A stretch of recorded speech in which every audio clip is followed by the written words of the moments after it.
Thank you all for being here. Thank you all for the likes. Thank you for the freaking likes. Hit that thumbs up button, because you know when you do that, let the people know. Let the people know what there is here. What there is here. Release, release, release. Hold.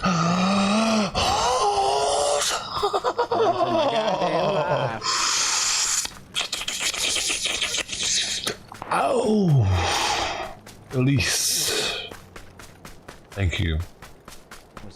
Thank you for hitting the like button for me. That's what you do when you do that.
Good morning, Sister T.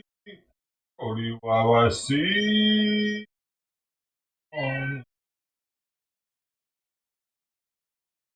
A great day so far. Yeah, baby. Yeah, you juicy? Well, if you're not juicy, you better drink more water. Let's go ahead and drink you 2 cups. 8 times 2 ounces. Get it in you, boy. And girl.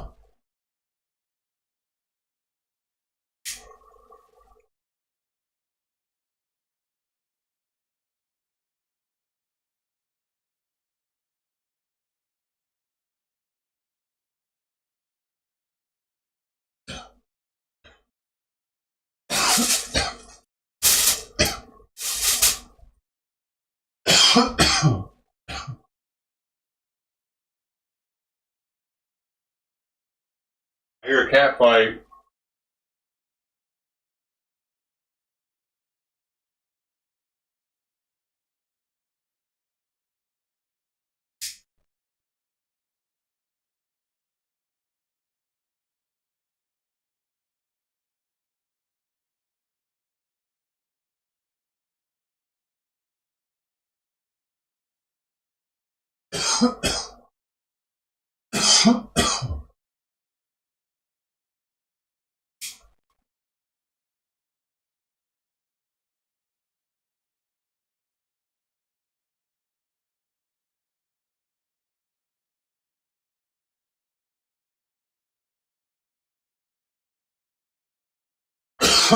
All right.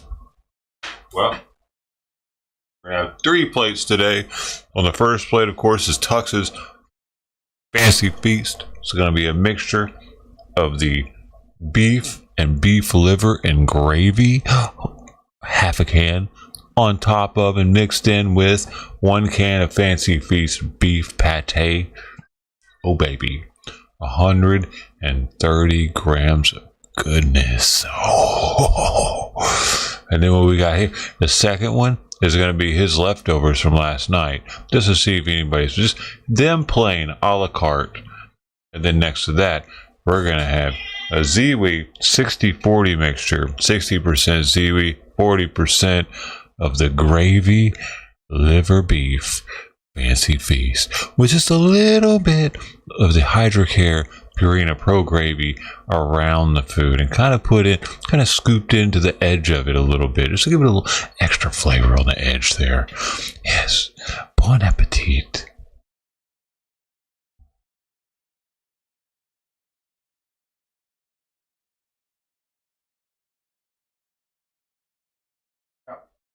I know. Oh yeah, no, no, no, no. Oh, neither one of you.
He didn't want his food from yesterday. I tried putting that down first.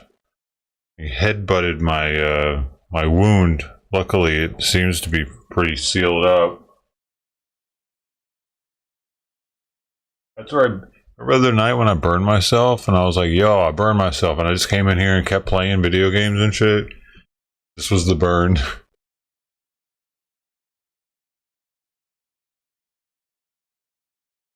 This is a little worse than I thought it was.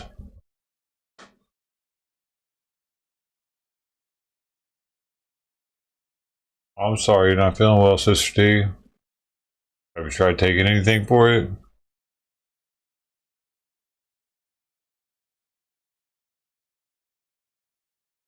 You have any ginger capsules?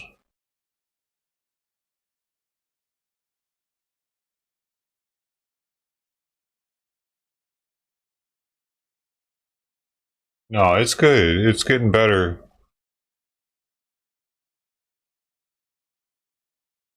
I just hope it doesn't have ringworm.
Yeah, you can even get it like in concentrated capsule form.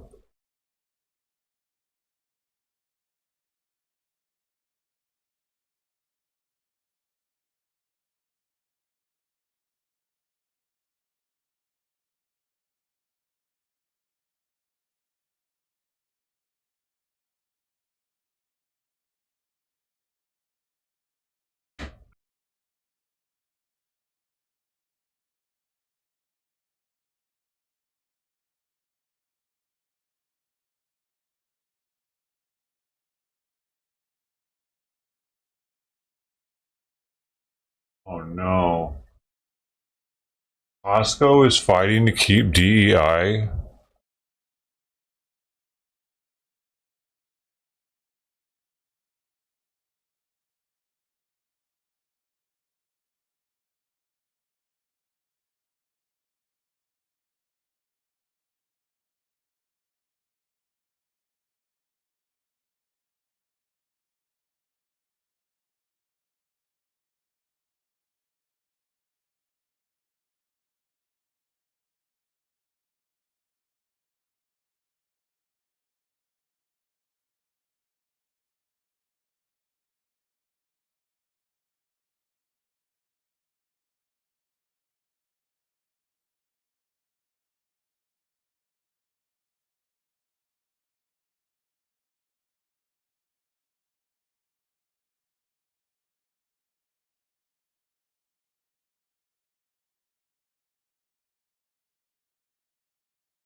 Well, it didn't hurt at all. Like that thing on my hand doesn't hurt at all.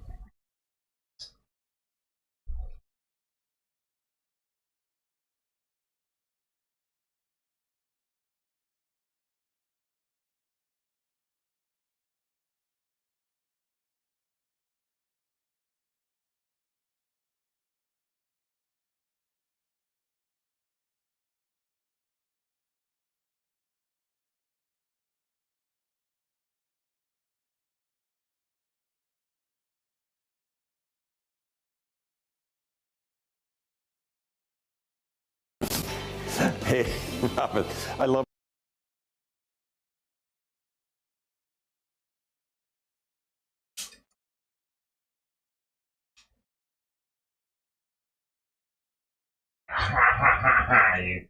You're gonna get it. I got it first because I'm faster than a cat. Now I'm faster than a cat.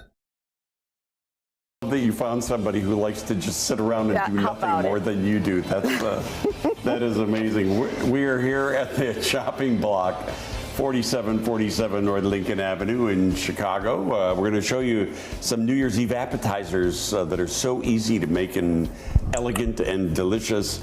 Lisa is the executive chef and owner. You do 50 cooking classes a month here. In fact, you've got like New Year's Eve cooking classes tonight, right? Yes, we do. We've got a Festa Italiana, and there's still space in our French Steakhouse New Year's Eve class tonight. What a fun way to ring in the new year. These are the wines that they're going to be serving. Look at this. Look at this beautiful array of knives that they have here, many of which are used during the actual classes. But there's also a store here at the chopping block with all kinds of cool cooking gadgets and tools. This one is definitely my favorite. This is a salt and pepper grinder, spice grinder, but it's like a cartridge, right? You just put this guy on there and then push the button and it grinds. Put it back on and it comes right off. This is fennel seed, right? Fennel seed, yes. All right. Look at that, cool. But I got to show you this super cool one here. This is, there's Parmesan cheese in this one. Yes. And here's, you serve your pasta and you put your grated cheese on there. All available here at the chopping block. Wow. We will be doing some special New Year's Eve celebrations and appetizers coming up in just a minute. Stick around. Oh yeah, that's kind of cool. But I say that because it can be hard to dose salt. It's hard to see. Oh, he's eating his leftovers from yesterday.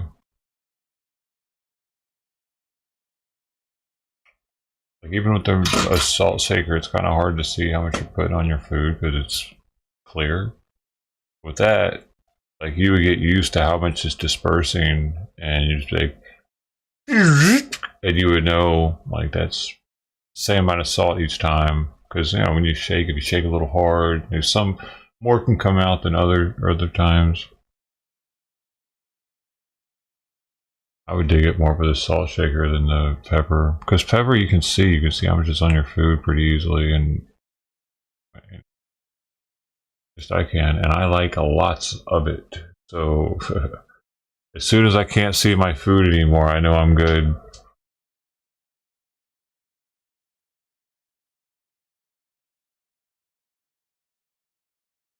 That's why I stay so healthy.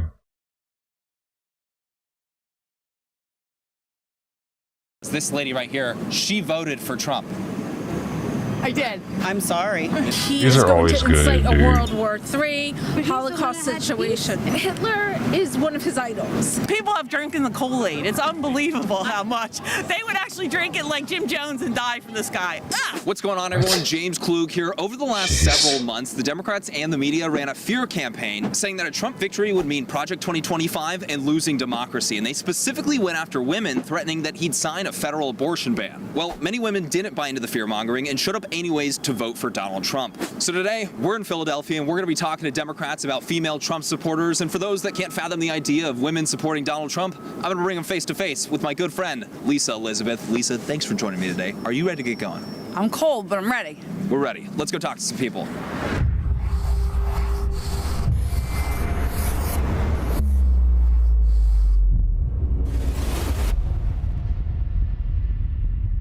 Huge shout out to our friends over at Ground News for sponsoring this video. The idea of the female Trump supporter, what are our thoughts? I don't get it. Not good. No bueno. No bueno. Don't understand it. Don't understand it. What are your thoughts? I have thoughts. What's that? But I don't want to say. I think they're delusional. People can do what they want to do, I guess. Extremely disappointing. I also work in healthcare, so I don't know how you can work in healthcare and vote that way either. So I know a lot of nurses, they're kind of all over the map when it comes to their political leanings. And I don't know, it's really disappointing to me. Is that shocking to you? Yes. Yes. What about you? Yeah, I don't understand personally how a woman could vote for Trump based on what he has said about women. Have you had Dude, what was what were his numbers? What were the percentage of women in America that voted Trump? Percentage of women Trump voters versus Harris. Is this a thing? Do we know these numbers? Why isn't this easily looked at?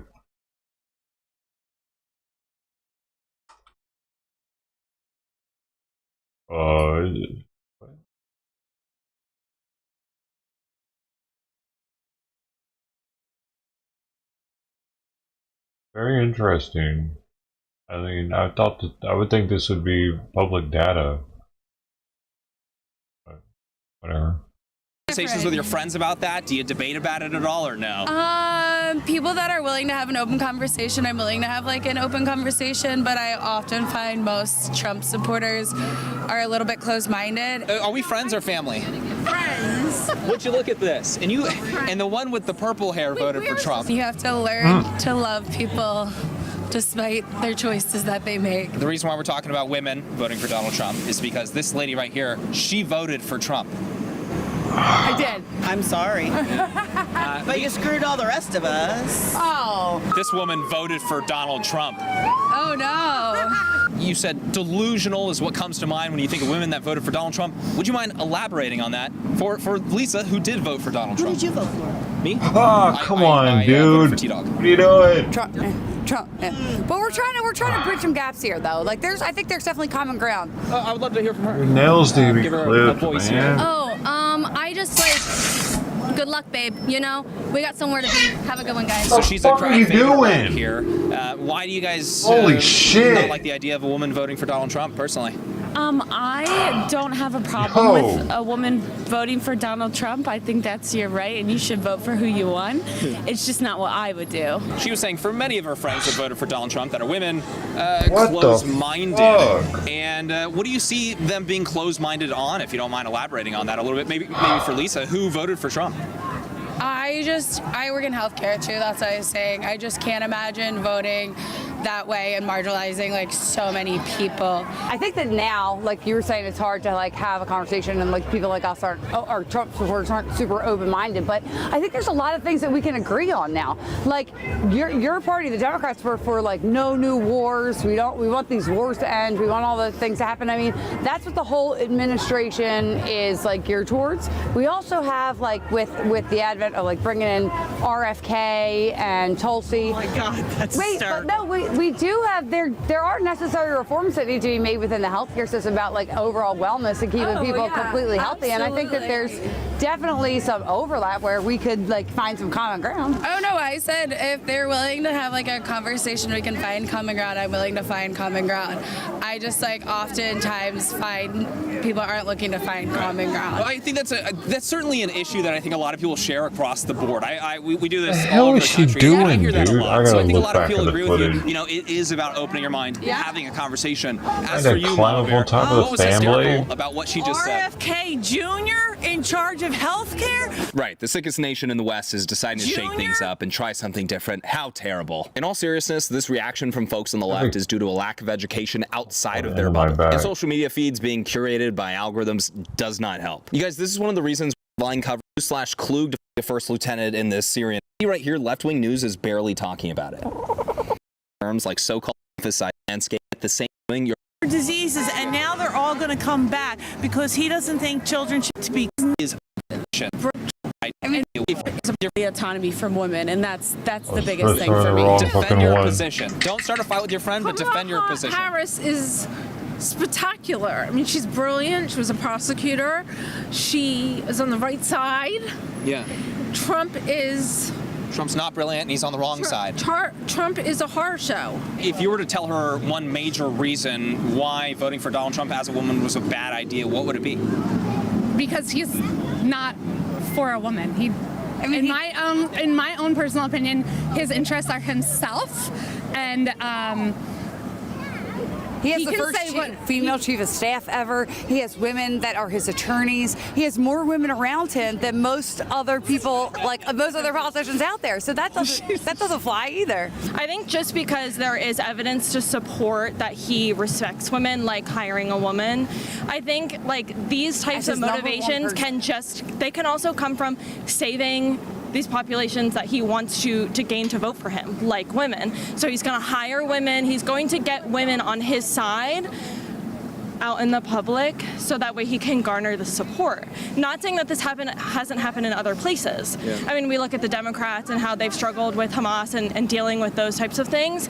But like, just because there's one thing that you can identify that is supporting, we're talking about women in this conversation, but like that doesn't mean that these other things haven't happened that do not support that His chief of staff, he's already been elected. He can't run again. What do you think the incentive is there for Donald Trump, in your view? Ego. Yeah, personally, I'm not going to have a positive opinion. You're saying to get those voters. So. Right, yeah. I think that he's doing a lot to protect women. That's what I think. He's protecting like men and women, like women from men and women's sports, right? Like taking just scholarships and opportunities away from these girls, right? Like people being assaulted by having mass immigration, having like Lake and Riley, like Jocelyn, like all these people that have been attacked by people who really shouldn't be here in the first place, right? I see him as overall trying to protect women more than hurt them. What are your thoughts on that response? Do you think that's reasonable? I understand what you're saying. However, I think protecting women looks different for you than for me. Okay, that's a good question. So, for you, protecting women is like excluding transgender women from sports. Well, they're biologically male and hurting females, like physically, like the boxer in the Olympics that was like had XY chromosomes, like almost broke that girl's like face. Like it was horrible. I hear you. Is that reasonable? Yes and no. Like, I understand what you're saying in the sense that, like, they are stronger than women. Right. However, like biological women. But that doesn't mean that we can, like, excuse, because to me, this is like an excuse to exclude transgender women from the conversation. And I personally don't think that that's right, because they are a population that's in this country, whether or not you like it. And in order to address these situations, we do have to include them. So I just don't think that these are appropriate. Well, but have a good day. Yeah, I think his ego is so big that he wants to make the country great so he can leave, go and see, I told you, I made it great. Like that's what I think. What do you think about that? Do you agree with that or no? I do. He has an extremely large ego. It could drive results. It could drive results. It can. To you, what matters when it comes to, if you guys are thinking 15 years down the road, do you care about somebody's personality or do you care about the policies that they support? Well, policies are important, but so is your character. I don't want my children to ever emulate this horrible human being that's going to be president again. Well, Lisa, what would your response be to that as a woman that voted for Trump? I just think that that's so misguided. I think that that's what like the media has turned it to be. Before he decided to put an R next to his name and come down the escalator, everyone loved him. Oprah had him on. I didn't love him. Never loved him. That may be you, but like everybody loved him. Thought he was super generous. He got NAACP awards. It's all scam. He let people stay in his like that. I forget what her name was. The little singer. Her family got shot. He let her stay for free in Trump Hotel forever. It's a game. He only cares about himself. Would you agree that more people liked him before you ran for president, or no? I don't know. I never have liked the man since my 10 years and what he did to our neighbor. Never have liked him. I've seen through him, and I can't understand how he's like, people have drinking the Kool-Aid. It's unbelievable how much. They would actually drink it like Jim Jones and die from the sky. So even if that's the case, Howard Klein is obviously Ashley Biden's husband. My mom worked with them, knows about the family very well. And let me tell you, those people are not good people, right? So like, if that's politics and you're worried about character, well, they all have terrible characters. If I were to agree with you and say what you're saying is true. In that position, you do have a certain kind of... So then we can back up and... No, Trump is a horrible human being. Horrible human being. I just can't understand how people vote for him at all. Well, here you have one that voted because of it's good for the family business. It's good for family members' businesses and all of that. Do you think that's a reasonable response to maybe some of your friends that didn't vote for Donald Trump? Like, do you ever have that debate with people? Well, I try not to have the debate because people were very ignorant this election and were crazy, like crazy psychotic in the office. So you couldn't really talk about it because it would get into like arguments and people were not talking to each other. I'm Jewish, and I am very afraid that he is going to incite a World War III. But he's the one that had peace in the Middle East. He's the one that had the Abraham Accords. He's the one that had no wars under him. Just because he says he's for Israel, does he have a record though that is better than this current administration's record when it comes to wars? It's also well documented. It's also well documented that Hitler is one of his idols. So it's. Okay, so how do you two as three friends? Wait, hold on. Like, that's what I want to know. We don't talk about it. I actually have to. We have to go back to that. It's well documented. How is it well documented that Hitler is one of his idols? Well, it's well documented that he has read his books. He keeps his books by his table side. No, it's not true. I'm sorry, it's just not. Okay. But I don't want to be on that. All right, it's okay. Wait. I have to ask more about this. No. He keeps Mein Kampf on his table side. Why did you vote for Donald Trump? Maybe, what he, I'm not saying what he promotes. Wow. It's just that I don't want to talk shit up for the people that believe in Kamala, but I'm into, I want to say conspiracies and stuff, and Kamala had hella people that are into very evil shit. My husband is a business owner, and so that was like my main focus. I can tell you I would have probably never understood it until because I work in government and with hospitals, so of course everybody wants, a Democrat in, because that's where we get our funding. But then when I had a husband who actually had his own business, within the last 4 years I saw the difference in what it did to his business, and I have a brother that has his own business, and then I started to see it a little differently, because people in business did much better when Trump was in. We run into a lot of women that voted for Kamala Harris. They're saying, how on earth could you ever be a woman and vote for Donald Trump, or just a person and vote for Donald Trump? They don't see it at all, and they genuinely think that maybe he's a Nazi sympathizer or he's racist. What would you say to people that believe that he's racist or a Nazi or whatever it may be? I think it's ignorant. I think people that think like that are ignorant just because they believe whatever's on TV. They do cut some parts and make it seem like he's saying certain things, or because someone in one of the debates said something about the islands, Puerto Rico. He's a comedian. Not a debate. It was a stand-up comedian, Kill Tony, that was doing a set before the rally. You see, he was actually doing a joke about like them having a trash problem, but people don't understand that they have had this like long-standing trash problem, and so they took it way out of context. Exactly. And then I have people that tell me, well, Trump said this. I'm like, did he say it, or did someone else say it? He says wild, crazy things, but who doesn't? Sometimes I say the most racist, crazy things out of the middle of nowhere, and I'm like, I'm not racist, right? But sometimes you say really dumb things. Probably the least racist people are the ones that are making those types of jokes too, or saying random crap like that as well. When it comes to a lot of Republicans and why they support, let's say Donald Trump or something, they see him as a president for everybody, not for white people, not for Hispanics, not for blacks, for everybody. And that seems to be the underlying position when I'm interviewing Republicans, is he's a president for all Americans. Do you think that Democrats, have they done anything for, let's say, Black America specifically? They run every single major city, and a lot of these cities seem like a disaster. Would you agree with that? Well, okay, like I said, some of my friends did support Trump this election, so we've had a lot of talks about things like this, debates, and they don't believe that Democrats have supported, especially because they were in office for the past 4 years. They don't believe that Democrats supported Black America. But for me, I'm not from Pennsylvania. I'm from Seattle, so a lot of things that have to do with him, especially with healthcare, that leads a lot of people running to my state. Because the things that your state might vote on and say no to, they're coming to you. They're going to come to my state that's going to 100% say across the board, yes, for us, then it leads into flooding and overpopulation. Then we have people of all ages, all races, all ethnicities we have a lot of them coming to Seattle to get health care that you can't get in Texas. But doesn't Seattle have like a huge drug problem? We do. Has Seattle done a good job of cracking down on the drug crisis in Seattle? They're giving out needles. They're encouraging it. They don't. They can't look at Republicans for that issue. That's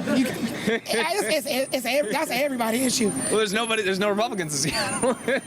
In Seattle, they can care less. You can literally turn around and see somebody shooting up or smoking in front of you. Wow. That's how there's a couple like that way down in Kensington. Nope, it doesn't matter. It doesn't matter. For the record, I will say that I am a Christian and that my values are about respecting other people's thoughts, feelings, and opinions. That's why we're such amazing friends.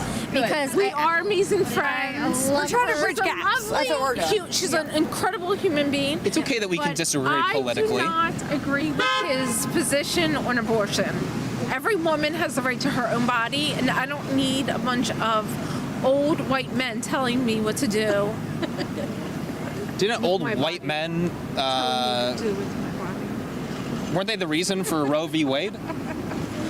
Okay. No, they actually weren't. Thank you so much. They totally were.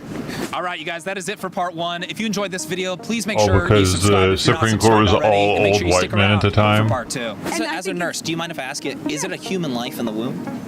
I mean, I think it depends. Is saying that he's like a rapist or whatever, or sexual assaulter, isn't that vilifying the man? I'm going to vilify him for a lot of things. If you're okay with murdering your child, that's okay. Oh, I'll kill them all.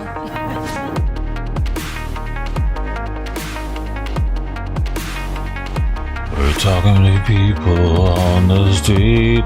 Here's a dog, isn't that neat? Thanks for hanging out, watching my video.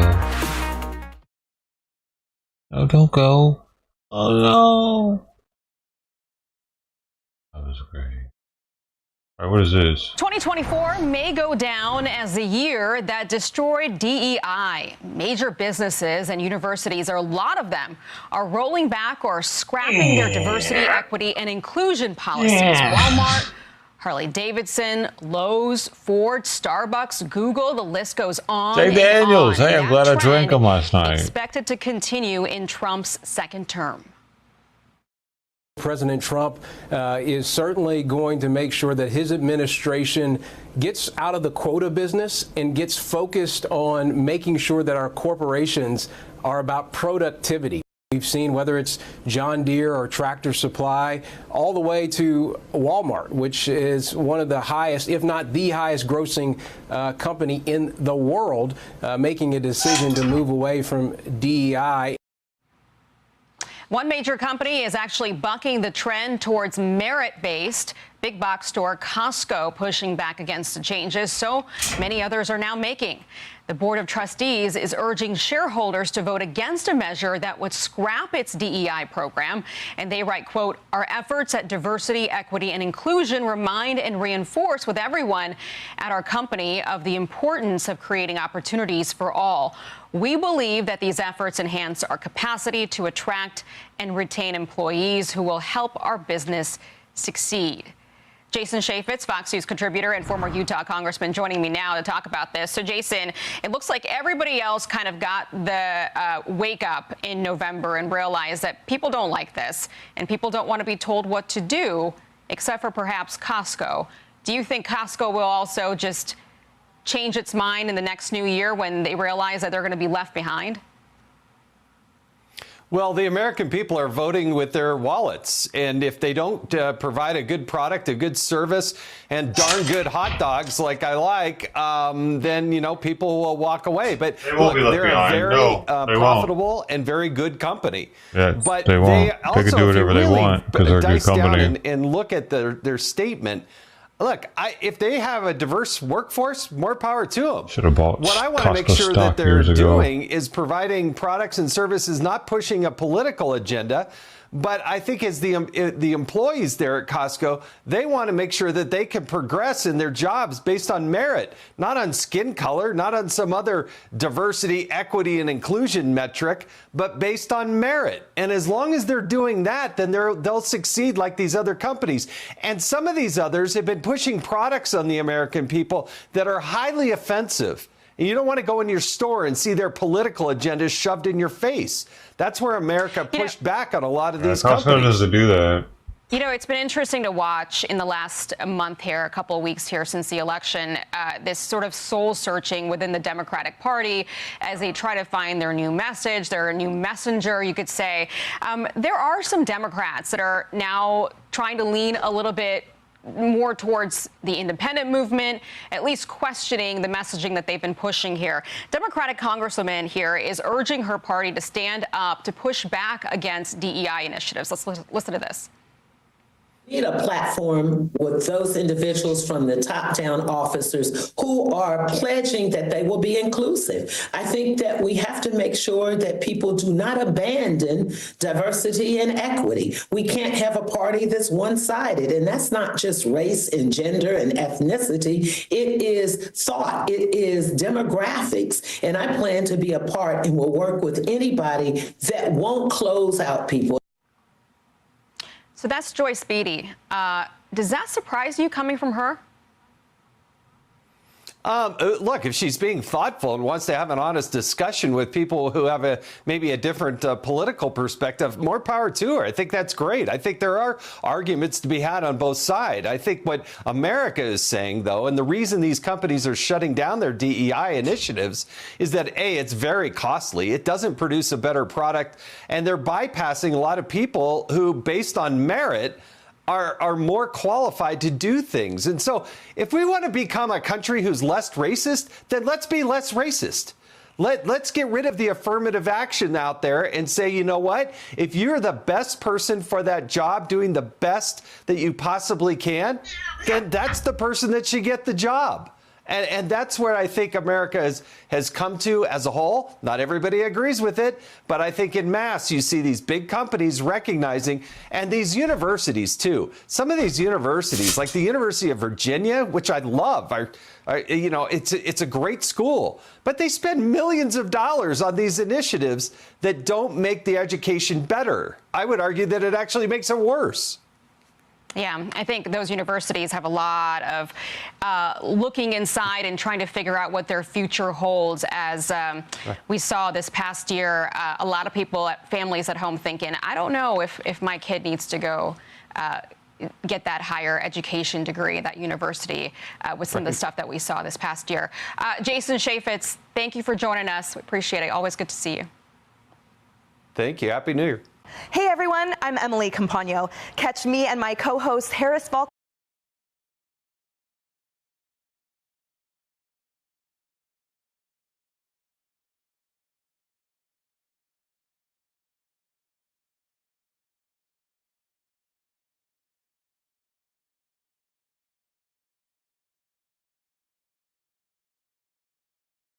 A Chinese state-sponsored actor hacking the U.S. Treasury Department in what's being called a major cybersecurity breach. The hackers remotely accessing several user workstations and gained access to unclassified documents after compromising a third-party software service provider. That provider, Beyond Trust, informed the department about the hack on December 8th. A Treasury Department spokesperson says the compromised service has now been taken offline. Right now, there's no evidence China still has access to the systems. The FBI and the Cybersecurity Infrastructure Security Agency are also now investigating. I want to bring in Fox News contributor, Heritage Foundation Senior Fellow for China Strategy, and author of The 100-Year Marathon, Michael Pillsbury. Michael, I guess I'm becoming a big cynic when it comes to government systems and cybersecurity, but I was not in the least bit surprised that Treasury got hacked yesterday. Cheryl, you're not alone. I think a lot of us are becoming cynics that the Chinese seem to have access to almost any American secrets they want to get. It obviously is good for them to focus on Treasury Department. Treasury is where the sanctions are. Treasury is where the currency manipulation issue is discussed. So, I mean, in a way, I'm surprised that they didn't hack Treasury even earlier. Well, Samantha Dravis has a question along those lines for you. She's on set with me. Samantha, go ahead. Yeah, Michael, I wanted to ask you, clearly it seems we don't have what we need to deter these threats. They're very concerning. And I would like to know, what are your thoughts on CISA, the Cybersecurity Infrastructure Agency? There's been a lot of criticism that this is an agency in need of dire reform. There were reports that the agency was weaponized to go after disinformation on social media, and it was really weaponized into an agency that strayed from its, true purpose. And so I actually took the time to go to their website and their Twitter. I don't see them posting anything about this. What is their response, and do you have concerns that this agency needs reform? Yes, you've identified a really important problem, that different parts of our government are alert to the China threat to different degrees. And it's ironic that sometimes the people in charge of a really specific issue seem to be asleep at the switch. The Pentagon seems to be quite active. They put out reports, they conduct exercises, they're building a new generation of weapon systems. So the Pentagon doesn't need guidance on the China threat. Someone else who doesn't need guidance is Donald Trump himself. I'm an eyewitness that he went through real friction with most of his government in the first term on trying to get the China trade talks going and get a meaningful deal. A lot of the government just would not help Mr. Trump, and he had to conduct meetings and pretty much micromanage things himself. So I hope the lessons learned for the next term, all these mistakes that happened in the first term that President Trump had to correct. He had to fire some people too, as is well known. And if you're doing research on this, you might enjoy 4 or 5 of the memoirs that have come out. Jared Kushner's memoir, Peter Navarro's, Bob Lighthizer. They go into the friction and how much trouble there was among different units. And finally, President Trump just had to step in again and again and make things happen. I hope that's what's going to happen in the next term. Well, I think it's pretty clear that he learned a lot in his first term, and he's going to be doing things very differently in his second term. Xi Jinping, by the way, reportedly telling President Biden in a condolence letter about Jimmy Carter that the U.S.-China relationship is one of the most important in the world. Chinese state media says that Xi is also, quote, willing to work with the U.S. to promote the development of, quote, healthy, stable China-U.S. relations. I'm curious, Michael, if you buy that. But the Wall Street Journal is reporting that the U.S.'s channels with China have gone dark ahead of Trump's return to the White House. They say, and this is the Journal, Chinese officials have repeatedly tried and failed to get access to Trump's inner circle. What do you make of that? Well, this is why Susie Wiles' ban on cabinet nominees posting their opinions is so important. We just can't have friction and trouble before the president is even inaugurated. And some people are already putting out things who are nominees or possible ambassadors that can mislead the Chinese. President Trump, about 25 years ago, wrote a book on how China was our major threat and what he would do if president. This is 25 years ago. And he said unpredictability and really harsh sanctions are the only way to get China's attention. It's in the book. 25 years is a long time, and we really haven't succeeded in implementing President Trump's vision then, candidate Trump, you might say, although he didn't run in 2000. So that's what we face right now. I don't have a lot of time with you. I'm sorry to interrupt you, but when you say mislead the Chinese, can you be more specific on that? Well, there's hawks and doves in any government. Dealing with China. We've got people like Steve Bannon, who's very proud to say that China is the focus of evil. We've got Peter Navarro sometimes saying we should pull all U.S. companies out. We've got Gordon Chang saying close the embassy, have no relations with China, stop all trade. On the other extreme, you've got people who want to have business as usual with China. So what President Trump had to do in the first term is resolve these different points of view, including firing people. The president's in charge, and he's the only one who has the 25-year history of just how tough you have to be on China to get results. What do you make of the criticism that Elon Musk has received, in particular because of his businesses in China? He is someone that is very close to President-elect Trump right now, and of course is tasked with DOGE and cost cutting. But he has been criticized by the mainstream media because of the Tesla issue and production in China. Does that factor into what you're talking about here? Yes, it does. Elon Musk is one of the few around President Trump who has had a lot of contact with Xi Jinping. To have success in Shanghai with his huge Tesla factory there that he's the sole owner of, that's a huge achievement. He knows how to work with the Chinese and get what he wants. On the other hand, everybody knows he'll be kind of vulnerable to pressure on the Tesla factory in Shanghai. So it cuts both ways. Elon Musk could be a major asset and someone who knows how to deal with Xi Jinping as well as President Trump, or he could be a problem that he seems to speak up and take the Chinese line from time to time. That's why Susie Wiles' ban is so important, Cheryl. We don't want people tweeting and giving away the president's negotiating positions before the cabinet's even confirmed and before most of the ambassadors to Asia have not even been named yet. Before you go, and I don't have a lot of time, there is these several defense experts are warning that China is directing the largest military buildup right now since 1930s Nazi Germany. Do you see that happening? Are they building up their military, and why? Well, this is one of the things the transition teams are trying to figure out right now. Why this sudden jump in Chinese military exercises all around Taiwan? Crazy. Every morning, Taiwan puts out how many PLA ships and aircraft were circling around Taiwan yesterday. This is really quite dangerous. We don't want, in the next 3 weeks, we don't want a war to break out and Biden to leave behind a huge conflict with China. So the transition teams are trying to find out, why did this buildup take place? What is our response? And is there any hope to maintain peace in Asia, or are we headed for a war left behind by the Biden team? I'm very much worried about that, Cheryl. Yeah, I think many are as well. Michael Pillsbury, thank you so much. Always great to speak with you. You're a wealth of information. Thanks, Cheryl. Really enjoy it. And Happy New Year, sir. Thank you, Cheryl. Okay. Happy New Year. I wonder if he's relation to the Pillsbury people. Dude, their army is actually intimidating. But that's why we have this water in between us. I feel at rest and at peace. Yeah.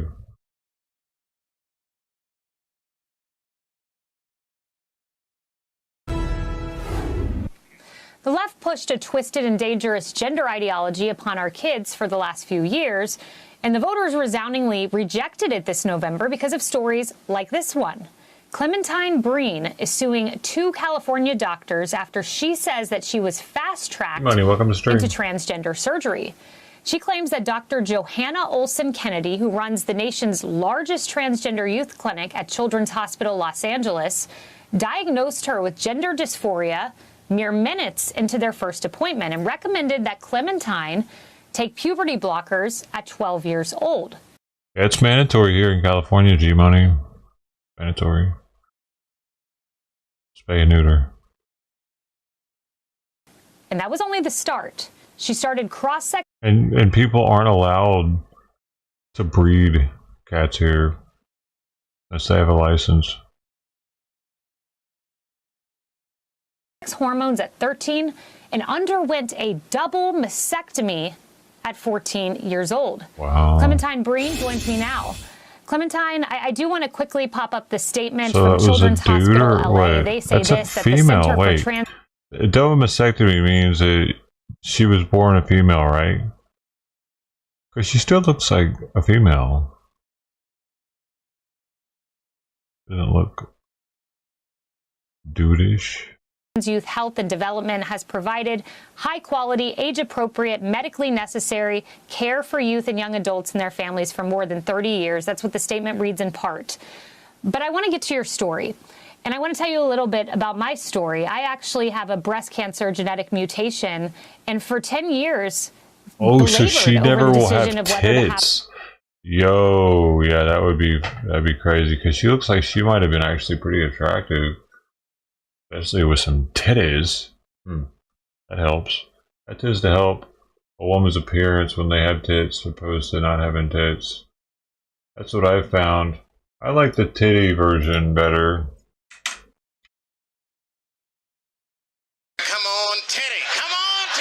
Of a double mastectomy, and I decided to make that decision at 30 years old. It was painful, it was hard, and it was very serious. She doesn't have titties either? At the age of 13 years old, when you can't buy a beer, you can't join the military, you can't drive a car, had a double mastectomy. Did you feel equipped to make that decision at 13 years old? Hi, thank you for having me, first of all. And yeah. Holy shit, all that before she was ever even to say, hi, thank you for having me. I'm impressed that she even was remembered to say that when she just... Oh, what the fuck, man? Why do these people do that to people? It's kind of disrespectful. Like, at least let the person say, hi, thank you for having me first before throwing some shit on them. She threw the whole sink at her. Time of my mastectomy, I had no idea really what I was doing. I mean, I remember going into the operating room and I had zero nerves at all because to me it wasn't serious, and I didn't really realize how serious it was until I woke up from the procedure. I guided. Oh. Well, they have to make sure Clementine, she doesn't get out of the line. And your story, and you are so bold and courageous for bringing this story to light. What happened to you after? Did the testosterone you took at 12 years old, did it help you, or were you in a better place or worse off? I think she's still attractive, dude. So for me it personally, didn't make when her... I started taking testosterone, I sort of started feeling more anxiety than I had ever felt in my entire life, but it wasn't until after my surgery. Damn, look at that. She did start looking like a dude. That's wild. The jaw was starting to get more pronounced. That's interesting, dude. So this is without it for a little while. The face started going back to female. Or maybe she had some face reconstructed to make it look like a female again. When my dose of testosterone was upped, that I started experiencing psychosis and full audio and visual hallucinations, which were somewhat linked to the high dosage, which once I went off the dosage, all these symptoms stopped. But all of that was considered totally irrelevant, and I was encouraged to keep going on testosterone. So as I understand, you know, you communicated some challenges you had as a child to a therapist, and then your therapist spoke with your parents and referred you to this clinic. And you go to this clinic, and I'm wondering, at any point in this decision making to make life-changing, permanent decisions, did anyone say, let's talk to a therapist first, let's really explore, you know, your feelings and your thoughts? Was that ever suggested? That was, and I did see a therapist, and the only thing that therapist did was affirm my beliefs that I was inherently supposed to be a boy because I didn't like being a girl. And the therapist only ever affirmed my ideas and talked about very surface level, stereotypical ideas of gender with me.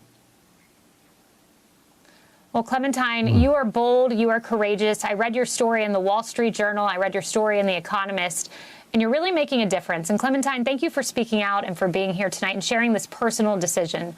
You're a real hero for doing so. Thank you. Hey, Sean Hannity here. Hey, click here to subscribe. She actually to didn't Fox seem... News YouTube. What's interesting about that, what's extremely interesting about that, she didn't seem to have a mental issue. You know what I mean? She just seemed like maybe she was a tomboy growing up. A real tranny is going to be all over the place, looking like a fucking freak, probably weird makeup, saying really odd shit, you know what I'm saying? Look, like sounding like they got something wrong with their head. That girl didn't sound like she had anything wrong with her. She sounded normal. She sounded actually astute, like very calm, good demeanor, in control of her emotions. That's not what you normally see in a transgendered person. It's more evidence that a true tranny is they have comorbid mental illness. I mean, there's more than one going on.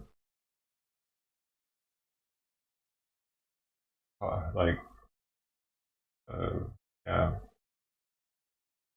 That's what I believe. That woman wasn't actually trans, because there are transgender people out there. They've done research. They know that it happens early on in the pregnancies. Has to do with the chemical imbalances of some sorts, and it causes a brain difference, which causes gender dysphoria. She didn't have just gender dysphoria, though. She was just a tomboy. They're trying to convince tomboys now that they should do stuff like that. You can't be a tomboy nowadays. My mom was a tomboy when she was a kid. I like to play sports more and like to do dude stuff. Ended up being a biker babe. You know what I mean? On the back of a Harley Davidson. That's kind of tomboyish for a woman. Even that, kind of. Doing kind of a guy thing. But no, those women, you must be a lesbian. Oh, maybe you're even tranny. Now, well, let's think about it. Let's affirm that. If you're having any slight thoughts about it, and now since it's taught in such an early age in elementary school and whatnot, these people are thinking about it at a young age. You know what I mean? It wasn't a thought in my mind at all when I was a kid that was even a possibility. So being that is, these kids like start pondering it, and that's dangerous, dude. Because then if they start getting picked on, maybe they think that's a way out of it. You can't pick on me if I'm tranny, because then it's a hate crime. You can't pick on me if I'm gay, then it's a hate crime. You can pick on regular people, though. That's not a hate crime. Not even a crime. I mean, you can pick on like I got picked on a lot in high school. I feel like those kids hated me, but it wasn't a hate crime because for one, we didn't have that shit back then. Hate crime was invented so that the judicial system could add time to people's sentences. It doesn't solve shit. You think people are doing less hate crimes because we have hate crime laws? We still got people punching random Asians in New York, or random old people, or random women. That's considered a hate crime because you're doing it to one specific group over and over. They're still doing it.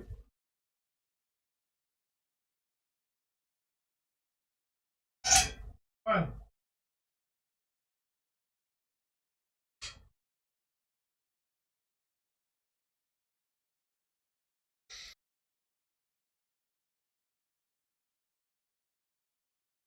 And why is it harder for a white dude or it's easier for a white dude to get charged with a hate crime than it is a black person?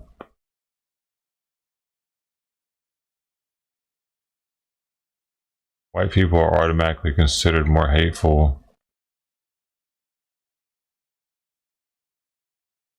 I mean, a lot of people believe that blacks aren't even capable of being racist because they don't have the power that the white people have. They are the minority, so they can't be racist.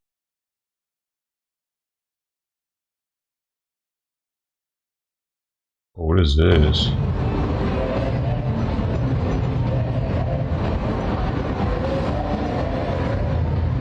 New Year's Eve Mega Mix. Oh, I forgot it was New Year's Eve, y'all.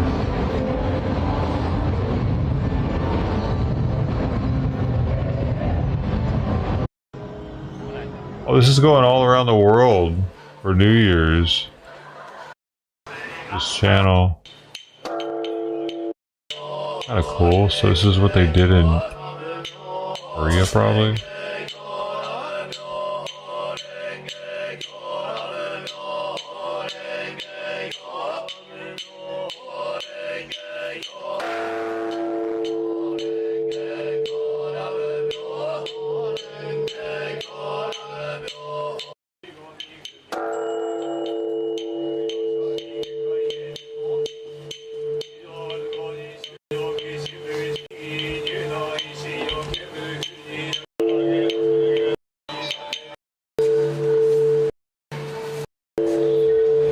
So I guess people stood in line forever to ring this bell.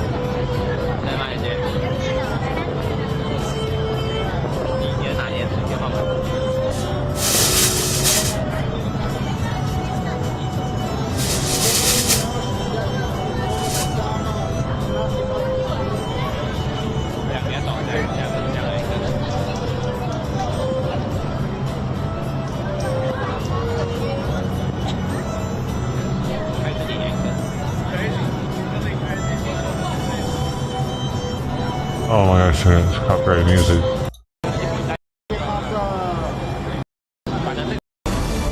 Okay.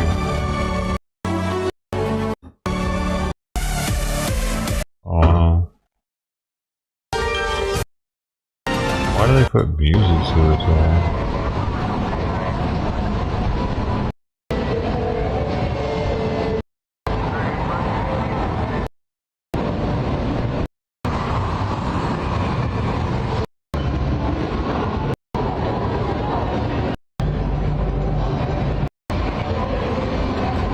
So that's what's happening. I don't know where we're at now, where it's at now, but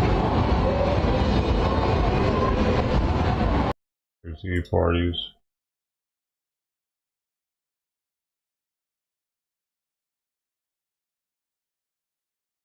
Damn. New details. I didn't realize it was a shoplifting suspect, dude. That killed the dude. 2 security guards shot trying to stop shoplifting suspect in downtown LA. This morning in the shootings of 2 security guards at the Fig at 7th shopping center in downtown. So now people are still going to shoplift, but since they know that they can get a felony, now they're going to kill somebody over it? We also have an exclusive image of the man police say they're looking for. Eyewitness News reporter Monica Deanda live in downtown LA with an update for us. Monica. What is dude, G-Money, what the fuck is happening right now?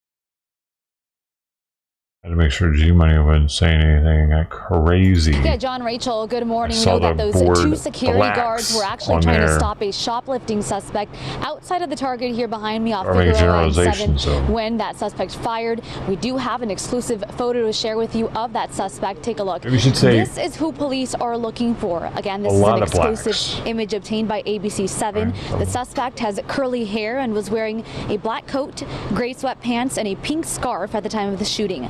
The gunshots breaking out just before 9 p.m. with customers inside of that Target store panicking.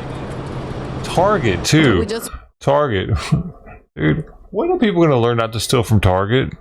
Like, you're a fucking idiot if you steal from Target. It's the most risky place to steal from that is a big store like that.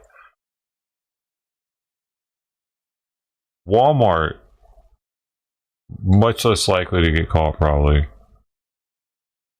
Pretty much ran towards the back and just left our items in the But car. not anymore. Dude, you're stupid to steal anywhere nowadays. And people were crying at the moment, screaming. Cameras everywhere. Some people were running towards the aisles. Some people were hiding towards the clothes. Everyone just started running and scattering in different directions. We know 1 security guard was shot in the stomach and is in critical condition. The other guard was shot in the arm and leg and is expected to be okay. Well, here's another look. Now that just created a bunch of online shoppers. Look at who police are searching for. That suspect, if you see there up on your screen, has distinct curly hair. If you recognize who that person is, it's not worth it to go shopping. You might get shot. It is clear out here. No police presence at the shopping center anymore. But again, if you recognize that suspect, call LAPD. Hello, I'm Mark Brown. Get more great ABC 7 content.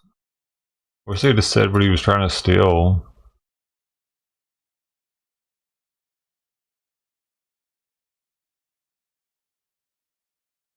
That's like all I wanted to know.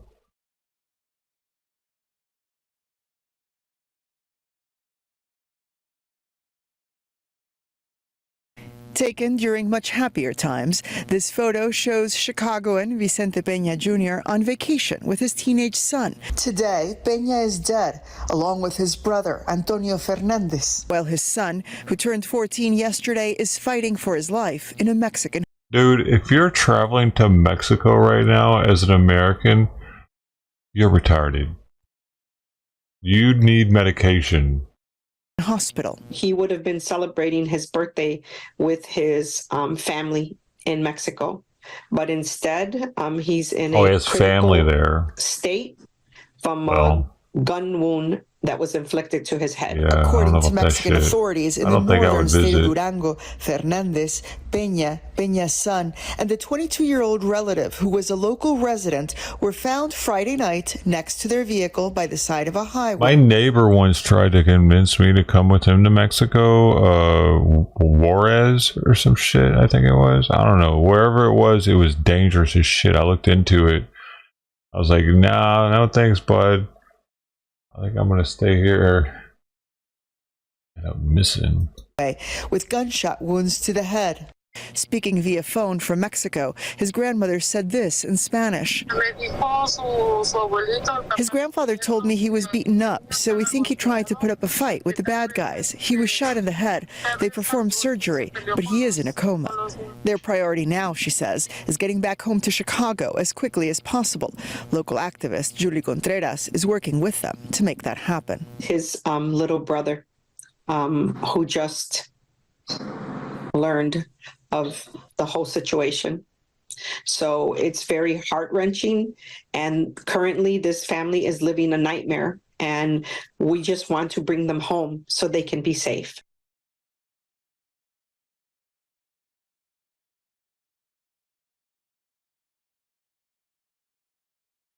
Come on, man.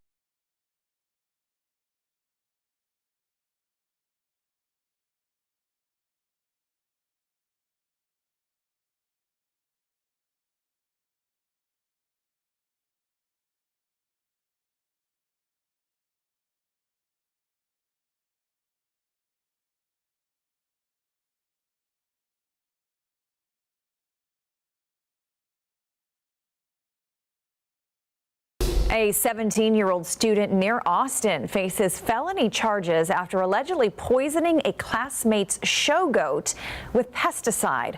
According to an arrest affidavit, Cedar Park police arrested her in November for, quote, intentionally and knowingly torturing the animal. Jessica Cha breaks down what led up to the student's arrest and how neighbors are reacting. It was a Wednesday on October 23rd at Vista Ridge High School's Future Farmers of America agricultural facility. It's just a half-mile down the road from the school. That's where security cameras caught 17-year-old Aubrey Van Landingham grabbing supplies, walking to the goat pen with a syringe-like item, and forcing it into a goat's mouth several times. Oh my God. Cedar Park police say that was the second time in a 3-day span Van Landingham fed Willie, the 6-month-old goat, a toxic pesticide, eventually killing it. Yeah, I hear the animals all the times, and you think that they're having a good life there. And Selma Diaz lives a block from the agricultural facility and is a Vista Ridge graduate. Yeah, it was very shocking to hear what cutting happened its there mouth? because Syringe. when you're in that program, you're supposed to have such a love for animals. Diaz says being an FFA was extremely popular when she was in school, and she says it's a tradition for some families that span generations. Investigators say Van Landingham, a member of the FFA, admitted to poisoning Willie when they arrested her in November. They say the reason why she did it is because Willie's owner is, quote, a cheater, and Aubrey doesn't like cheaters.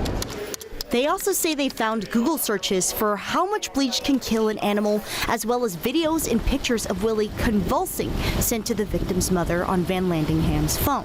To go a couple of days poisoning the goat on purpose is just so heartless.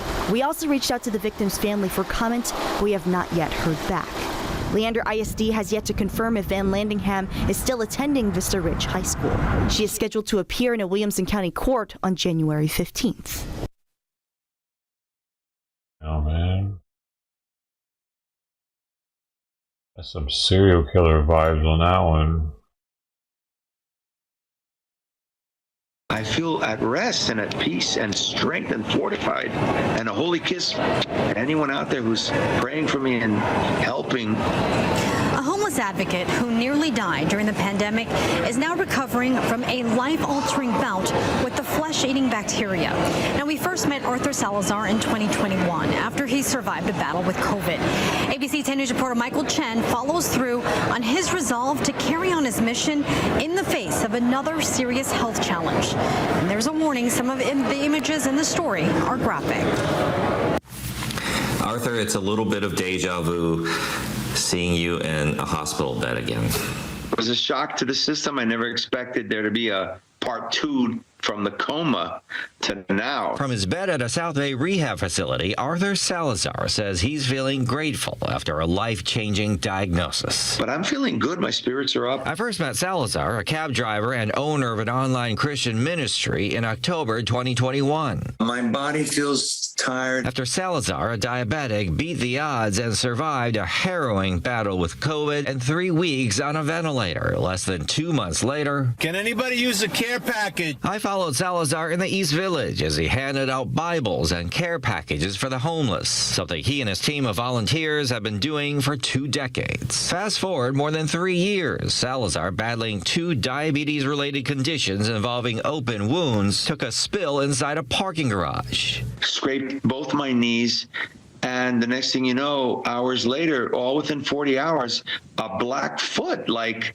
something out of medieval times. Salazar says inside the ER, he was diagnosed with a flesh-eating bacteria, an aggressive infection that spreads quickly. It's unclear exactly when and where he contracted the bacteria. Despondent. I said I was incredulous. Salazar's left leg was amputated right above the ankle. The amputation stopping the flesh-eating infection, also resolving his 2 diabetes-related conditions. Bless his holy name. He does great things. Everything's for a reason. Some 2 weeks later, Salazar begins his recovery, living a life with new challenges. He's also preparing to pass out the next batch of care packages. He plans on sitting in the passenger seat during distribution day. My vow is to be back in the saddle, handing out the care packages within 3 months' time at the latest. I got the Lord. God's got my back. Michael Chen, ABC 10 News.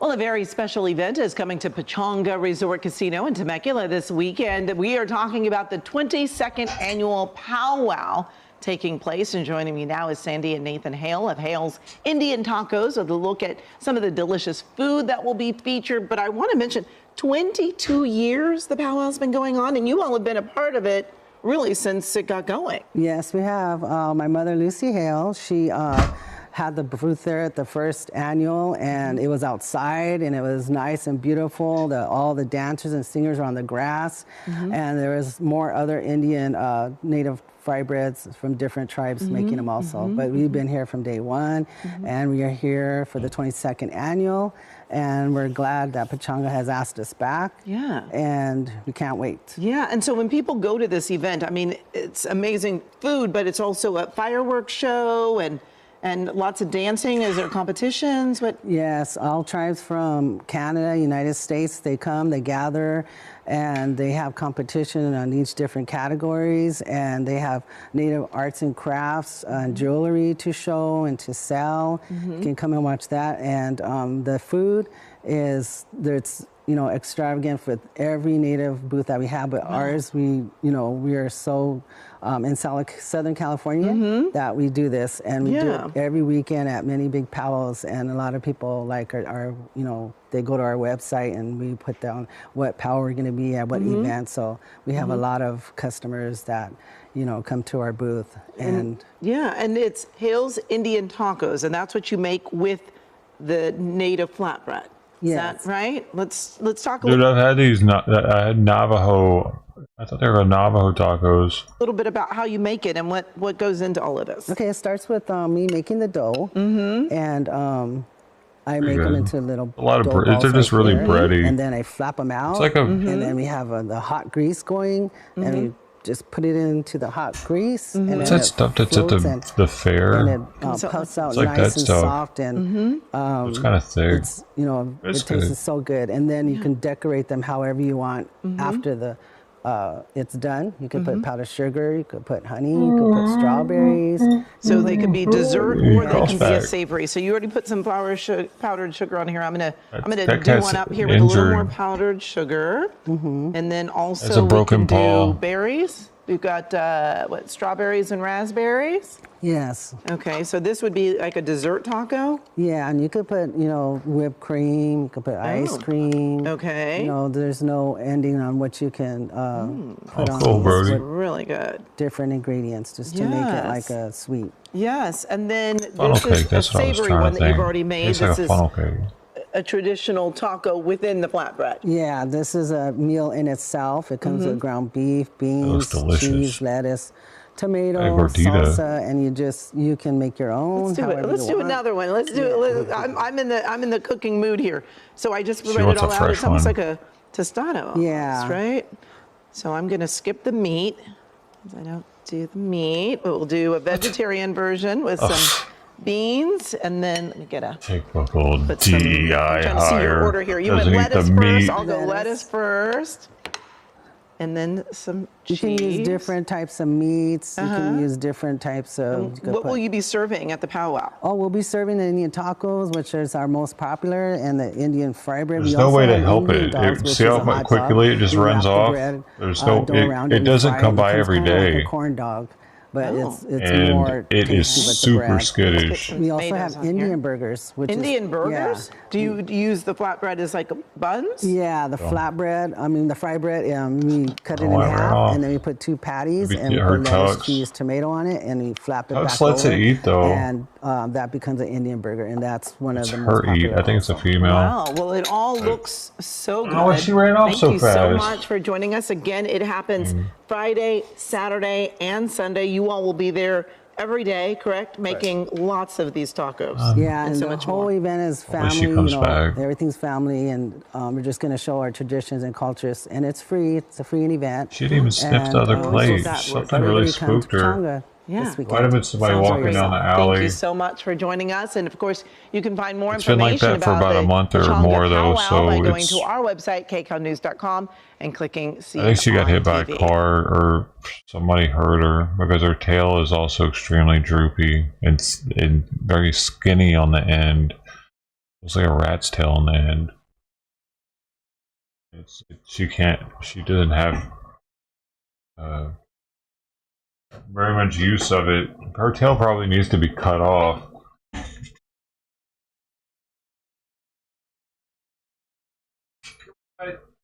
Come on.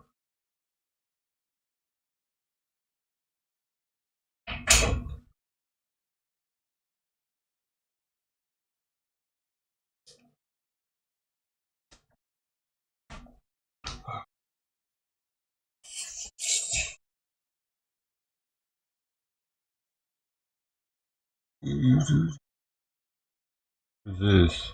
Struggling with getting other arms of government to understand that we're in Is he court right taking now. questions yet? Enemy that we inherited is what's important, and back in the pockets of working class New Yorkers, $30 billion. New Yorkers is hearing from the New York City press corps. Caleb. What's going on, Andrew? Happy New Year, Mr. Mayor. Same to you.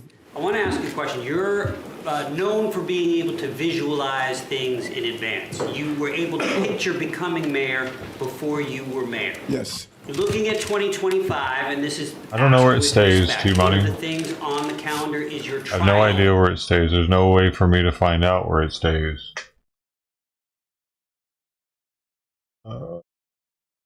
I don't know if people did it or not. It could have just gotten hit by a car. I live around a lot of cars. I'm in a dense urban environment in Long Beach. In April. I'm wondering if you picture it, if you can envision yourself walking into that trial, testifying in your own defense, and whether you picture how that trial ends up. Well, and you're right. I am a visualizer. I have a vision board. Everything I do, I look and I see towards that. And one of the biggest visions I had today is a vision of you answering me that question and me giving you I the found answer. both of my Talk to my cats on attorney. the outside. So I can't take any more in. Good. How you doing, Craig? I'm doing good. Hope you had a happy holiday. Yes. Happy New Year. So just want to ask about building on the subway safety. Like, what do you see going forward of kind of changing this perception, right? We're touting that the This is probably not statistics fixed, are down, but hopefully. But obviously these random acts of violence are happening and they're horrific. like, what are you doing to, I guess, change that public perception and hopefully address that? And one other thing, I'm following up on Chief Jeff Madry, right? So this is another top official that's been forced to resign or retired abruptly of serious misconduct allegations. So this is also a person, though, that you brought into the administration, elevated him, brought for him as your Brooklyn Borough president. At this point, what have you learned going forward, and what are you going to take into next year of appointing maybe people around your friends or close personal friends or acquaintances of yours, and how do you plan to make the pitch to voters that this isn't a judgment lapse, that this is, you can make the case to voters that they shouldn't hold that over your head? Well, first, I'm so glad you used a lot of the terminologies that I have been using for years, and really people have sort of demonized me from using that. Perception, random acts of violence. Those are terms that I have used, and they have basically overshadowed the success of our city. Because if someone is burned on the subway system and, you tell them that, listen, crime is down the lowest since 2009, if you take away the COVID years when no one was on the system, people don't want to hear that. They said someone just got burned, Eric. If someone is shoved to the subway system on the tracks, people are seeing and feeling what they're reading. So our success is overshadowed, and we got that. And that was why we surged 1,000 cops into the system, because we knew, as when I was in the system the other day talking to passengers and asking them, what are you feeling? How do we adjust your perception of crime? When I told them that the crime was at the level that it was, when I told them, listen, we got over 4 million riders, about 6 daily crimes a day, they were like, wait a minute, we didn't know that. Because of these high-profile cases. So we need to do a combination of things, and that's what the commissioner and I, we have been talking about in Chief Collada. It's about, we want to shift our officers in several different ways, have them on the platform, be more on the trains, be more engaging. When I was a rookie cop in 1984, we had what was called TPF. We rode the subways. Well, they're lucky to have you, G-Money. The cars and engage with people. And so we have to look at some of the methodologies that we must employ to deal with the feeling. We're doing the job on bringing down the numbers, but as I say over and over again, and I said it in 2022, New Yorkers must feel safe. That is where we must focus our attention on, making New Yorkers feel safe. And that is what the commissioner is clear on. And one of the biggest inhibitors for people feeling safe, you go down in the system, I heard it over and over again. Too many people are sleeping on our subway system that should not be using our subway system as a place of housing.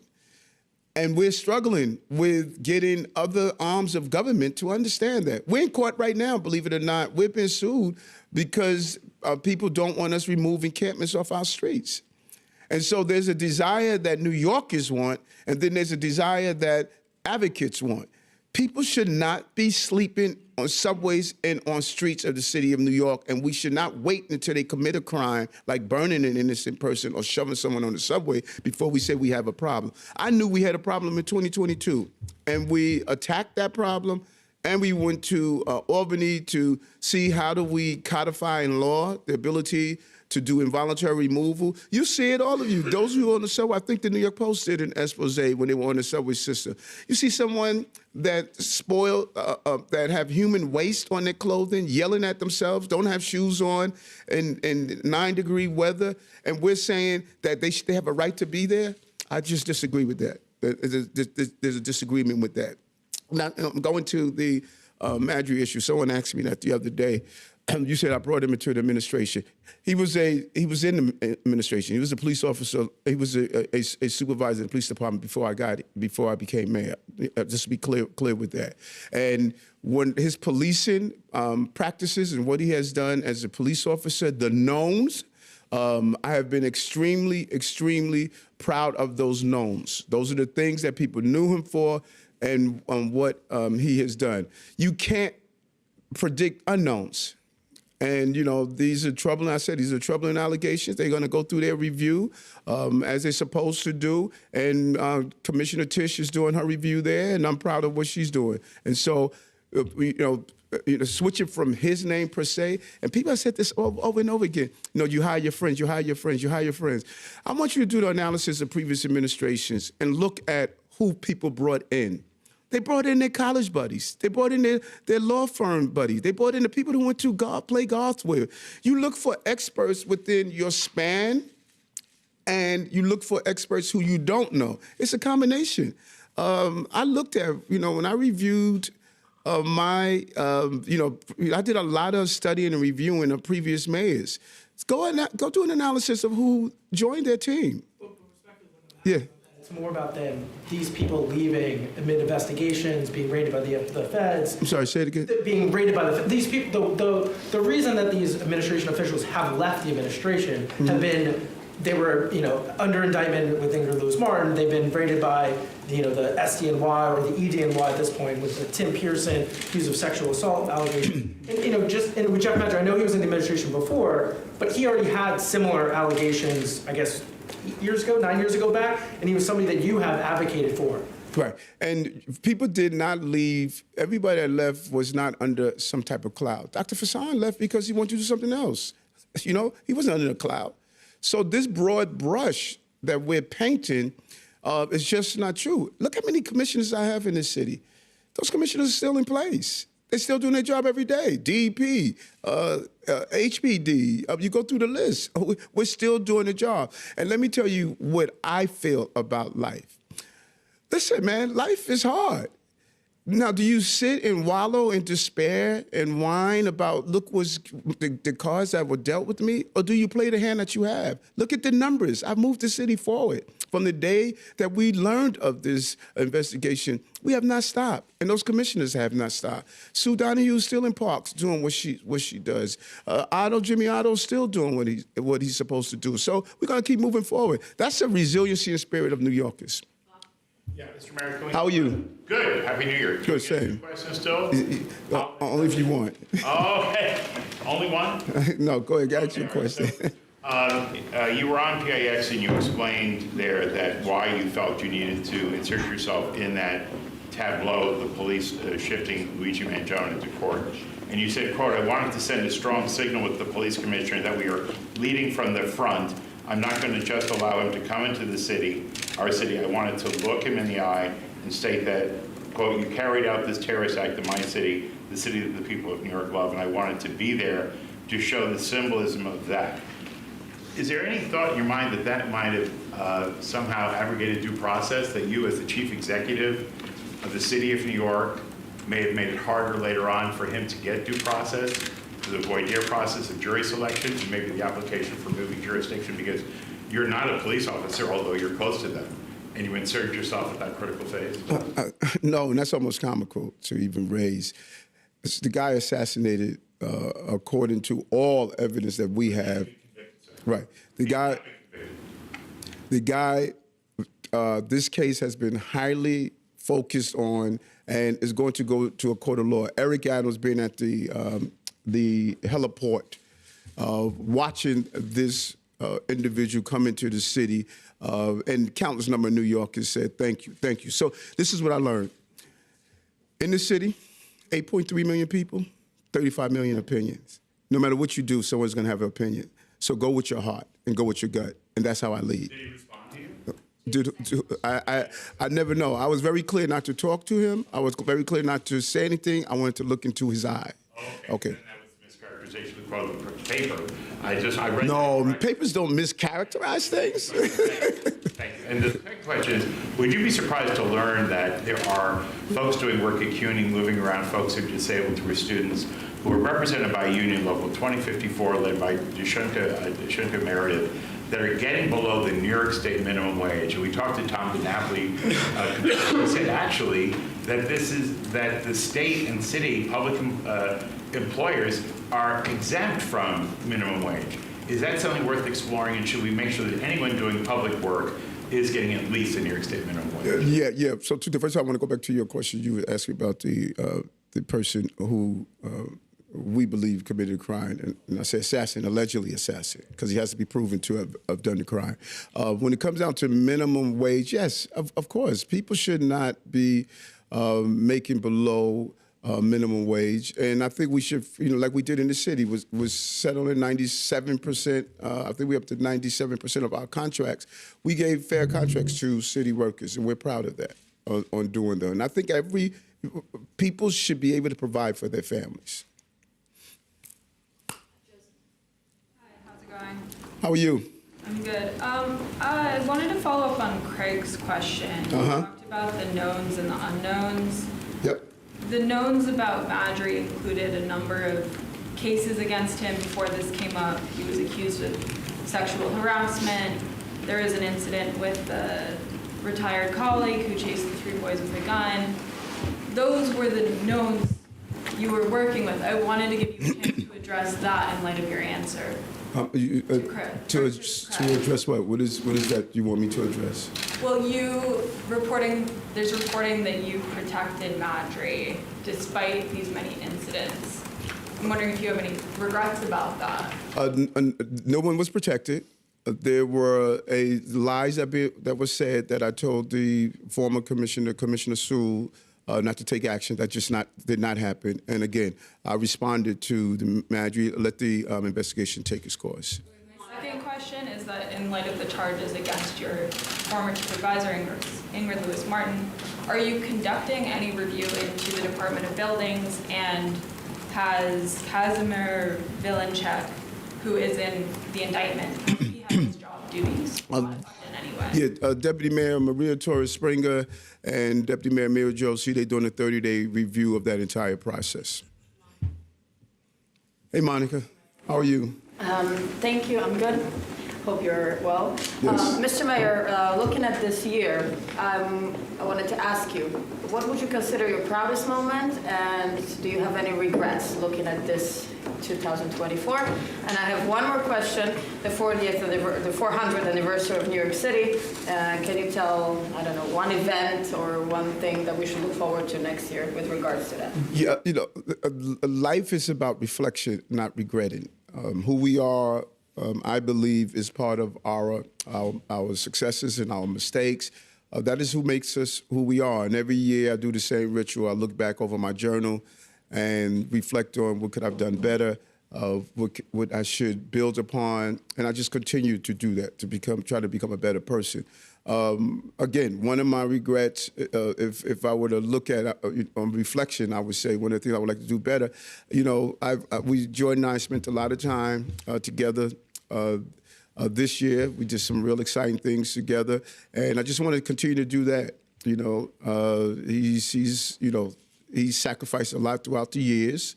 Me being in public life, and watching him now as a young man, I'm just really proud of him. He's in school teaching right now, and he's doing so many things that I'm excited. When I look at some of the things that a young person has to navigate, and watching him navigate them, he has become the man that I've always wanted him to be, and I want to spend some more time with him. So I've learned a lot this year.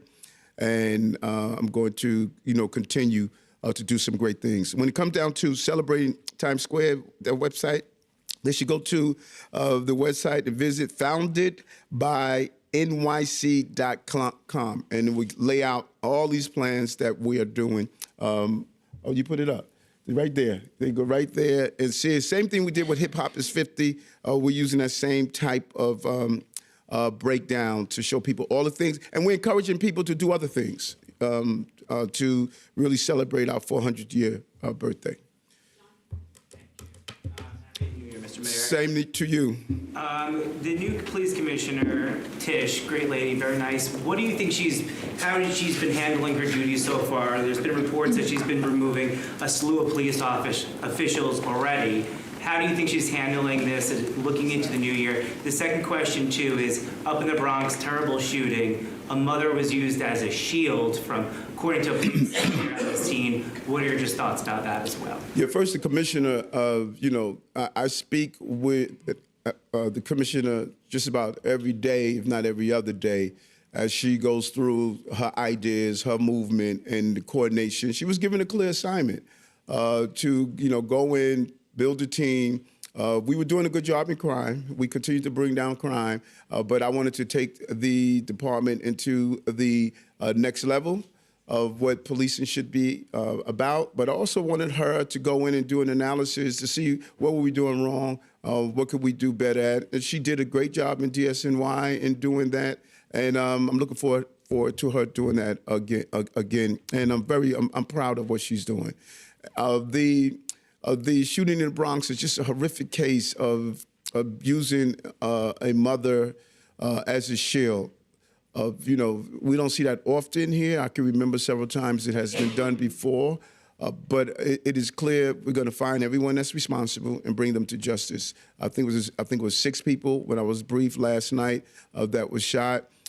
We continue to drop down shootings and homicides, but again, those numbers mean nothing when you see a horrific incident like that. And we're going to continue to do the job we do, and that's why we want all of these guns off our streets. And when you hear me talk about CRT and the units that go after these guns, these are real stories. That baby's traumatized, seeing her mother shot, and we want to prevent these actions from happening. What's going on, Dana? Given your recent comments about how all administrations have scandals and all mayors bring on friends or law school classmates or whatever, do you take any responsibility for the conduct of the people you have appointed and supported in spite of prior questionable behavior? Listen, I'm the commanding chief of the troops, and so if my troops do something wrong, I have to reflect on what I need to do and do better. And so I don't take away. I appoint those who I directly appoint. Many people have been in government for a long time and moved up through government and stayed here. We didn't have a high level of turnovers, believe it or not, when I came in. And so it's my responsibility to make sure that the people who are employed in the city deliver for the people of New York. And I take that responsibility highly, and I'm going to continue to do the best I can to deliver for the people of New York. And we have delivered for the people of New York, and we're going to continue to do that. Mr. Mayor, nice to see you. Courtney, hey, how are you? Haven't seen you in a little bit. I know. In the spirit of reflection and Happy New Year. Thank you. You obviously campaigned as a Later, former cop, yes. bringing down crime. Yes. Now, since you've taken over, the NYPD is under federal investigation, potentially for bribery. In addition, you've obviously had your chief of department resign in scandal. Just when you think about next year, you're heading into re-election, what does that say about that campaign promise, given the state of the NYPD? In addition, when was the last time you spoke to Jeffrey Maddrey? Did you ask for his resignation? And when did you find out about the allegations against him? I'll go back. Which campaign promise are you talking about? Running for mayor. No, but which one? I made several promises that these... About the NYPD, bringing down crime, trying to, I don't want to say revolutionize the NYPD, but you campaigned as a former NYPD officer, a former NYPD captain. So the fact that much of the scandal going on in your administration right now is censured on 1PP might say something about the campaign that you led several years ago and the campaign that you're expecting for re-election. Right. The campaign I talked about was bringing down crime, making our city safer. We did that. That was check. Boxes check. So I'm not, if you said that I went against my campaign promise, I didn't. We brought down crime. Subway crime is the lowest since 2009. Take away the 2 COVID years. The overall crime in the city has decreased. Homicides have decreased. Shootings have decreased. Even grand larcenies, which was a pesky little problem we have a decrease in that. So I lived up to that campaign promise. And I'm going to continue to make the city even safer. We're the safest big city in America. So I lived up to that promise. We're the safest big city in America. I lived up to that promise, and I'm going to continue to make us even safer. About Maddrey, when was the last time you spoke with him, when you found out about the allegation, and did you ask him to leave? Everybody in here would tell you, they could answer that question for me. I don't go into private conversations with people, and that's why people like talking to me, because they know they never hear it again.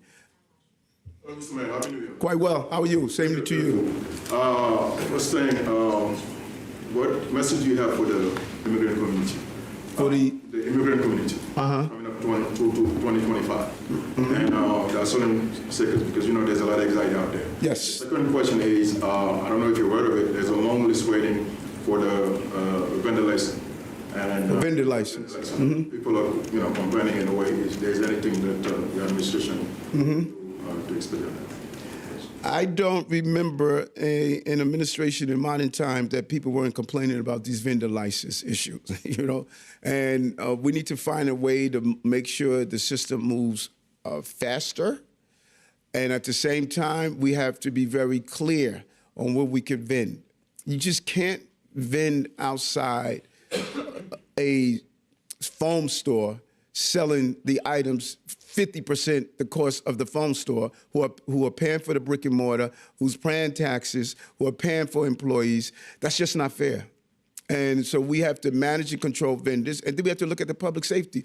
We saw what the Brooklyn Bridge looked like when we decided that you can't be clogging the bridge where people can't get on and off, selling stuff, locking stuff overnight off on the bridge.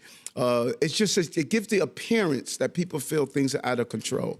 So we have to find that sweet spot and balance of having the right number of vendor licenses given out, and at the same time do it in a manner that we're not stopping our city from looking as though it's out of control by too many vendors. Like Sandra Ong called us on Main Street, just too many vendors.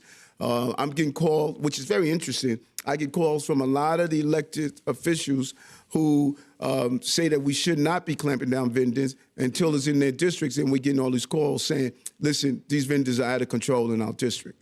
And so we got to find a sweet spot. We have to make sure that we give the right number of vendor licenses out that is not going to interfere with the normal cleanliness and quality of life of our city. And now to the immigrant, this has always been a city and a country of immigrants. I'm very clear on that. I cannot say it enough. We want them to continue to educate their children in our schools, continue to use medical services when you need to, continue to call law enforcement if you're a victim of a crime.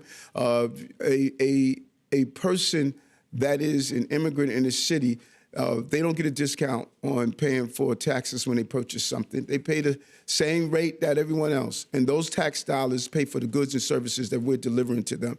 And I'm telling them, don't live in a feeling of anxiety. Continue to do the job that you're doing. This is a place for those who want to pursue the American dream, but it will never be a place for those who want to harm innocent people in this city, like we saw with the person who burned to death, a woman who was merely on our subway system. Thank you. Good. How are you? Good. About that woman who was burned on the subway system. Yes. She's recently been identified. Yes. Do you know any more about her? No more than the name and that she resided in New Jersey. She had a brief stint in our homeless shelter system, And, our hearts goes out to the family, a horrific incident to have to live through. And, just watching that tape, I couldn't even watch it all the way through. It was just a bad incident, and it impacts on how New Yorkers feel. But it really reinforced what I've been saying. People should not be living on our subway system. They should be in a place of care. And no matter where she lived, that should not have happened.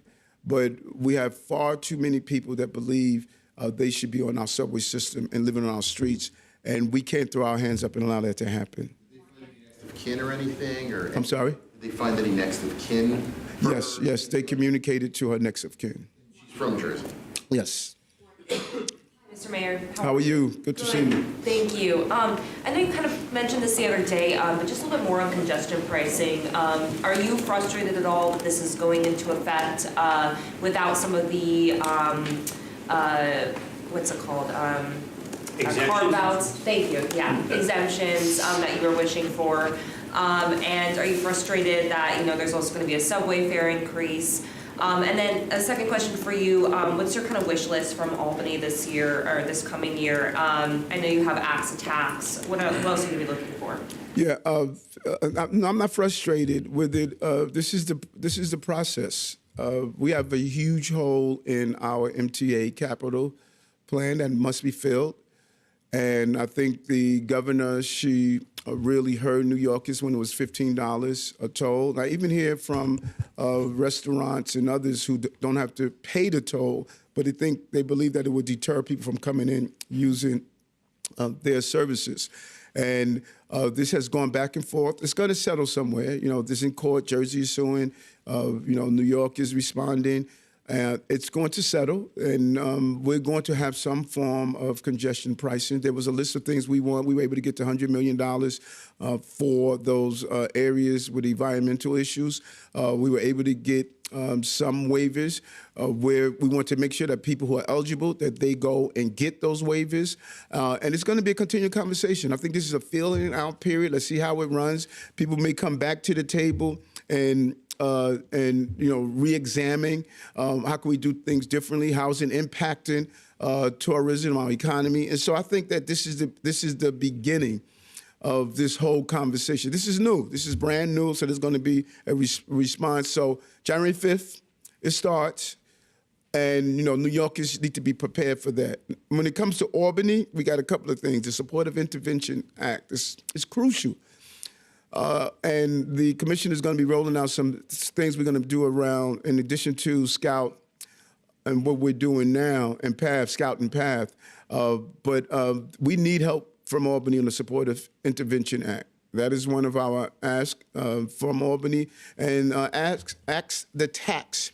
$63 million will go back in the pockets of 582,000 New Yorkers. I mean, when you think about a mother who's making $31,000 a year, if she has a child, she would not have to pay any income tax. That means a lot. And so we're hoping, I want to thank Assemblywoman Ranice Bichat-Hermelin and Senator Comrie for carrying the bill. But this is our method of putting money back in the pockets of New Yorkers. Those are the two. And lastly is discovery reform. All of the DAs, now they seem to be all on the same page of having real discovery reform. We think that now is the time to make it happen. Mr. Mayor, how are you? Good, good. Happy New Year. Same to you. I wanted to ask about the review that Commissioner Tisch is doing at the NYPD. I know we're waiting on the results, and you said you're going to wait for the process to play out. So I'm not asking about anything she's found, but I'm wondering if you can give us any more details about the review. What is she looking at? What's the criteria? And how far down the ranks is she going? It obviously would be infeasible to do like the whole department, but I'm assuming she has some sort of narrow scope. Well, one thing that I ask all the agencies to look at the overtime in our agencies. We were just hit with so much last year, particularly in the New York City Police Department, where you have 3,000 protests, demonstrations. Some of them were very rowdy at the time, subway enforcement, making people feel safe. So you have to go down and look at, you know, every layer, who signed off on the overtime slips, was it done accordingly? So she's doing a top to bottom review, something that she's good at doing.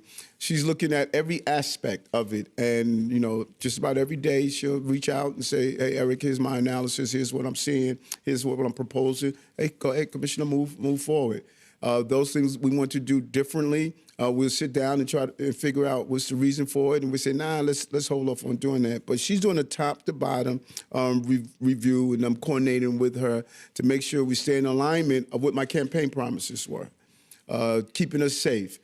The department did a great job in keeping us safe, and we don't want to disrupt that. We want to build on that because we want to get safer, and that's how we're going to coordinate together. And she's going to do a department-wide review, and everybody should be doing that this year. All of my deputy mayors should be doing a review as we go into 2025 on all of the agencies in their portfolios, and all the commissioners should be looking at their agencies and saying, okay, what could we do better? And how do we continue to deliver and push ourselves to deliver for New Yorkers? Mr. Mayor. What's happening? Happy New Year. Same to you. So going into the new year, this is going to be a big one for you, re-election, yes. Trial. You know, I'm just curious what you're most anxious, worried about, either personally, professionally, both, and also what you're most looking forward to. That's you know, that question to me is a home run. You know, that's a good question. I don't know what it was. Some fable of the guy that made wings out of wax, and one flew closer to the sun. Who? There you go. There you go. You know, and what my trademark, someone was telling me the other day that I had dinner with, what my trademark, I don't get too high and I don't get too low. You know, when good things happen, I'm not up there celebrating, thinking that tomorrow something bad can happen. But when bad things happen, I am not saying that, you know, oh my God, this is, you know, what life has to offer. I just stay at this mellow, even keel, wake up in the morning, pray, meditate, breathing exercise, drink my smoothie, and read the papers when there's good news in it. You know, so I don't have this anxiety. I feel that, listen, life is going to come at you, you handle it, and you just maintain your equilibrium. And that is just how I am. There are going to be good days, bad days. There's going to be days I wish I would have gotten out of bed, days that I wish I would not have gotten out of bed. You know, that is just life. And that has been my story that I've always looked. You know, what I find is that we typically spend 50% of our times worrying about things that could happen, another 50% of our time worrying about things that have happened. Neither one of them you can control. So if we spend all that time in the past and in the present, when are we going to, in the future, I should say, when is this going to exist in the present? Every day I'm in the present. I enjoy where I am and what life has to offer. And every day that I'm in even dark places, you know, Mommy used to say, dark places are not burials, son. They're plantings. And you're learning a lesson. And I'm pretty sure all of you, if you're going through some horrific times, those are probably one of your most, one of the periods where you learn the most about yourself. And sometimes the universe just tells you, listen, just be still. And so I'm not going into next year, 2025, with this anxiety. I'm going into 2025 to continue this amazing journey that I've had as a young man from South Jamaica, Queens, that's now the mayor of the most important city on the globe. And I'm just enjoying every moment of it. Two questions. Yes. You mentioned the Brooklyn Bridge. We had a report down there the other day, and the vendors are back. There was no... Where? I'm sorry, where? Brooklyn Bridge. Yes. The illegal vendors were back on the bridge. He said the only police presence he saw, there was one of those little mini vehicles, windows were smashed, there was no cop inside. That was the only sign of police presence on the bridge. Have you called the police off the bridge, and are you going to put them back on? Yeah, we're going to look at that, because you got to constantly, you know what, in this business, you have to inspect what you expect or is all suspect. Well, I haven't said that in a long time, you know. So we have to, you can't just put an initiative in place and then walk away and think that it's going to follow itself. You have to break the habits of people, and so I'm going to look and see. Matter of fact, I'm going to take a walk over there today and see if we are back to the state of chaos. And I'm going to reach out to both the 8-4 and I think that's the 5th precinct down here, or the 1st. I'll find out. But no, we have to maintain what we put in place. Second question, looking ahead. I know there's a big push to get lifeguards to raise the pay, I think $22 an hour. All the ocean beaches going to be open, and will they be able to reintroduce swimming lessons at the city pools this year?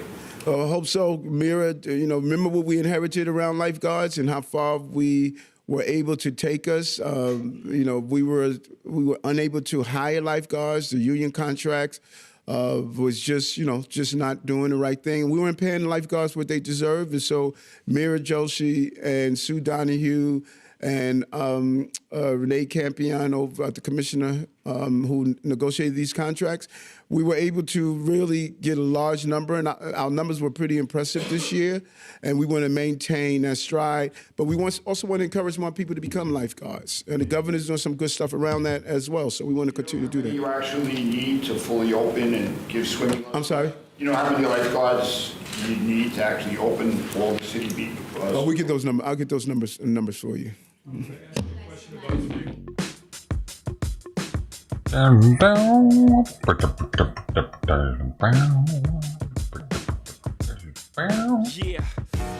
up at Brooklyn. Now I'm this guy was walking walking off with some Jay-Z. I don't know if he heard or not, but Jay-Z's in federal prison, isn't he? Isn't he being indicted or something? Did he get locked up? Did they actually lock him up, or they just indicted him? Morning, medical experts are warning about a norovirus outbreak hitting several states. The CDC reports more than 90 cases confirmed in the first week of December alone. That's more than double the cases we've seen that same week over the last 3 years. NBC's Shaquille Brewster is joining us now with more on all of this. So why now? Why are we seeing a big surge, Shaq? Well, Anna, it's around that time of the year where you're seeing people gather with family and friends. They're sharing food. Just think about how so many people are planning to celebrate the new year tonight. And the problem is we're seeing this clash essentially with a spike in the spread of norovirus. Fortunately, doctors say there are some simple steps that you could take to prevent this from spreading further. This morning, a holiday health warning as cases of the norovirus surge. Norovirus decided to be our last little Christmas gift. New data from the CDC shows an increase in outbreaks, with 91 reported in the first week of December across 14 states, more than double the number for the same week over the past 3 years.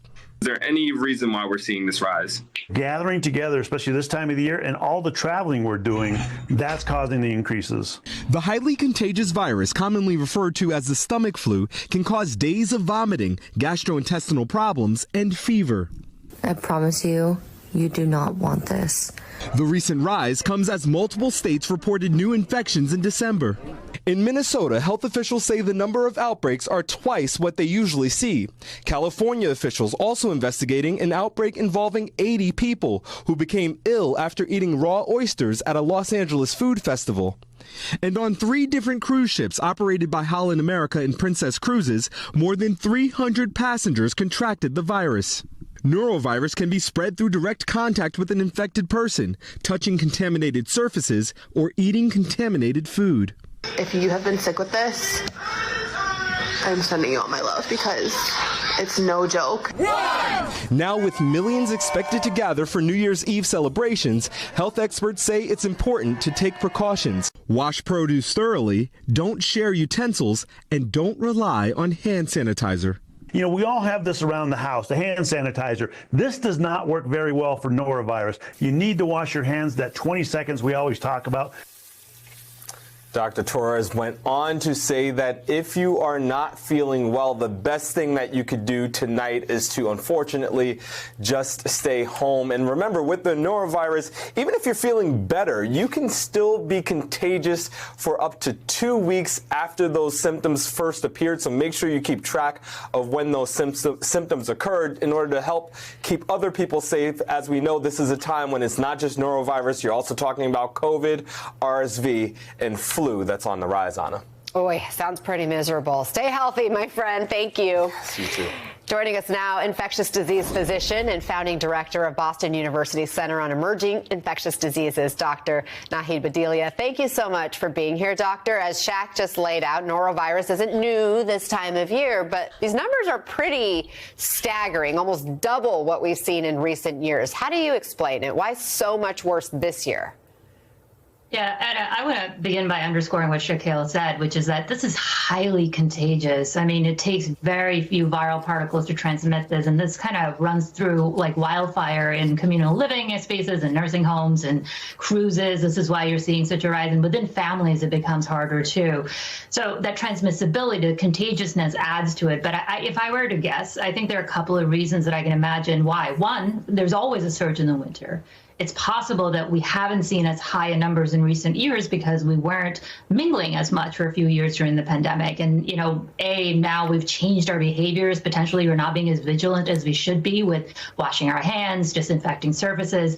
And second, you know, maybe because we haven't had as many outbreaks, potentially we don't have as much immunity to some of the strains that are transmitting. Those are some of the thoughts I could think of, but we don't have a definitive answer except for the fact that it's very contagious, but very easy to protect yourself if you keep your hands clean and keep the surfaces clean. I know, we're just seeing all that video, people washing their hands.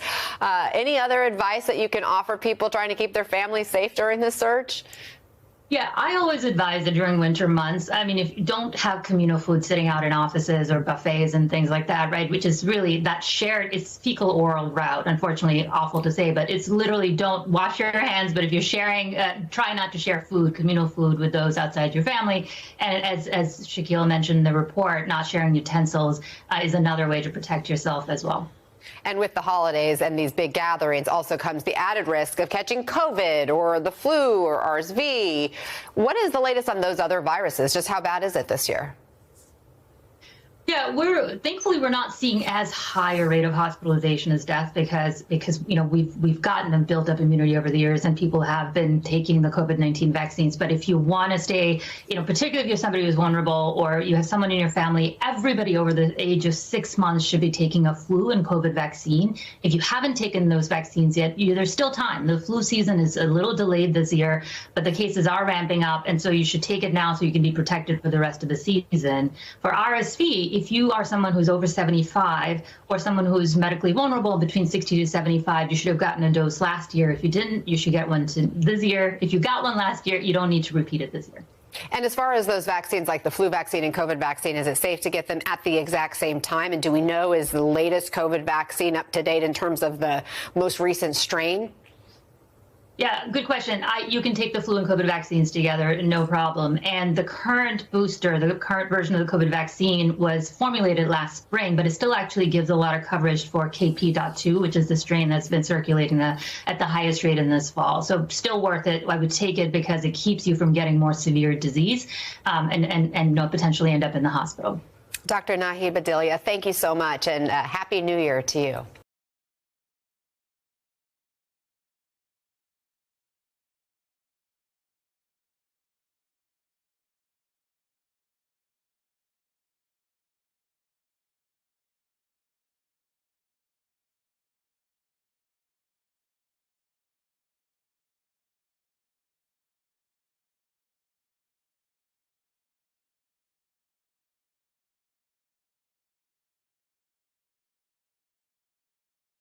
What solution to the conflict do you prefer?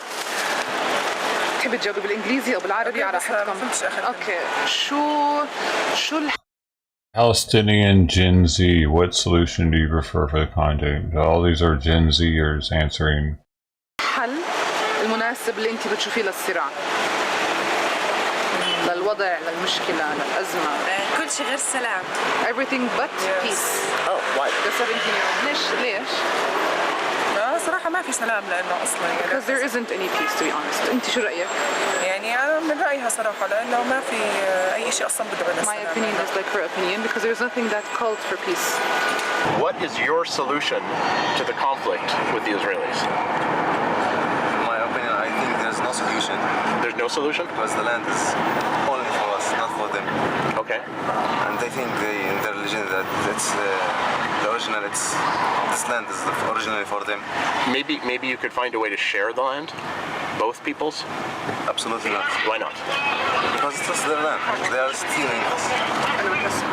Obviously, they are stealing us just like that. It's not their land. It's only our land. They think it's their land because their religion, their traditions, that's the way they get it from their grandfathers, but that's absolutely wrong. For that reason, I think there is no solution with it. It's just for us. She is 20. What is her solution to the conflict with Israel? عم بسأل الناس اللي يجيبك. أنتِ شو ممكن يكون الحل للنزاع اللي عم بيصير للوضع اللي عم بيصير؟ تطلع إسرائيل من هنا. اليهود يطلعوا من هنا. Israel leaves from here. Let the Jews leave from here. Okay, they're not going to leave. So what's a better solution? What's a solution that could work? على الأغلب ما راح يطلع. فشو ممكن يكون حل أحسن؟ حل واقعي. A realistic solution. Realistic. يعني ما في سلام بيننا، مستحيل يكون في بيننا سلام بيننا وبينهم، مستحيل. صعب كتير. It's very difficult. It's impossible that there بعد اللي صار بغزة واللي بيصير between us and them. And after what happened in Gaza. Where are you from, though, actually? Palestine. Yeah. Thank you. From here. In Ramallah or a village language outside? I originate from Zabab, the Jenin, but we live in Ramallah. Okay. I'm from Hebron, but we live in Ramallah. I'm going to say, because I need people from Hebron and Jenin anyway, so. Okay. How old are you? 17. Oh, you're really young. Okay, I thought you guys were like 20. Which solution to the conflict between Israelis and Palestinians do you prefer? Skip. Okay, for you, you don't want to answer. Will you answer? I don't know. It's a complicated question. Like one state, two state. That's what people. This is for people outside. It's up for me. I would take the one state because that's our land. They took it from us 75 years ago. Would the Israelis still live here?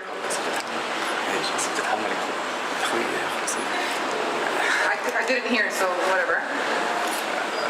I don't know. I can't answer. Okay, that's okay. You're 18. What is your solution to the conflict with the Israelis? What's conflict? نزاع. There's no. لو بالعربي زي ما بتفتح. No fish زي ما بتحكي. Fish حال. There is no solution. Do you want there to be a solution so you can live in peace? بتحب لو No? There's no solution. No? These people here can find a solution. Yeah, with the Israeli people. Do you want there to be a solution so you can live in peace? No? Why? Because there's no solution. Because there's no solution? This land can one. It's one? Can it be two states or one state and you live together? No? Why not? Like America? Like America, yeah. Gen Z, what is her solution to the conflict, or which solution does you? No, it doesn't matter. Okay, so What is her preferred solution? What does she prefer? Okay, as someone from your generation. أنت حدا من يعني من جيلك. شو الحل الأمثل اللي بتشوفيه للوضع؟ لجيلي أول إشي يعني حدا من جيلك يعني يعني أنصح الأصغر مني ولا اللي بعمري؟ Do you want me to advise the ones who are younger than me, who are my generation? No, what does she think should happen? To what? For the solution between Israel and Palestine. شو برأيك لازم يكون الحل أنت برأيك ما بين فلسطين وإسرائيل؟ إنه الحل أكيد هو واحد إنه يرجع وطننا إلنا أكيد ونرجع إحنا على وطننا يعني نقدر ندخل على كل مكان أكيد يعني إنه ما يكون في سلام بين ما يكون في سلام؟ لا. So that we have our country back and that there not be peace. Why? ليش؟ لأنه إحنا نطلب السلام مش شايفينه أصلاً. Because we ask for peace and we're not seeing peace. You resend me this video so I can. يعني كله عدواني So everything is violent. There's قتل وكل شيء يعني. Killing, اعتداء violence. كل شيء. What solution to the conflict do you prefer? شو الحل اللي أنت بتفضليه للأزمة اللي عم بتصير، الصراع اللي عم بتصير؟ شو بتشوفي حل مناسب؟ صراحة هي لو تتدهور راح أجيب العيد بس it's okay. هو صراحة الشرطة لازم ينظموا أكثر. سوري، أزمة السير، مش أزمة السير، لا يعني الصراع المشكلة، الأزمة اللي في المنطقة. لأنه الصراع المشكلة، الحرب، الحال، الوضع. فهمت. صراحة هو ما في. Traffic or conflict. So she began with traffic and now she's talking about What's traffic? Blacks. أزمة. لأنه ما في توحد بين الشعب الفلسطيني، ما في سلطة يعني منيحة، هذا هو السبب. يعني لو في سيادة للسلطة عندنا في مثلا في رام الله وبنظموا لمظاهرات لأشياء كان إحنا زمان تحررنا. I believe that if we were under a unified authority where our authority would organize for protests, then we would have been liberated a long time ago. Yeah, but what does the liberation look like? One state, two states? Okay. التحرر كيف شكله؟ دولة، دولتين. دولة. One state. And the Israelis live with you? والإسرائيليين رح يعيشوا معنا؟ لا. So what happens to them? الصراحة بعد اللي كل اللي صار في غزة عندنا فلسطين الشهداء ومش After all that happened in Gaza and the martyrs here in Palestine, I don't think we can. What's the traffic thing? I didn't understand that. I said أزمة. Asma. It can mean conflict. It can mean should, you know. Oh, she was thinking about traffic here. Gen Z. What is your solution to, what solution do you prefer to the conflict? Which do we give options or just?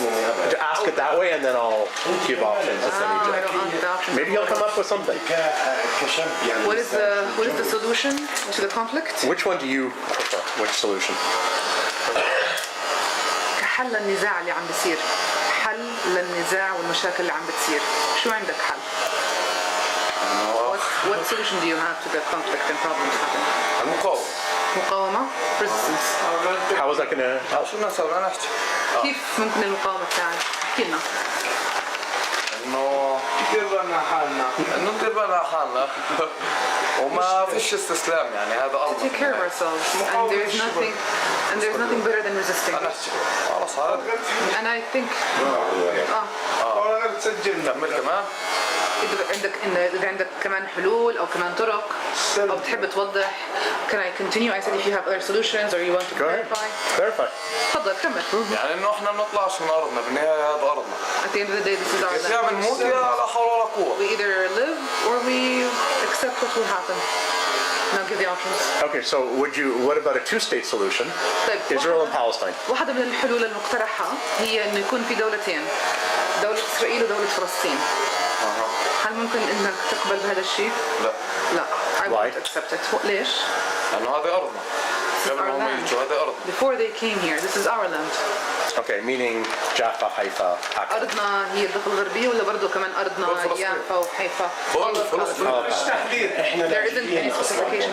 We are originally refugees here. Okay. There isn't like a separation between these lands. Okay, so let's say a one-state solution where everyone, it's a binational state. طيب واحد من الحلول الثانية اللي كانت اقتراح إنها دولة واحدة فيها كل الجنسيات وفيها كل القوميات. مش مشكلة. إحنا وهم يعني.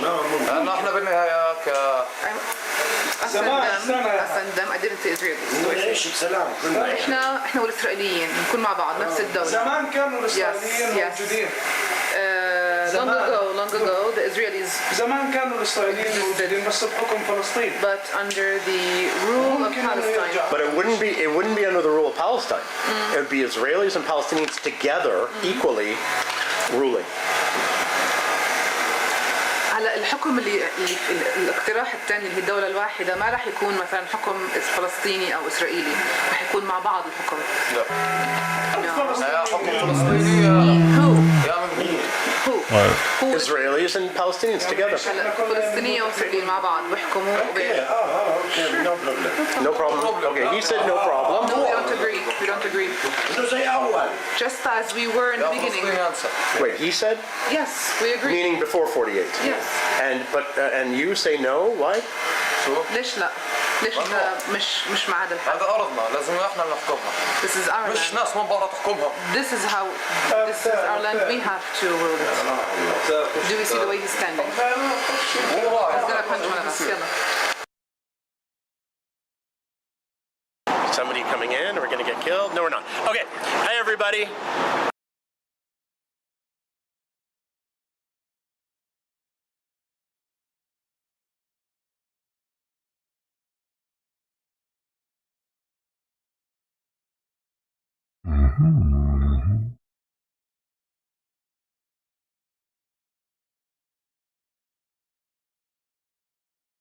Today is the last day that migrant shelters will be open here in Chicago, as the mayor's plan to combine programs designed to help both migrants and those experiencing homelessness takes effect. This means both groups will now have to compete for available bed space. News Nation's Nick Smith joining us live from that shelter that's closing in Chicago. Nick, talk to us about these changes and how that will alter things moving forward for those who need help most. Marky, good morning. The idea is to combine those services, right? So that those who are not only seeking assistance because they're migrants coming to the city of Chicago, but those who are victims of homelessness, both are under one umbrella. The idea is that it would help to save the city money. Experts say that this streamlined process to get assistance, according to the city's latest point-in-time estimate, the number of people in Chicago experiencing homelessness has nearly tripled in the last year. At one point, people were sleeping on the street street, in shelters inside police stations, even at the airport. There were two major reasons for that increase: the cost of housing impacting current and longtime residents, and the influx of more than 35,000 migrants that were bused or flown to Chicago as part of Texas Governor Greg Abbott's Operation Lone Star in the last few years. When there was a surge of people who were new arrivals coming to Chicago, there was kind of an establishment of two parallel systems, one system for people who are new arrivals, and then one system for people who have been here much significantly longer. And we're just, the city is just merging those systems into one unified system with the goal of serving everyone regardless of what their needs are or how long they've been here. Marky, there is also a financial benefit to servicing both the new arrivals mission, which help migrants who are seeking asylum, and the Chicago Department of Family and Support Services homeless services under one umbrella. It's expected to save the city money. Since 2022, Chicago reportedly spent hundreds of millions of dollars on migrant services. Last year alone, they spent more than $320 million. This could make a difference because the city is expecting a $980 million budget shortfall, Marky. Thanks for watching, everybody. Go to joinnn.com to find News Nation on your television provider. Also, don't forget to click that red subscribe button below to get more of News Nation's fact-driven, unbiased coverage.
Nearly 5 years after the COVID-19 outbreak, China may now have a mystery virus on the prowl. According to reports, China has been battling an outbreak of human metapneumovirus, or HMPV. What is known about it? How dangerous is it? As per the information available so far, HMPV causes symptoms similar to influenza as well as COVID-19. However, unlike the two, it currently does not have any corresponding vaccine. How concerning is that? Let's first tell you more about what is known. According to experts, HMPV infections rose in mainland China over the past few days. In the northern province in China, reportedly the infection rate has shown an upward trend. On Friday, China's Diseases Control Authority said that it was piloting a monitoring system for pneumonia. whose origin is unknown as of now. The Chinese medical body reportedly also said that cases of some respiratory diseases are expected to rise through the winter. It's reportedly to establish a dedicated system that can help the authorities set up protocols to handle unknown pathogens. Not just that, according to the state broadcaster CCTV, the National Disease Control and Prevention Administration is set to establish a separate procedure for laboratories to report as well as for prevention agencies to verify and handle cases. You see, all of this is happening and is being closely looked at given the backdrop of the COVID-19 mayhem. Responding to this outbreak, the Deputy Director of Taiwan Centers for Disease Control, or CDC, has said that Taiwan is closely monitoring the virus as well. Why is that? As it suspects that the outbreak might also affect Taiwan. This is Indian news, though, not American news. America's not even talking about this. Meanwhile, in Hong Kong, a leading epidemiologist has recently reportedly said that levels of HMPV remained low even amid the outbreak in mainland China. But what exactly is HMPV and what do we know about it? According to the official of Taiwan CDC, it is a common type of respiratory virus that mainly causes more serious illness in young children and older adults, as well as those with compromised immune systems. In others, the symptoms of this infection are in fact quite similar to those of the common cold. Therefore, symptoms commonly associated with HMPV include cough, fever, nasal congestion, and shortness of breath. However, clinical symptoms of HMPV infection may progress to bronchitis or pneumonia and are similar to other viruses that cause upper and lower respiratory infections. Now, can it turn deadly? According to the Chinese CDC, while the virus usually poses no major risks, those with pre-existing lung conditions like asthma, chronic obstructive pulmonary disease, etc., are at a higher risk of severe outcomes. How does it get transmitted? HMPV most likely gets spread from an infected person to others through secretions from coughing and sneezing and close personal contact, such as touching or shaking hands, or even touching parts of the face after touching objects or surfaces which may be contaminated with the virus. I know what you're thinking. Sounds a lot like COVID-19, right? Perhaps sounds like a nightmarish deja vu nobody wants to play out in real life. Well, the similarities are simply hard to miss. However, there is one big difference, a crucial one, that stands out. The fact that HMPV has no vaccine as of now, nor does it have an effective cure. Medical experts, in fact, saying that it's still mostly unknown to the general public, and this makes a difference when it comes to raising awareness surrounding it. You see, it may be purely incidental that almost 5 years after official cases of COVID-19 were first recorded, that China is battling another virus outbreak. However, what happened then and what happens now can be separated by one factor, the factor of transparency. You see, there are several reports, critical accounts, suggesting that China had withheld critical information in the early stages of the COVID-19 outbreak. Not just that, as per investigations that were led post-COVID-19, researchers were said to have isolated and mapped the virus causing COVID-19. This was at least 2 weeks before Beijing revealed details of the virus to the world this time around. Will that change? Can China be expected to take the outbreak of HMPV a lot more seriously? Also, exercise transparency regarding the plausible dangers that the virus may be posing in China and beyond, as well as China's plans to tackle the virus should it turn even more severe in the coming days. Former U.S. President Jimmy Carter is no more. The information we're getting is coming from Mexican authorities. It doesn't appear the tunnel was in use yet. And although this tunnel was intended to take smugglers under the border wall, it was a pair of eyes in the sky that led police to this discovery. Police in Mexico posted these photos on their Facebook page. They show police officers on the ground and a drone in the sky just south of the border wall. Then what looks like an ordinary ditch in the ground. But this, according to police, is the early stages of a new tunnel, one that would have eventually allowed smugglers to sneak people and drugs under the border into the U.S. And Mexican police say it was a drone that helped them spot the tunnel. According to the DEA's 2024 drug threat assessment, the Sinaloa drug cartel uses tunnels like these across the Southwest. Most of them are part of border cities' water and sewage systems, like this one in Nogales. But a small number are truly independent structures. Some have electricity and air vents. This is the third tunnel discovered near the Yuma area this year. Now, we reached out to Yuma Border Patrol about this operation, and although they do work with Mexican authorities to combat border crime, they said they had no information on this specific tunnel. Reporting live from San Luis, Alexander Rangel, Arizona's Family. Alex.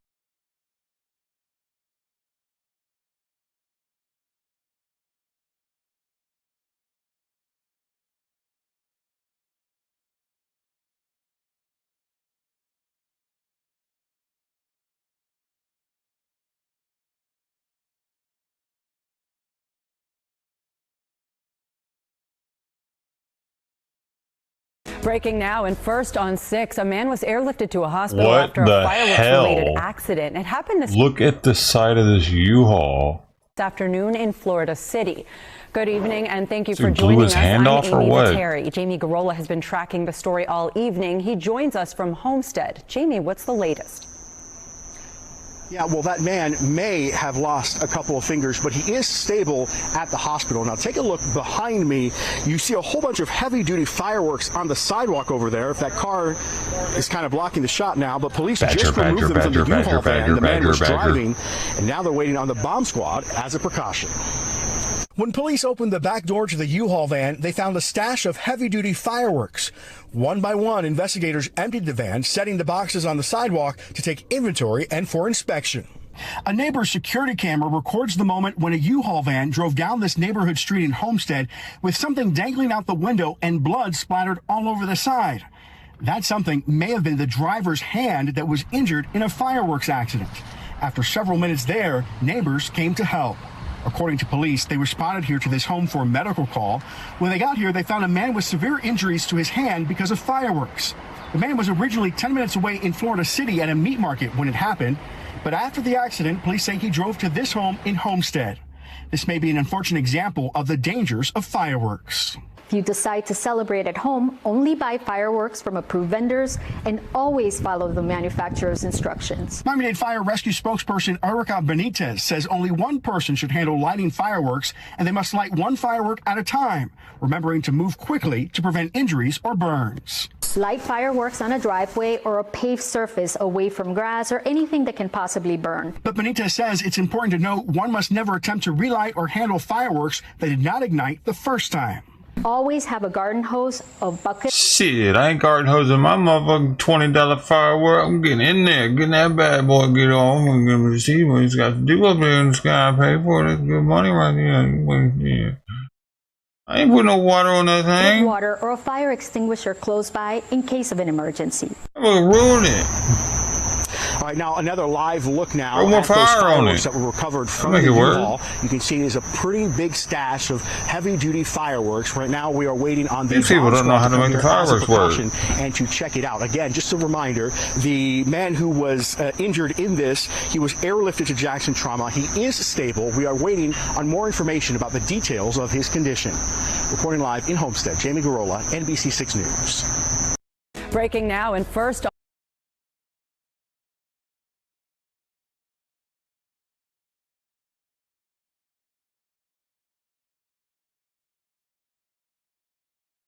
The hell is this? Make America rave again. Ladies and gentlemen, the founder of Project Veritas, the CEO of OMG, the chairman of Citizen Journalism Foundation, and the director of the film Line in the Sand. Oh, they had like a rave. They had a Maca rave.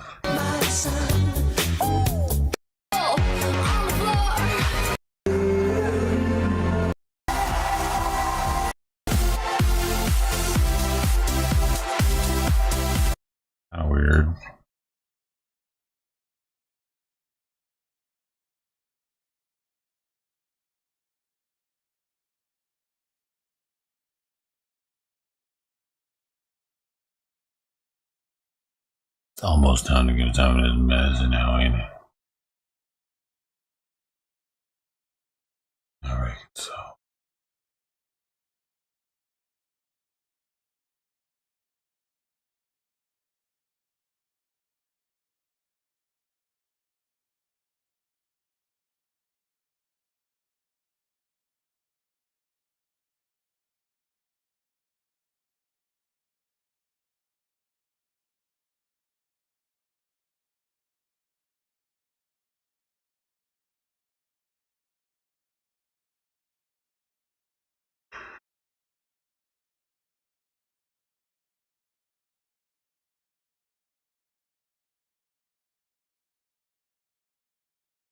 Dude, sick ass kids.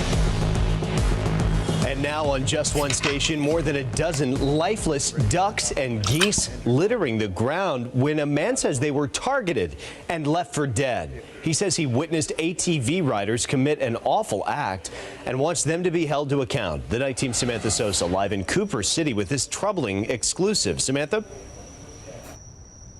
Yeah, a very disturbing discovery this gentleman made. He was at his house, which is around here. He stepped out and he saw a bunch of just dead animals littered all over this field here. And now he wants to know who did this and why.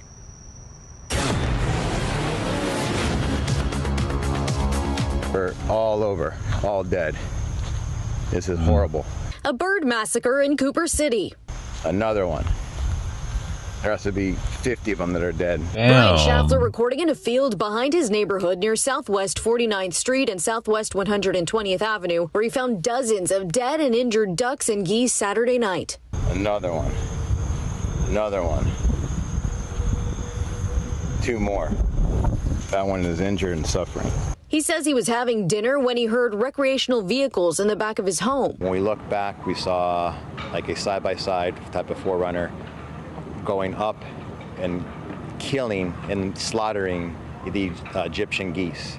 Not only one pass, they came back again and they were running them over. He says 4 or 5 kids, possibly high school age, were on the ATVs.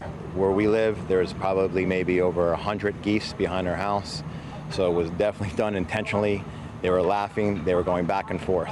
Disturbed and outraged, Schaffler called the Broward County Sheriff's Office and began gathering the dead geese in his truck, bringing them to the Sheriff's Office to show them. BSO deputies tell us they canvassed the area, writing in a statement, the circumstances surrounding the incident remain under investigation. The city can get involved as well, maybe put some barriers behind there because there's more ATCs, more and more behind where we live. There's a lot of wildlife back there. Schaffler hoping the people responsible.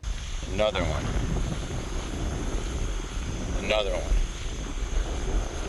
It's like a total massacre. Another one. Are held accountable for this. Just cruelty. Just really, really bad cruelty. I don't want to see any animal, or anything get injured.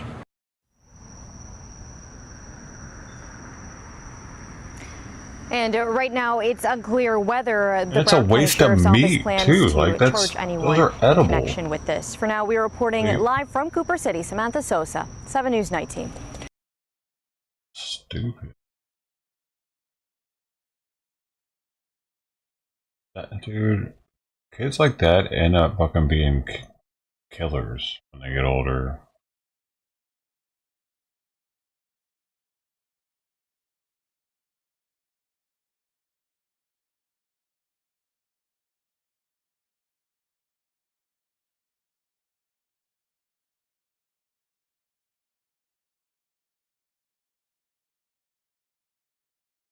Dude, people are already lining up. I gotta start getting my breakfast ready. This is a wild story. We're counting down to 2025 already and the standing big New Year's out Eve there celebration for New in Year's Times Square. ball drop. We have about 12 hours to go before 2024 comes to an end, and people are already lining up to get that perfect spot to watch the ball drop. Taking another live look at this hour, nearly 1 million people from all over the world will gather here for tonight's big party. We have team coverage for New Year's Eve 2025. Christina Fan is live in Times Times Square with more on the preparations. First, though, let's check in with meteorologist Tony Sadiku, who's tracking heavy rain for the crowds there. Tony? Hey, good afternoon, Cindy. Yeah, just under 12 hours until we are counting down to a fresh year. But yeah, before the countdown begins for that, we got to count down to some wet weather moving in. It is good looking out there right now. Sun and clouds, 52 degrees. But here's the rainmaker that's going to spoil the fun later on into tonight, and I don't see how we miss out on it. So it is going to be a factor in how you plan for this New Year's Eve evening. On Futurecast, you could time it out with me. Clouds lower and thicken, but well after sunset, it's still dry a good chunk of the year. That's a snapshot at 6 o'clock. It's 7, 8 o'clock, 9 o'clock. That's when I want you to be ready for some of this. Maybe there's a downpour in and around the city. There's some rain as you're driving into dinner, and those showers will continue off and on, in and out of it through about midnight before the weather improves. So that's certainly something you want to think about. It's 53 before we get the rain in here. It's after dark. Here's the rain chances. 8 o'clock. Rain chances solid into this evening. Coming up, we've got to talk about the risk for some thunderstorms, some potentially severe into tonight, and of course, a brand new weather pattern into the new year as well. Cindy, coming up. Tony, thank you. Our team coverage continues now with Christina Fan, who's live in Times Square for us. And Christina, you've been there all morning, so is getting a crowd there yet? Good afternoon, Cindy. Yes, the energy is building, especially in those pens you see all the way behind us, where some people have been lining up for hours now to get a front row seat. And I'm telling you, these people came super prepared. They have blankets, hand warmers. One man even bought a rotisserie chicken so that he can snack on it when he gets hungry later on in the afternoon. The NYPD tells us they came prepared too and have the city wrapped under a blanket of security. The crossroads of the world already swarming with people 12 hours prior to the iconic ball drop. Some revelers so enthusiastic they started gathering before dawn. Happy New Year! Happy New Year! I live here 54 years in New York. I live in here in New York. And first time. Others are less willing participants. If not for your daughter, would this have been on your bucket list? No. It's not my cup of tea, shall we say, but it's been good fun, and we've been watching everything get set up. It is absolutely crazy. Rain is in the forecast, but that's doing little to dampen the spirits of the crowd. These friends flew in from Tokyo and packed their bags with ponchos and food. Snacks and water and book. The police commissioner says there are no credible threats, but the agency is operating in a heightened threat environment. The NYPD will be deploying 6 drone teams over the crowd. The Elite Emergency Services Unit will be on rooftops, and teams dedicated to thwarting pickpocketers will be on the ground. We feel safe. Yeah, definitely we feel safe. Lots of policemen all the time. Here's a rundown on how the day will proceed. The viewing areas open at 3 p.m. Performances begin at 6. Then at 11:59, the mayor will press the button triggering the countdown that billions around the world will be tuning in to watch. I think just the history, the symbolism. New Year's is a time of reflecting on the past, celebrating the present, and looking forward to the future. We've been doing this in Times Square since 1904. This is the tradition that people grow up watching, and they remember, and it's nostalgic in many ways for people. And if you are one of the million people planning on coming down to celebrate, keep in mind that umbrellas will not be allowed despite the rain. So instead, bring your rain jackets, your ponchos, or as one person showed up, he plans to wear a heavy-duty trash bag tonight. So really, whatever works for you. For now, reporting live from Times Square, I'm Christina Fan. Cindy, back to you, and Happy New Year. Happy New Year. Christina, I just have to say, I know you and I have never done this. And when you talk to that guy, the guy who's lived here for 54 years, says there's still hope for us oldies, okay? So one day you and I may end up doing it. Maybe next year, Cindy. Okay. Maybe. Thanks, Christina. Well, some countries have already welcomed in 2020. That's great.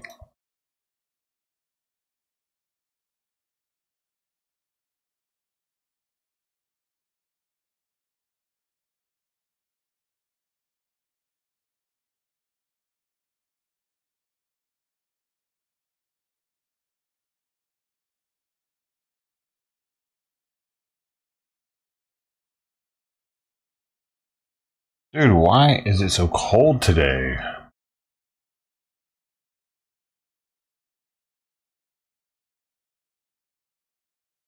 Still 54 degrees out. Misty, it says. That's why Tux went under the house, I guess.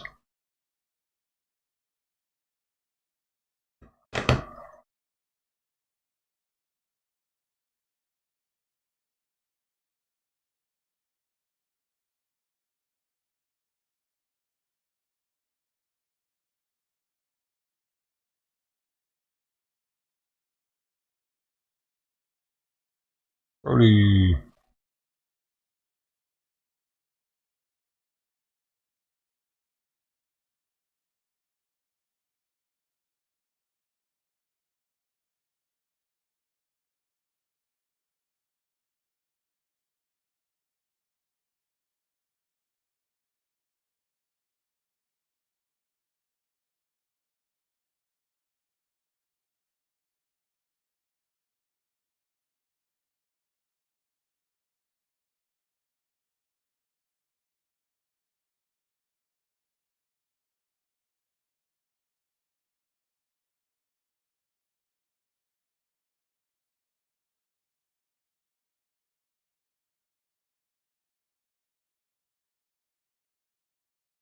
This holiday shopping season, Americans were projected to spend 7% more than last year.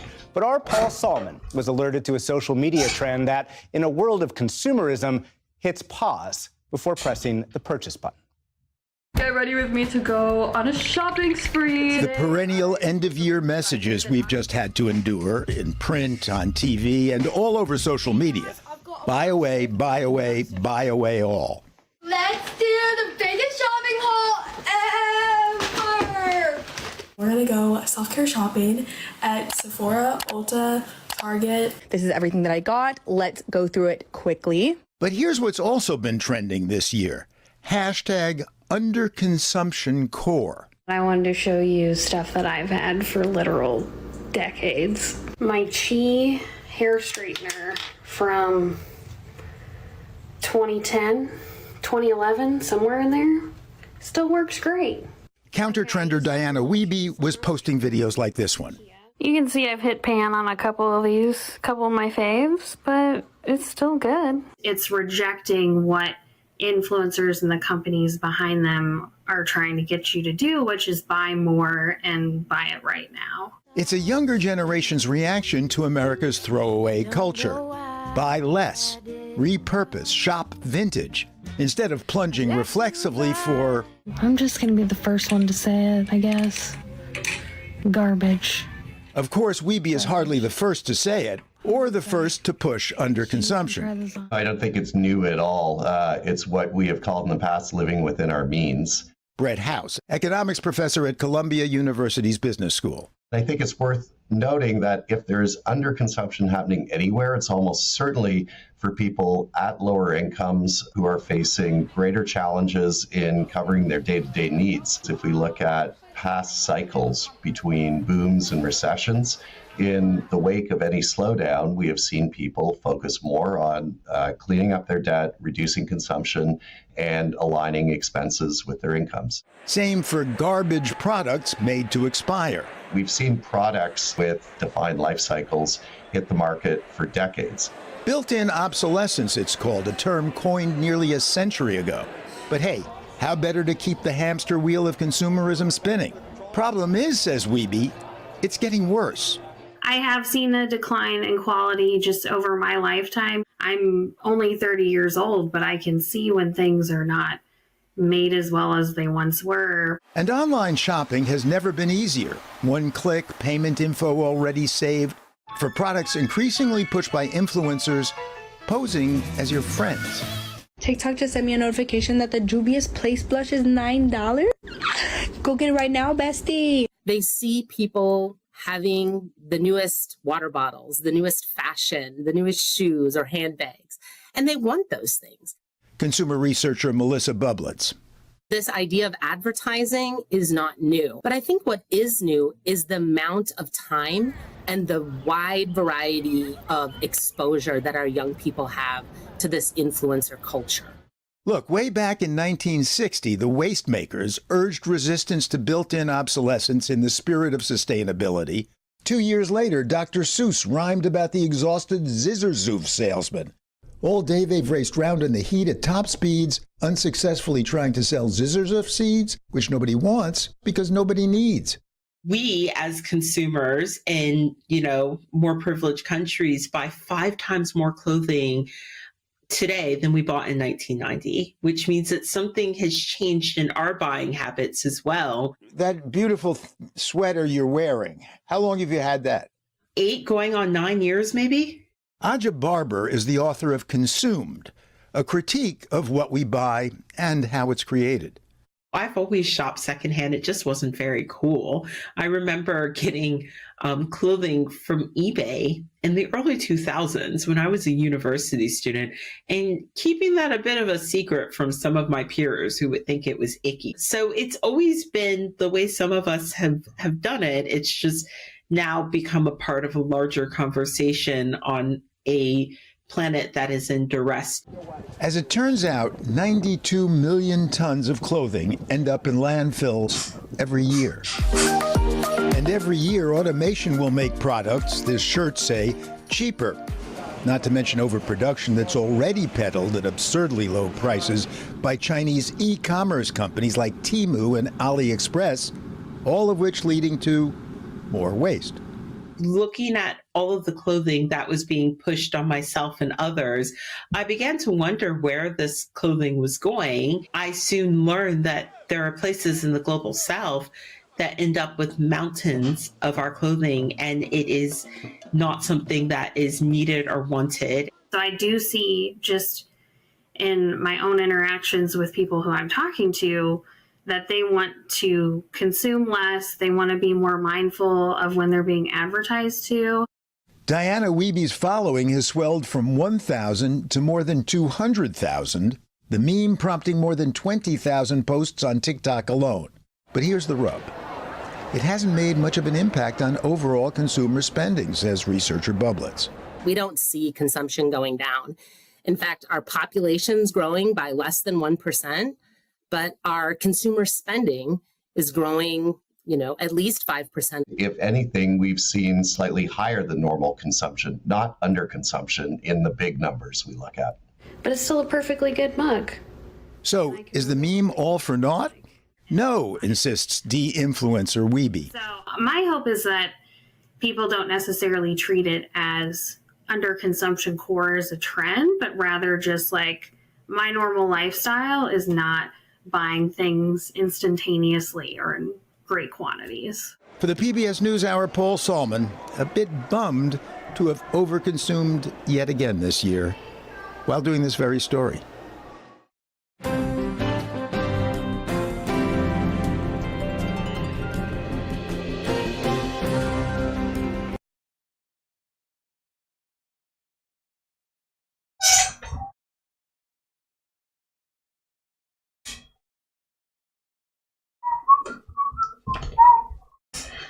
It takes that long for you to chop up the vegetables.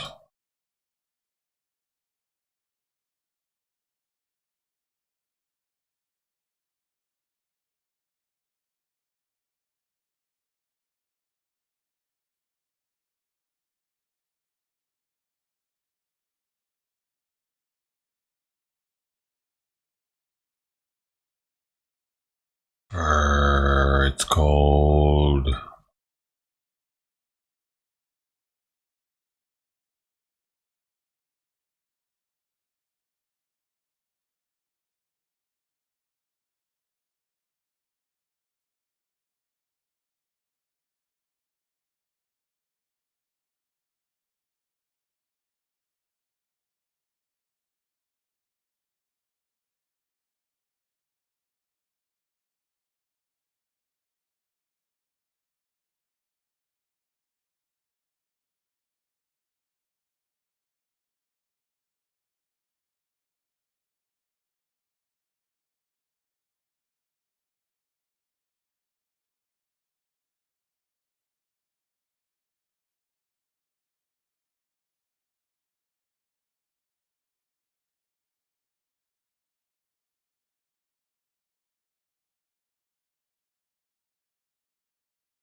Yo,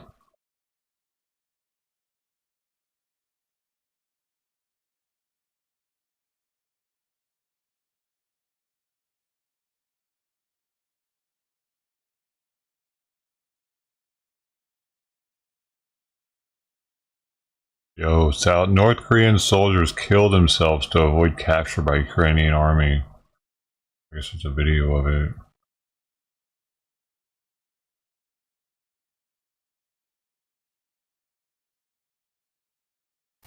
All right, with New Year's Eve preparations in the final stages, the NYPD is readying for the potential threat of Tren de Aragua today and into 2025. This is an issue that we're dealing with, not specific to New Year's Eve, Times Square, but some newly emergent threats, newly emergent crime patterns that we have, again, tried to combat very early and very deeply, so that we haven't had the entrenchment of some of this gang here in the city that you've seen elsewhere across the country. Yeah, this comes as NYPD data shows that a record number of officers were injured by violent suspects this year. That's up 13% from last year. Joining us now is former head of counterterrorism operations for the NYPD and Fox News contributor Paul Morrow. Good morning, Paul. Thanks for joining us. You hear this, acute threat of Tren de Aragua, but it's kind of this larger issue of how the city has handled illegal immigrants that have come to the city. Is this something that we should look at and say, hey, this is a really big threat for tonight's celebrations, or is it really something that just is here all the time? I would say the latter. This is something that the city's been dealing with now for a couple of years, but specific to New Year's Eve, I don't think it is something that anybody who's coming to the event really needs to have on the agenda. There are other things to worry about. Watch yourself relative to pickpockets and things like that. Understand that once you get into a pen in Times Square, you're not going to leave, and if you do, you can't come back in. Measures like that. But in terms of a Tren de Aragua threat specific to the New Year's event, the PD is on this. They have a lot of resources, even as tight as it is to them relative to recruitment and retention. They are out pretty far ahead on this Tren de Aragua thing and the gang threat in general that we've seen grow out of the migrant crisis. And so I think that tonight will be fine relative to that issue. Yeah, when we talk about why this crime from illegal immigrants is so, I guess, so acute in New York City and why it's felt so much. This is a great quote here that kind of tells you where police officers are on it. It says, an unnamed officer with 2 decades of experience told the New York Post, a lot more migrants assault cops than regular citizens. This comes as the lady we just saw speaking, let's see if I can grab her name real quick, but she's the deputy commissioner. She said that that basically these violent criminals are they're without consequence, and so you have them. They don't have consequence for attacking police officers. Now police officers say, yeah, they're doing it worse. What do you make of that? Yeah, I mean, a lot of the migrants, particularly the gangbangers, they come from some really rough terrain. Remember that Tren de Aragua specifically is a prison gang, and a Venezuelan prison gang is a crew that is used to doing battle with the police in Venezuela.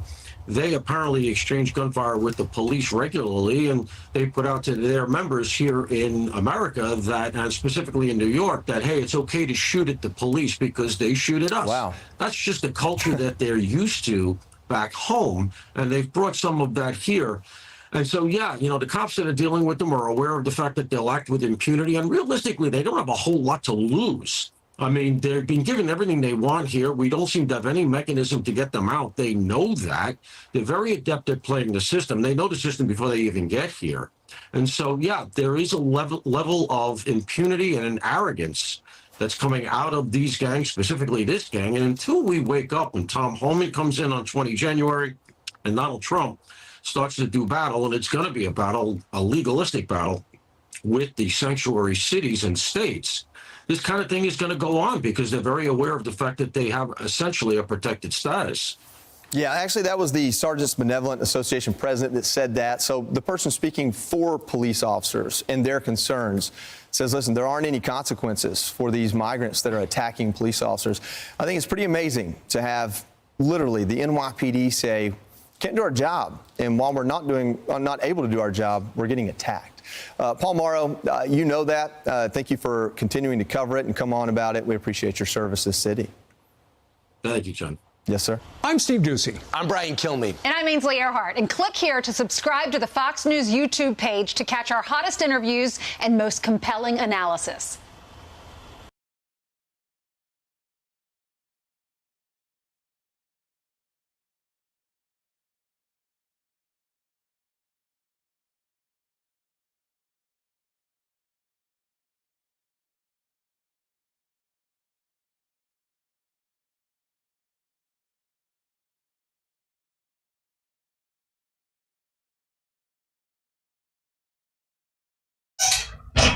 Hi, I'm Steve Ducey.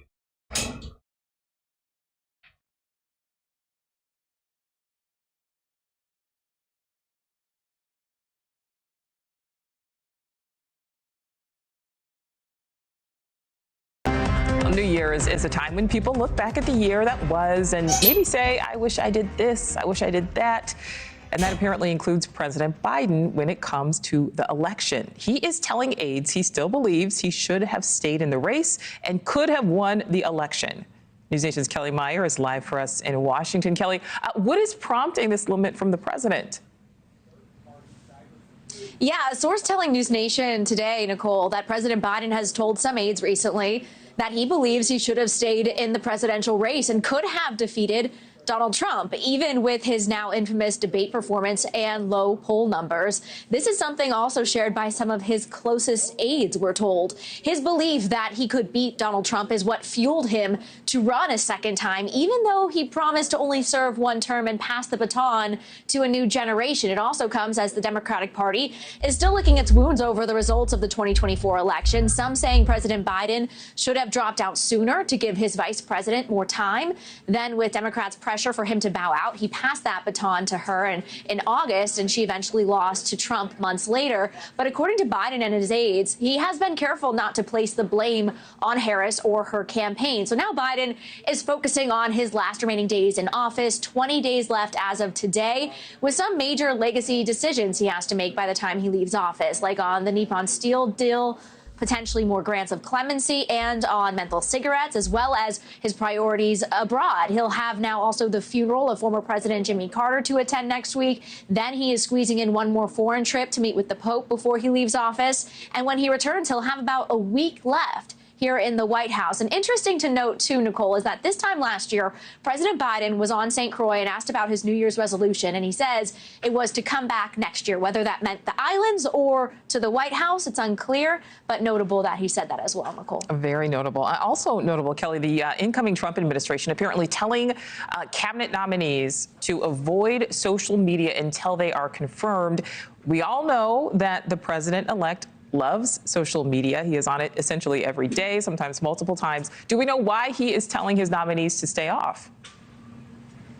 Yeah, and they're trying to say, just let the president speak. Don't try to speak for the president. He'll say what he wants to say on social media. For the rest, stay off of it. And he had another warning today, actually, on True Social, speaking of him posting, that Senate Democrats, he says, are plotting to delay confirmations of his cabinet nominees. He shared this on True Social this morning, saying in part, quote, Senate Democrats are organizing to improperly stall and delay the confirmation process of many of our great nominees. They will try all sorts of tricks starting very soon. Republicans must not allow them to do that, he ends. And this comes as Team Trump is ordering all intended nominees to stop posting on social media ahead of Senate confirmations. President-elect Trump's chief of staff, Susie Wiles, shared a message on Sunday, and in a memo obtained by the New York Post, Wiles says in part, quote, all intended nominees should refrain from any public social media posts without prior approval from the incoming White House counsel. Now, Mick Mulvaney, a News Nation contributor and former White House chief of staff himself, posted this on X, saying that this is simply good practice. We were chatting this morning, and he told me that he was once nominated in 2016, and he was told to keep his head down and keep quiet and get confirmed. He says he didn't even vote on the floor, even though he was still a member of Congress. But he says that it was his advice from his own team, not the Trump team at that time. Now, confirmation hearings are set to begin next week, Nicole. All right, already happening next week. Kelly Meyer, live in Washington. Thank you. Thanks for watching. Go to joinnn.com to find News Nation on your screen. And don't forget to click the red subscribe button below to get more of News Nation's fact-driven, unbiased coverage.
I'm as medicine now. Come on, buddy.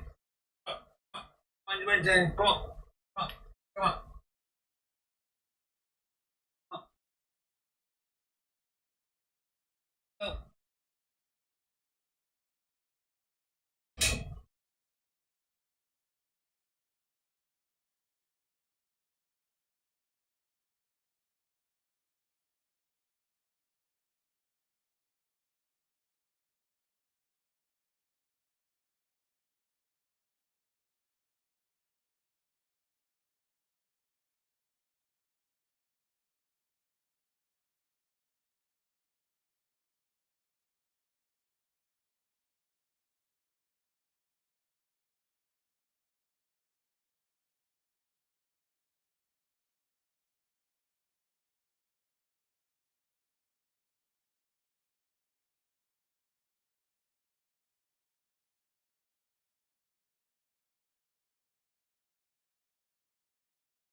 I savage.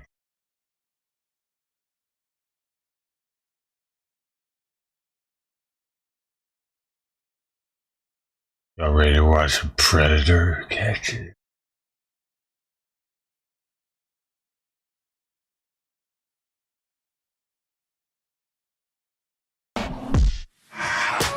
Let's go catch this boy. Like with the no okay. If this Get him. Hey, reader discretion is advised. Keto vision. That's amazing. Yeah, I think.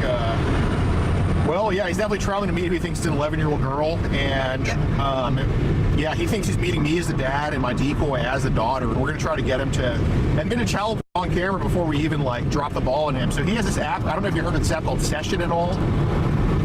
So you heard of Telegram, right? I've heard of Telegram. I think 3 events. Right. So Telegram's the one that they use, to trade child and all that. But they're kind of moving off that to go to Session, which is an even more encrypted app. They don't even have usernames on Session. It's just numbers they give you.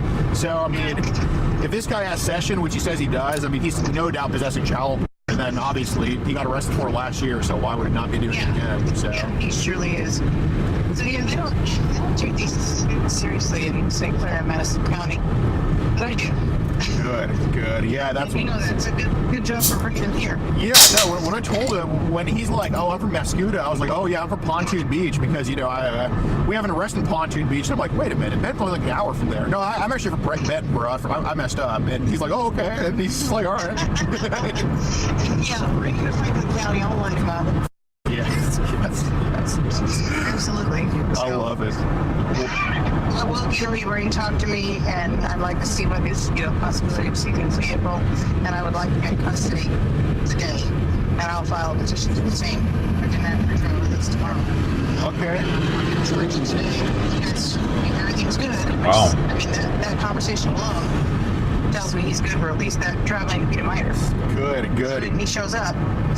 So if he shows up, and then put him in custody, we'll gladly charge him today and have a hearing tomorrow on his detention. Oh my God, that is beautiful. Yeah, you'll be getting a call from the McDonald's here in probably we're gonna be meeting him in about 20 minutes, and you'll probably get a call within those 2 hours. Sounds perfect. I've got a meeting in West City at the police department for task force, but you can text me or call me or whatever. I'll step out and make it. All right, thank you so much. All right, no problem. Thanks, Alex. All right, bye. That is the most based prosecutor in the country. God bless you. Okay, that's West City. Okay. Has not been. Got it. So Sarah Park is actually the one that I did the most recent traveling to be a minor. She's one of the investigators for West City PD. Okay. So she'd be on board. I will just. Do you want me to call her and let her know that you're coming, or do you want me to give you her name and number? Yeah, if you could give her a heads up, that'd be good. Yeah, I'll give her a call real quick and let her know what's going on and let her know that to expect a call from you. All right, thank you so much. All right, no problem. Bye. Bye. We're going to...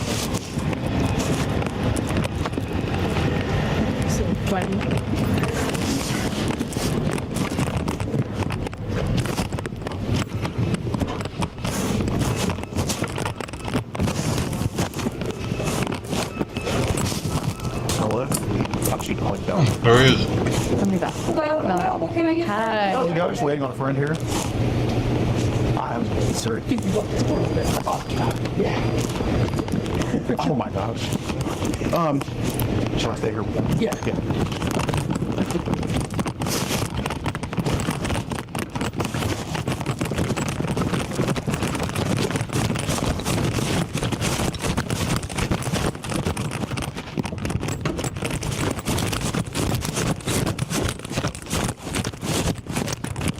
Homemade chicken soup. Sounds pretty good. Well, yeah, nice to meet you. Patrick. That's my wife Val. That's our daughter Ella. But, hey, you hungry? Have you eaten yet? No, I'm good. Okay. We'll just get some coffee then. Yeah. Okay. Hey, guys, ready? Yes, ma'am. So I'm gonna have. Some coffee for Ella. Yes, do you still want nuggets? Okay. So we'll have you said two brown sugars? Yes. Okay, we'll have a dark coffee with 2 brown sugars. Or two. Black coffee with 2 sugars? 2 sugars, yep. And then. What size? Medium size. What did you want, please? Just a regular brown coffee for. So a black coffee? Right. What size? Oh, brown coffee. And then we'll have a kids nugget meal for her. It's 6 pieces and a 4-piece. We'll do a 4-piece. What kind of sauce and what's 3? We're gonna get her. Do you have Coke here? We're gonna get her Coke today. And I'll just also have a black coffee. So no sauce? You want ketchup, sweetie? Get her ketchup. And then what's the coffee do you want? Let's do a medium. It's for here? They're gonna have the camera in there eventually.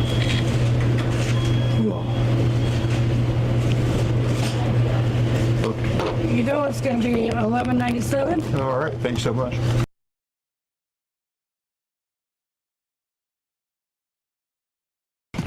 Well, Jim. Well, James. Yeah, nice to meet you. We get my mom to the hospital today. Really? For gastro stuff. Like, oh my gosh. She's got 30 years ago she had kidney failure. Yeah. Kidney. So she had one. And then she was diagnosed diabetic 2 years ago. She's not anymore. And she's got kidney failure and she's got stomach problems. She's on home dialysis and it's just like right. Sounds like the guy wants his mom to Dad was die. like, oh, I'll take her to the hospital today. And I'm like, okay, cool. And I was like, he's like, what are you gonna do? I was like, I'm stuck sitting in the house all day. I was like, I'm gonna go drive. And he's like, okay, have fun. Oh my God. Here, sweetie, talk about boring hospital stuff. You can play on my phone.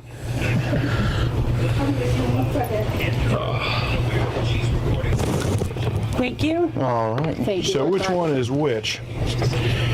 So this dude's mom is dying, and he decided to go try to be a pedo. Wow. The 2 sugar. All right, it's a small. He's bitching about it. All right. There you go. Thank you. Whoa. Just make sure the nuggets are in there. He's like not wanting sympathy about she's dying. He wants sympathy about what he has to deal with it. That's crazy. What I have to deal with my dying mom. Not too bad. I mean, there's some construction on 54, but no. I mean, I-64 is just known for pure nothingness. So if you just listen to the music, it'll be good. Oh, I drove a couple years ago. I moved to Florida, and I drove all the way from here to Orlando. Okay. God damn. Okay. I left Mascuda at 4 a.m. It was funny because I got a cup of coffee. Dude, his mouth is going to make me lose my appetite. Like one of those? Yeah. At Mascuda. I finished it when I hit Metropolis. Oh my gosh. Well, were you able to like drive the whole way through? Yeah. Oh my God. I stopped for lunch and then I'm not looking anymore. I was good. It was like a 18-hour drive. Yeah, no. So I used to be a truck driver. So what happened was, the reason I have 2 homes, I have a home in Pontoon and I have a home here. There was like a settlement that happened. So one of my bosses, we didn't get along, and I kid you not, he put sometime in the office, he put hair in my drink. I noticed it. We went there, and dude, it was a whole thing. Had to go to court, like DNA test, all that. And I got like a $250,000 settlement. Nice. Yeah, so I'm like, all right, I'll just buy a home here and stay in Pontoon, kind of go back and forth. Yeah. But, so it's good now. Like I'm able to stay home with those two a lot more. Like I kind of just do side jobs now and all that type of stuff. But a lot of free time. But yeah, so what brought you to Blue Sky? I was just I was on Twitter and I just following like random people like Elon Musk and all them people, and it was just like all of a sudden it was just like mass exodus to Blue Sky. Right. And I'm like, all right, I'm going to check that out. I want to see what that's like. Sure. And so I'm more open. Yeah, and I hopped on there, and I hopped on there, and then I'm also on Tumblr. Right. And somebody was on Tumblr, and they were like, hey, I was like, hey, does anybody know anything about Blue Sky? I just got on there, and they're like, oh yeah, here, you need to follow this guy. And so they told me to follow this guy, and so I'm like, what? Okay, cool. I followed him. I'm like, all right, yeah. Okay, so I'm going to follow some other accounts and everything. It already sounds super fucking weird. What do you mean? Who does that? Hey man, I just joined Instagram.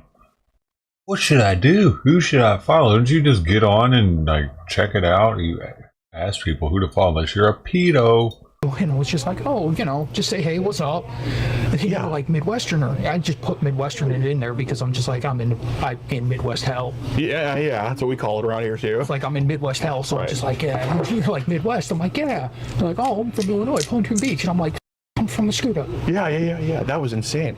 I used to live in Tennessee. You know where Greenville is? Mm-hmm. Yeah, I lived in Greenville, Tennessee, but that was more of when I was in my 20s and like, dude, I love it out there. Dude, land is just so much cheaper here. Oh yeah, well, like my dad's military. Okay. So I was born on Scott Air Force Base. Where's that at? Right by Muscuda. So like it's like Muscuda, Scott. Oh, Bill. right. And so I was born there, lived there for 4 years. We moved to Germany, lived there for 4 years, and then moved back. And my dad had made a promise. He was like, wherever my sister started high school is where she was going to finish. Right. Which meant wherever she started, I was going to start and I was going to finish because I'm 2 years behind her. Mm-hmm. She was like, oh, it's like, oh, okay.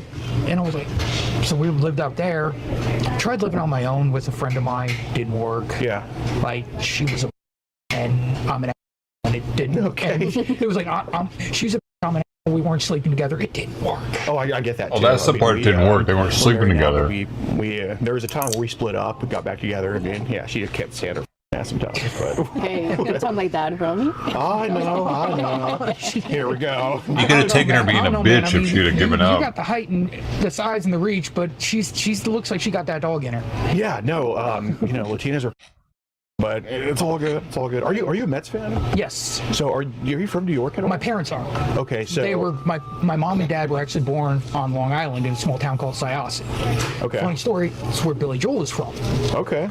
His I love that song Down East Your Alexa, one of my favorite songs. Yeah. But his song Italian Restaurant is about an old Italian restaurant in Syosset that my grandmother used to work at, and she used to wait his table. No way. And she said she hated Bill. She hated it when Bill came in because he would come in, he would get a cup of coffee, and he would sit at the table for hours, right, and scribble, and then leave, and never give anything over $1 tip. What? Because it was when he was struggling before he got signed. Okay, so okay. I was just like, oh, that's cool. But yeah, my parents were born there, got married. My dad, too stupid for college, so he was just like, I'm going to join the military.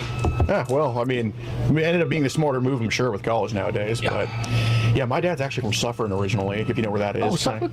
Suffern? Oh, yeah. Not Suffolk County, but Suffern, kind of like in Rockland County. My mom's from Houston, Texas, so that's why I get this, whatever accent I have. Yeah. Like, whatever the But it's really funny because my mom doesn't have they don't have the New York accent. Right. Anytime my mom talks to her brother, it comes out.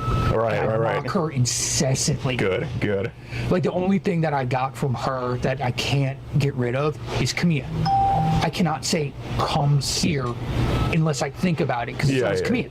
Yeah. And the first time I was at college and I said that and they were like, what? I go, come here. And they go, what? I'm like, come here. Why didn't you say that? I was like, because I did. Because you're missing half your teeth, buddy.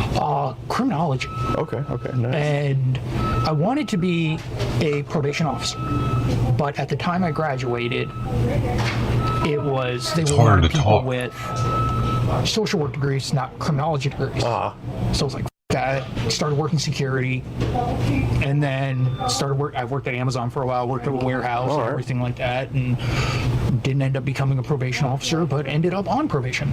Yeah. No, well, there you go. Really? What happened?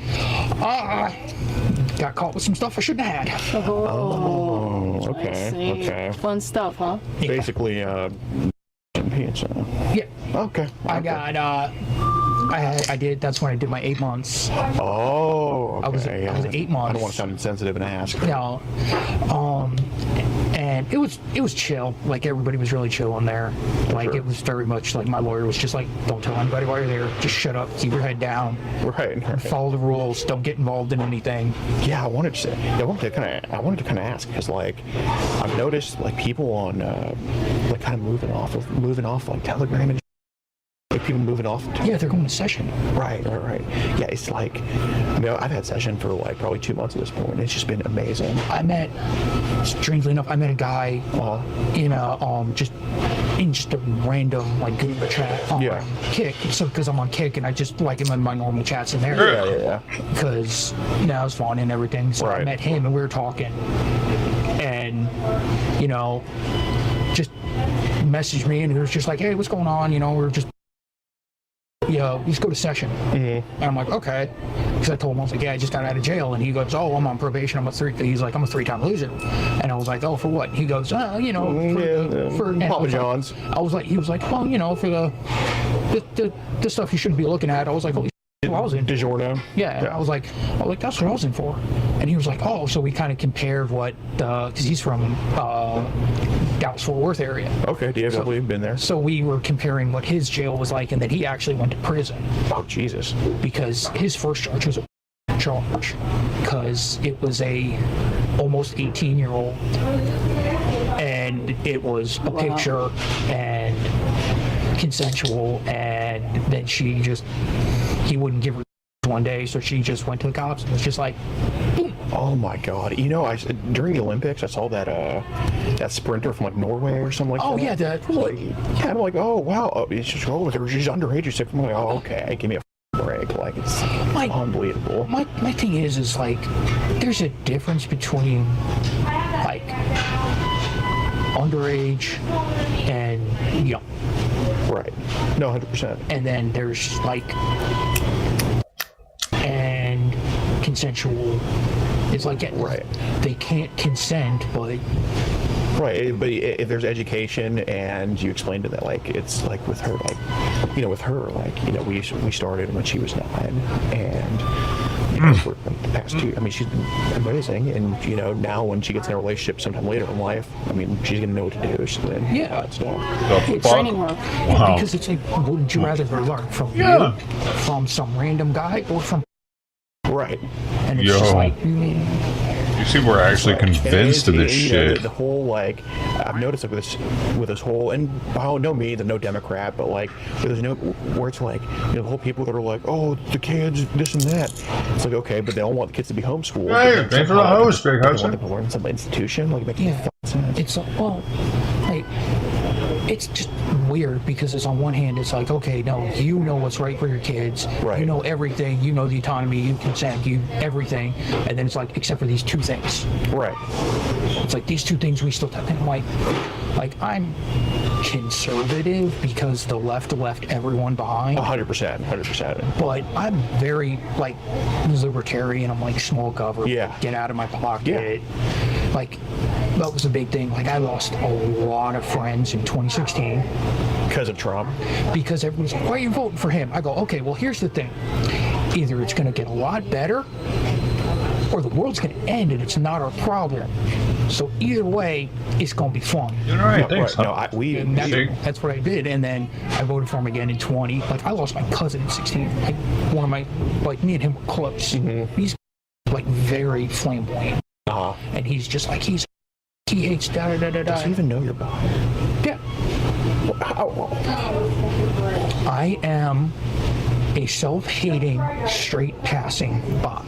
I had this conversation with the drag queen once. Right. Because she was getting in my buddy's face because he wouldn't buy her a drink because he was buying girls drinks. And she was like, hey, buy me a drink. And he's like, no. And he's like, why? He's like, I buy women drinks. And he's like, I'm buying women drinks. And she goes, I'm a woman. He goes, no, you're a woman. I go, no. I go, he's like, no, you're a guy playing dress up. And she's like, I'm a woman. Oh my God. And then she just started raving at him. No, 100%. And I looked at her and I was like, dude. I was like, look, man. I was like, I'm going to show you the respect and call you man. And she goes, I appreciate that. I was like, but you need to lay off my buddy here. I was like, because he does not hate. Well, he doesn't buy me a drink, blah, blah, blah. I was like, that doesn't mean anything. She goes, you know. When are we going to get into the nitty gritty? And she was just like, well, you're straight passing. You're not. I'm like, it's getting to the point where they're trying to get rid of bi. Right. Because now bis are the new straight and like. Because it's like, if you're a woman and you're bi, but you're with a man, you're not bi, you're straight. Right. But if you're with a girl, you're not bi, you're and guys that are bi aren't bi, they just haven't accepted that they're I'm just like, no, I just like everybody. Right, 100%. Yeah, I'm just horny from everybody. She knows the way I swing and all that, and she kind of does the same way. But you would never catch 70 Pride Parade or any stupid like that. Like, dude, like, keep that behind closed doors. I'm all for that. Like this is the closest I get, and that's because this is a comfy ass that I got for free. Glamazon. I didn't even see what it said. It says Glam. I was just like, it was like my first month there, and I just hit rate. The rate there is insane. They expect you to stow 380 packages an hour. Wow. that it's nonstop moving. And when you go on your breaks, that still counts. Hey, so welcome the to break YouTube. goes off, like that 15-minute break. For 15 minutes, you're not stowing, you're not doing anything. Yeah. But the timer's still going. Oh, I see. So then you have 45 minutes to do. I see. And then you do that, and it's just like, it's insane. And then they'll call you away, stop you for stuff and everything like that. And I'm just like, I just got so pissed. Go right here now. The line broke down. So no packages are coming down. And I'm in the I zone. wanted them to incriminate this fucker. And then I look up, and I'm just like, where did everybody go? Oh, well. And I kept going. And then everybody comes back, and I go, what's that? And they go, oh, yeah, we want a break. Didn't somebody tell you? I was like, no. Oh, my God. And they're like, yeah, we all just took breaks. And I was like, oh. And I got real pissed. Right. And when I'm pissed, like with my yeah, I was just like in the zone, go, and I ignored everybody. And then when lunch break came, I was just like, I'm on lunch, and I'm taking 45 minutes. And they go, why? I was like, I didn't take a break with you guys when the line broke down. And they go, you didn't? I'm like, nope. Oh my God. And my lead just looks at me and goes, well, we're done stowing everything. Just take an hour. Okay. Because they saw how mad I was. They were like, just take an hour. Yeah. Okay. I came back, and then they were like, and they were like, oh my God, you made great. You did so good. Blah, blah, blah, blah. Here's all this stuff to celebrate it. And I'm just sitting here going like, and that was the day I realized I had a praise. Oh God. It's just like, no, this is uncomfortable because my boss is telling me that I did such a good job and she's so proud of me and it's making me feel things. Well, that's what we try to do with her too. So she's like, we positive reinforcement. Oh, yeah. Okay, I get it. Gotta take my plate out of here right now. Thanks, Kitty, for letting me know. And she's like, oh, you're done. I'll take the rest of that. Yeah. Oh, yeah. Well, yeah, I mean, that's how my mom was. My mom was very, let me know what I did and everything, and she knew that my biggest punishment was she would just look at me and go, I'm disappointed. Right. And just, oh my gosh. Well, yeah, I wanted to, so one day, is this like the first time kind of like meeting a family like this? Yeah. Oh my God. We've been kind of, like I said, for 2 years, and we only had 2 other people come meet. One of them came from Kentucky, and the other one came. He flew from Oregon, and I was like, all right. I mean, I ain't going to Oregon, but if you I like to be involved in everything. Yeah, that's understandable. Yeah, so she's the one who, like in Iowa says, we film. She's the one that kind of films. Do you know any other like-minded people like this? Like that do the family stuff? No. Damn. It's like lightning in a bottle. Because I found, before I woke up, I found a guy in Edwardsville that had a girlfriend still in high school. Yeah. And that was the closest I've ever gotten. Did y'all kind of hang out?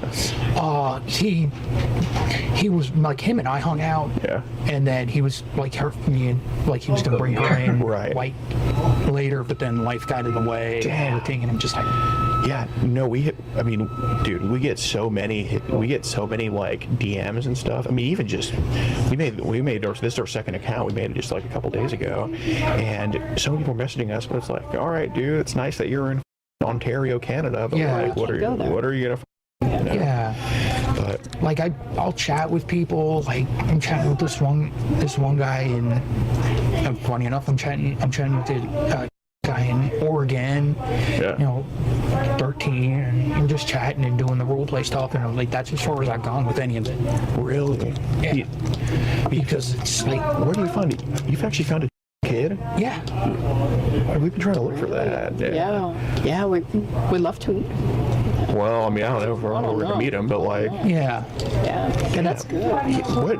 Where would he even like? Well, where can I even find him? What kid? On Kick, there are AMA playgrounds, AAM playgrounds. Okay, yeah. And it's just that's an adult tracking. Yeah, and it's just you just watch what you say, watch what you do, don't share anything, just chat. Yeah. And occasionally you'll get one that'll be like, hey, can I DM you? Oh. And I'm talking to 2 that I met on Tumblr. On Kick? But I don't Dude, know what where the they're hell from. is going on Kick, man? All I get is Discord assholes wanting me to friend them on Discord. Apparently, all it is that and pedos and IP2 rejects. Just started talking, and how old are they? The boy is 13, the girl is 14. Was it yo? Wasn't it Kick where that person? No, it was D-Live. Oh, it was D-Live. That person was saying was full of pedos the other day, and he kept spamming the chat with it over and over and over. Anyway, I guess all the small platforms are infested with them. So I gotta ask, like, I've never thought of it like this. I've never seen any like a pizza with a kid. If you catch my drift, but, like, what even does like a kid's look like? Like, genuinely, It's what they're born with, but it's how they dress and carry themselves. So it's like, you know, like with him, he has a vagina. And but he uses masculine pronouns, wants to be called a boy. It's a tranny kid. Okay. Because, you know, it's like I'm so used to talking to girls, it's just like good complete is girl. Yeah. And I was just like, I did it, and I was just like, oh, I'm gonna get yelled at for that. You're gonna get charged with a hate crime. And then I was just like, he was like, I'm a boy, actually. And I was like, I know, baby boy. But my phone auto completed girl after good. And he goes, because you talk to so many people. I was like, yes. Right. And he was like, okay, I understand. I'm like, thank you. Does he? So he actually, well, like, does his look any different than? He's on. He's not on. I don't know if he's on. Yeah. But from what I can tell, his family's really supportive of it. That's good. And, you know, he told me about a time where he got caught running away to try and meet somebody. Oh, jeez. And, like, he didn't get read the riot act, didn't go to military school or anything like that. So, like, his family's just like, all right, you know what, we don't here. But that's Oregon, they're liberal. Right. Yeah. It's a little bit too crazy there. Yeah. So, I mean, we've tried to find kids to talk to online. I guess I'm terrible at it. I mean, good with her. How'd you even get him to send you a nude? Like, what do you even tell them? Like, I just talk. I was just like, hey, how's it, you know, like with one girl on Tumblr, she just goes, you know, I'm looking for an aggressive aggressive alt tattooed man twice my age. Oh, she was stalking you then. She found you. Like she just posted that as a post. Yeah. And I was just like, I'm an alt guy with over 30 tattoos, and I'm pretty sure I'm old enough to be your dad. Right. And she just messaged me with like, hey, what's up? And I was like, hey, how's it going? She was like, I want to, let me see your tattoo. She was like, how many tattoos do you have? I was like, I have like 30. She's like, oh, tattoo tour. So I just showed her the tattoos on my arms. Right. And she was just like, oh my God, here's my Discord. Let's talk there. Yeah. And it's like hit and miss when we talk, but when we talk, But you didn't open your mouth. Show her that. Immediately goes into the little girl. Oh, she goes into the little girl. Asshole. And treats me like I'm her dad. How old is she? She's. Oh, look at saying 13, 14. The first thing he should be sending any of these girls is a big old smiling picture. They'd be like, nah, Mom, he's trying to talk to me. You know what I mean? Asshole. So, but what did you even say to the kid to send you? Like, how do you even like talk to her that way? Or like, what did you even ask her? Did they just send it? Or? Well, most of the ones you meet on Kick are sellers. Okay. And we were just chatting. Kick. Goes, you know, it's the other Kick. I bet it's not the streaming platform. Now that I think about it, it's probably KIK. It's some sort of messaging platform. I think actually. Now I think I'm remembering. Right. I've never actually used it, but it's an anonymous messaging app, I think. Let me see. The seller, I was KIK? like, I'm not really interested on buy. Yeah. And he's like, oh, well, I'll send you a sample. I'm like, okay. Usually send me a sample. And Yeah, that's it. Kick Messenger. Beautiful, blah, blah, blah. And we just start chatting. Yeah. It says right here that there are live streamers, though. Live streamers.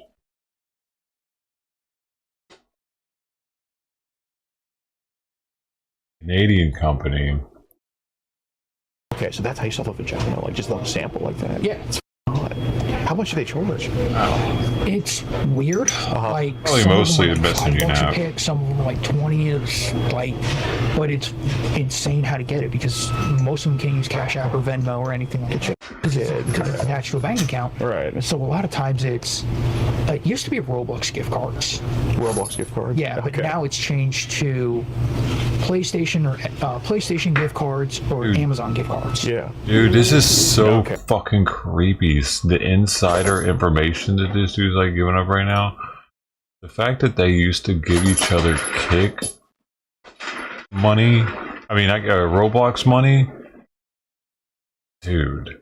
Because Roblox is all, it's such a kiddie game. I can't imagine it. It's like an adult wanting to go to the Lego fucking amusement park. A little sus. If you're an adult, unless you can go in there on acid or something, mushrooms, or if you're an adult male wanting to go to the Lego park by yourself, man, they better be watching that motherfucker all the way through the park. Do you think they do? I bet they do, dude. I see a single dude come in by himself, like they're probably like, until he actually talks to like another adult, they probably watch his ass the entire way through the park. They should, because that shit's sus. At Disneyland too, it's sus if you're going there, isn't it? Like a grown man by yourself. I see. So do you like any amusement park is actually weird for a grown man to go to by himself, isn't it? Who does that? Yeah, I'm just gonna go ride some rides by myself. Like the part of the fun is seeing your friend have to deal with the same shit you're dealing with, you know? Deal with the wanting to throw up or whatever. Buy those. You can buy them at Walmart. Oh, God. It's just like the gift card, and you're just like, oh yeah. You did like? Did I mean, I would just think like, do they not just get the code for it, then just leave you on scene, or do they actually? No, they actually send it because if they don't, they know they'll get put on blast, and they'll be like, look, this person is, you know, a scammer. They took my money, blah blah blah, and they'll get. You don't want the pedos to think of you as a scammer. That's the worst thing possible.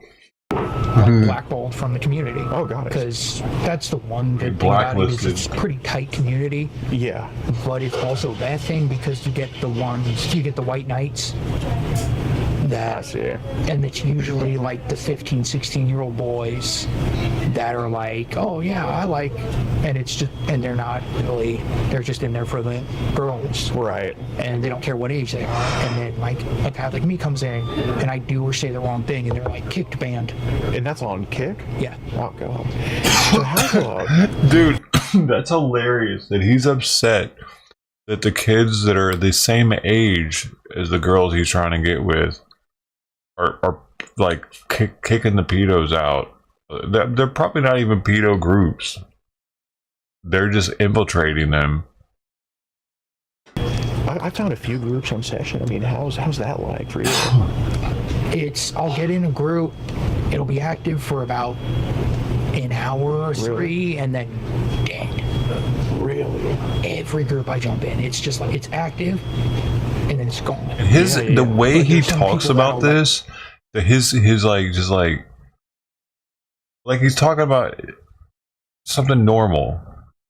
It's like he's talking about a PUBG forum or something. And man, I can't believe that. Like, yeah, I can fucking believe what you're talking about. It should have been dead. The incident was created. Why was it even created? It should have been. This platform should see that it's some pedo shit.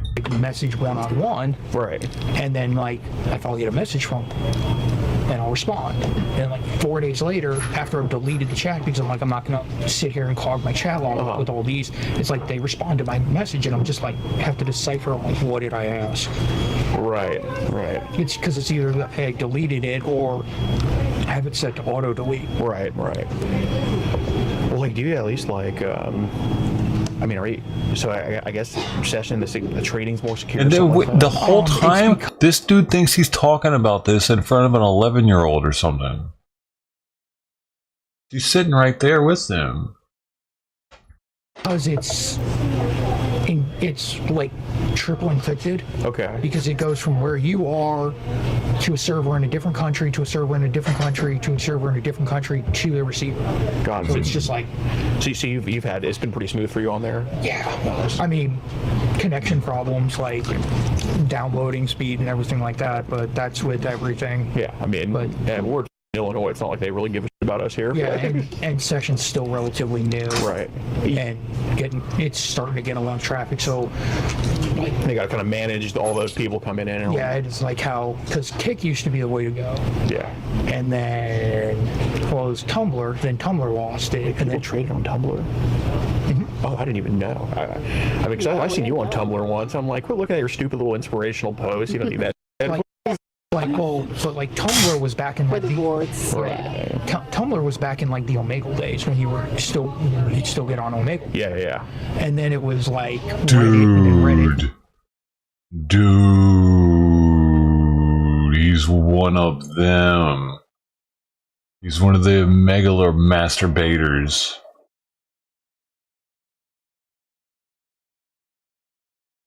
Well, at least it worked somewhat. Them making people sign in with their Facebook or Google account seems to have gotten them off. Off of Google. Or, got off of Omegle. I was wondering if it was working, dude. It was right on Discord, because it was like usually you met on like Tumblr, and then it was like, oh, here's my Discord, or here's my Reddit. So it was like you met on there, and then you went to Discord, and then all three of them kind of just died, and then Kick picked it up. Oh god, Kick went off the rails. Right. One of the Omegle creeps. Because they got sold. Because it used to be independent, and then they got sold. And then once the advertisers came in, it was just like insanely hard. God. Like it went bad. And then it was Telegram and WhatsApp.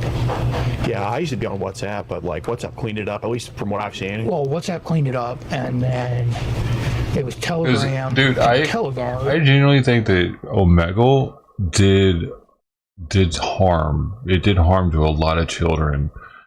And it was that it desensitized them from this shit. It made them just think that these people are fucking weird. They're goofy instead of like evil and like something that should belong in a horror movie. It desensitized them to the point to where they're asking me to show them my fucking junk multiple times. Kids were like, hey, pop your dick out. Like, what? They were like trying to find somebody with their dick out. I would try to explain to them, look, that's what they want. What are you doing, man? Don't keep watching them when they do that shit, dude. Don't laugh at it. None of that. Keep it pushing. Don't give them any attention, man. It's like... Yeah, I was going to ask, did you ever download that Teleguard app? No. I haven't gotten it yet. And then Teleguard, I haven't tried Teleguard, but Telegram's starting to fall off. Yeah. And it's Session, and then there's this new one that it keeps... What? Now? It's not the same now. Omegle's not what it used to be. I used to go on Omegle and troll people too, and talk to people for hours, 4 years ago or whatever. But there were penises everywhere. I would have to look at penises constantly. And really weird shit like bestiality. I saw some shit with a baby on there, and yeah, all that's probably gone now. And so anybody that's doing Omegle now isn't being subjected to the constant shit, dude. It's not being...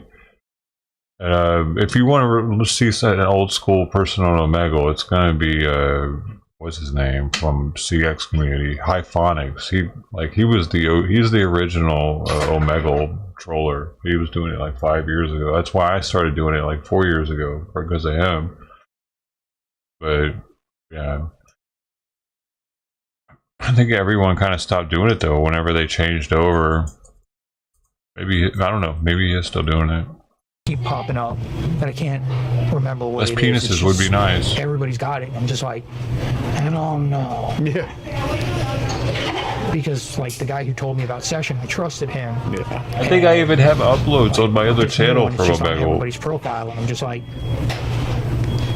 oh, they put it on their profile and everything. Like, well, yeah, they'll the put Doe their channel or Doe show, one of the two. like the big thing you look for is like the reverse symbol, because they'll put, you know, like, oh, I'm 31, and then the reverse symbol's really 13. Oh, that's what that means. I thought. See, I was telling her. She was telling me that it meant like the reverse thing. I was like, babe, no, it means they're like a versatile, and it's like, so when you get somebody that's like, oh, I'm 31, or because it's always 31, 41, 51, 61, and it's reverse like 13, 14. And that, or you get people that go, I'm 18, I swear, they're asking me my favorite number. Oh, okay. I see. Okay, I've actually never seen that before. That's more on Tumblr right now. Is like they'll have the post, and then they'll just be like, and they're like, I'm this old, but ask me my favorite number. Right. Jeez Louise. So what would you say your what your AOA is? Wait a second. So you're telling me that kids are actively seeking out adults? Is that what he just said? The kids will say they're 18, but their favorite number will be like 11, and that'll be their age? Get the fuck out of here. Kids are doing that. I find that really hard to believe, dude. The kids are actively seeking out adults to have relationships with, man. That's fucking crazy. We didn't have this ability when I was a kid with the internet, so I still can't imagine myself reaching out to other adults on the internet for anything. 12, yeah. I'm probably 5 on that, if you don't judge that. Hey, different strokes for different folks. I don't shame. Yeah, appreciate it. Well, I mean, I was telling her, but I was going to ask you this. I mean, obviously, I'm glad this is like, you know, real. It just hurt my brain. It's a little bit nervous, but I was telling them, and I'm like, oh, it should be okay. I mean, yeah, at least you're real. Yeah. Well, like my whole thing was, as I was talking to my buddy about it, he was like, dude, how do you know this is set up? I was like, well, first off, he's talking to his buddy about it. And then we were like, coffee. They told me where to go. It's McDonald's, some cool on there. Right. Like, plus, I was like, I'd actually been here earlier, so I was like, nope, I'm gonna scout it out. I'm gonna get a feel for the land, like try and cover my exit strategies, just take a look around, see if I noticed anything. So I was like, okay.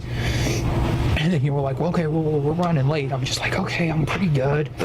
But then there was like certain cars they pull up, and I'm just like, move. Oh God, do something. Yeah. And then. Well, I mean, you look like the average Walmart shopper in freaking Illinois, so yeah. It's all good. And I was just, and I was walking around. I was like, man, I was like, this place is pretty bum. These people, I was like, if they're trying, they'd stick out like a sore thumb. Right. Yeah, exactly. And that's why I was like, I parked back there, and you were like, oh, where it is, and I'll tell you, it's just like, oh, the door's open. I'm like, that's my in. Yeah. I was like, so I could just walk up and go, hey, you left your door open. Right. And if I got a bad vibe off of it, I just.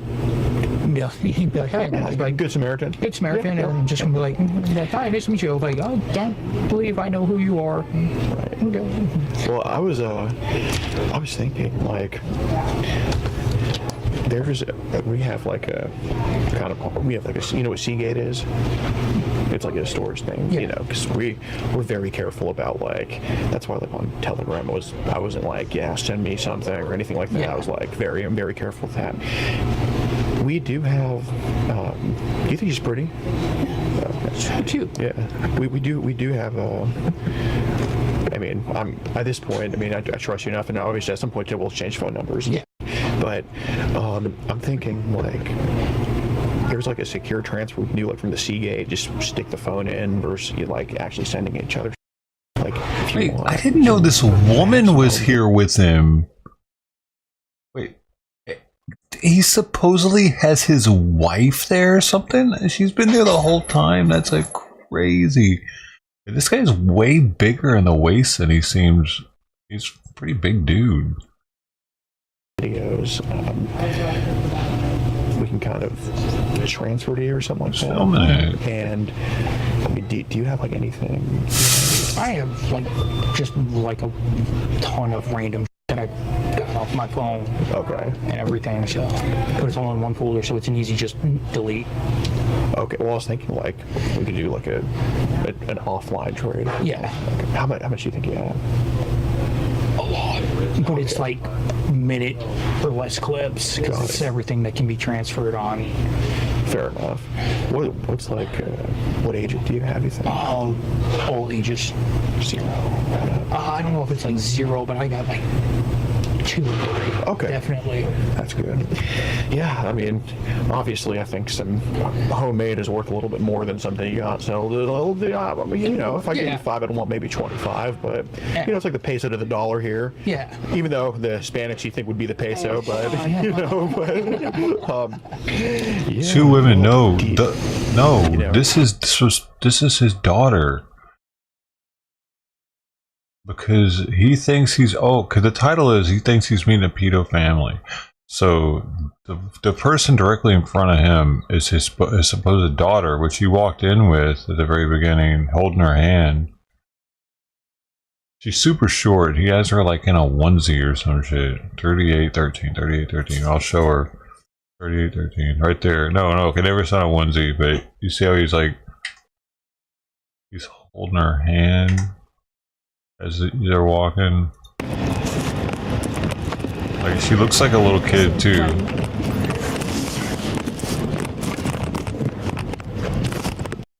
$38.13.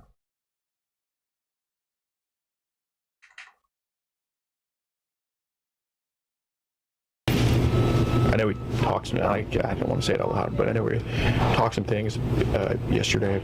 Do you want to go back to our place? Yeah. We go back, hang out. Okay. See what happens. Yeah. Sweetie, do you remember what I told you about? Do you remember his picture? Are you interested in kind of, you know what we do together? Are you interested in kind of trying with him? Okay. Yeah. You down? Yeah. Okay. I haven't gone all the way to 30 yet. Just kind of what you said. I was like, oh, what a relief. Because if you're like, yeah, I want to. I'd be pretty disappointed. I was sorry to disappoint you, but would you be interested still in like the and all that stuff? Okay. Dude, I could wow. Yeah, no, that'd be good. So we don't live we live like a little bit outside the city here. Shoot. Do y'all want anything before you? I'm gonna probably get some. Do I get something? Yeah. This is so fucking intense, dude, because the way she was just staring into his eyes too, I bet he's got a boner right now. I'm just fucking, what the hell, dude? Like, how is he? 4-foot tall judo champion. Yeah, she could probably kick his ass if she has to. Give me a burger with pickles. Burger. Okay.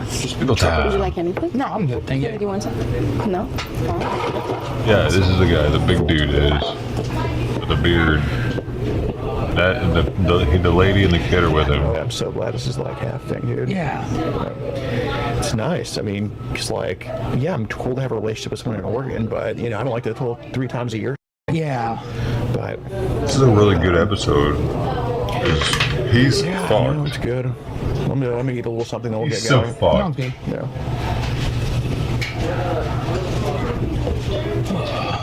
How you doing, Patrick? Hey, what's up? Got something we need to go out here and talk about.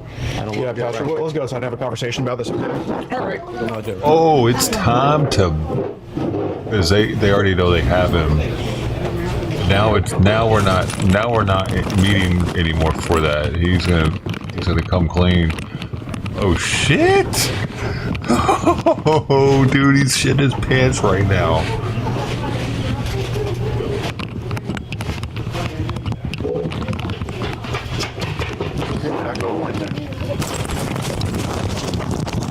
Oh come on, we gotta get the microphone over there.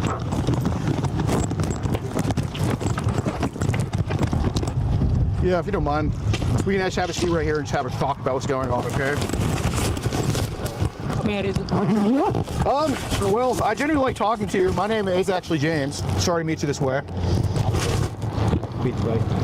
Yeah, we have the same name today. Yeah,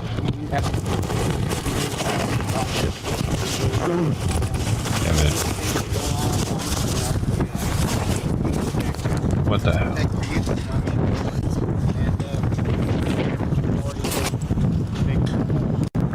The one in the tie-dye was trying to hook up with the whole family. You are being recorded, okay? It's for your safety as well as ours. Yeah, I mean, I'm a bigger dude and he's a bigger guy. We're not here for confrontation, okay? So, you know, as long as you're aware that we're not here for that, we just want to have conversation. Yeah, and if, look, we work with honest people all the time, like obviously, you know, you do live with Mom, take care of her, right? Yeah. I appreciate what you do for her, Yeah, truly. absolutely. So there's a reason we didn't go to Mascuda. There's a reason we wanted to do it here, because out of respect for her, like, you know, we're not trying to bring any crap to her door, okay? And obviously we know you're a good son, and that's kind of why we just want to talk to you, you know what I mean?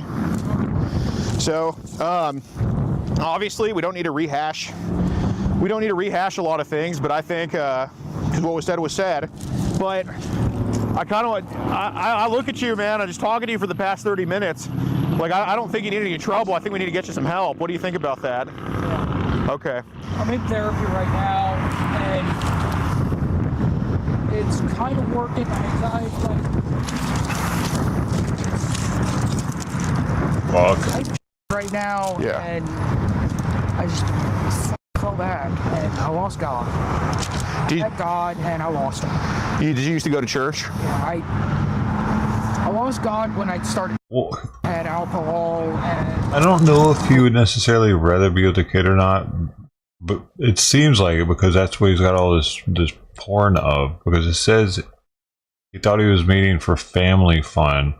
So probably though, I don't know how the fuck people can be like that because she was pretty hot. blamed him for. She was all staring into his eyes. Blame God. Okay. And Well, you know you didn't lose him, right? He's still there. no, I lost my way. He's there. Yeah. I lost him. Okay. So what we're curious about, you know, obviously it seems like you're not the kingpin of anything here. You just fall into something bad. But I am curious because we talked about having some videos young as 2 and 3. And the reason I'm saying that is because if we can talk about 2 and 3, we don't need to talk about 14, 15. You know, we don't need to talk about the rest, right? So just, you seem like an honest dude, and that's why we're taking the time to actually talk to you about this. Where do those videos of those 2 or 3-year-olds even come from? Oh, it's group chats on session. Group chats on session? I don't know their names. I don't have any information. Anything. It was just people I met on session. I have no contact with any children. No actual contact. Like, this is the first time meeting anyone ever. Okay. And like I said, this is God telling me I need to get back on the path. I need to go back. I need to get back to him. I need to figure my out. I'm damaged. I know that. And I thought I was good. Yeah. But I'm not. But see, that's why we're here. We're here to help. You know. Does anybody have a cigarette? You got him a cigarette. Yeah, yeah. In fact, I could use it. What's up? Do you have a lighter? I do. No, I don't. Here, I can give a lighter.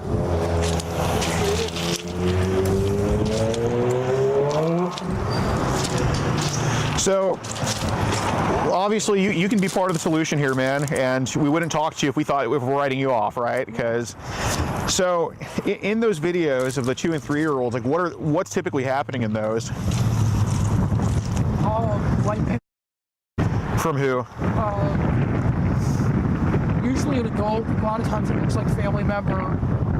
Most of them are in a foreign language, usually like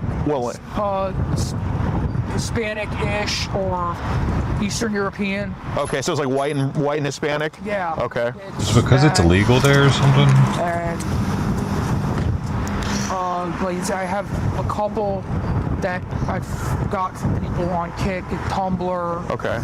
And they've sent to me, and I say come. Right. But like I've never solicited. It was always offered. I never searched it out.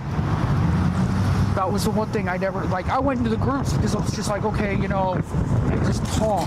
Sure. And I can't. I wasn't strong enough for it.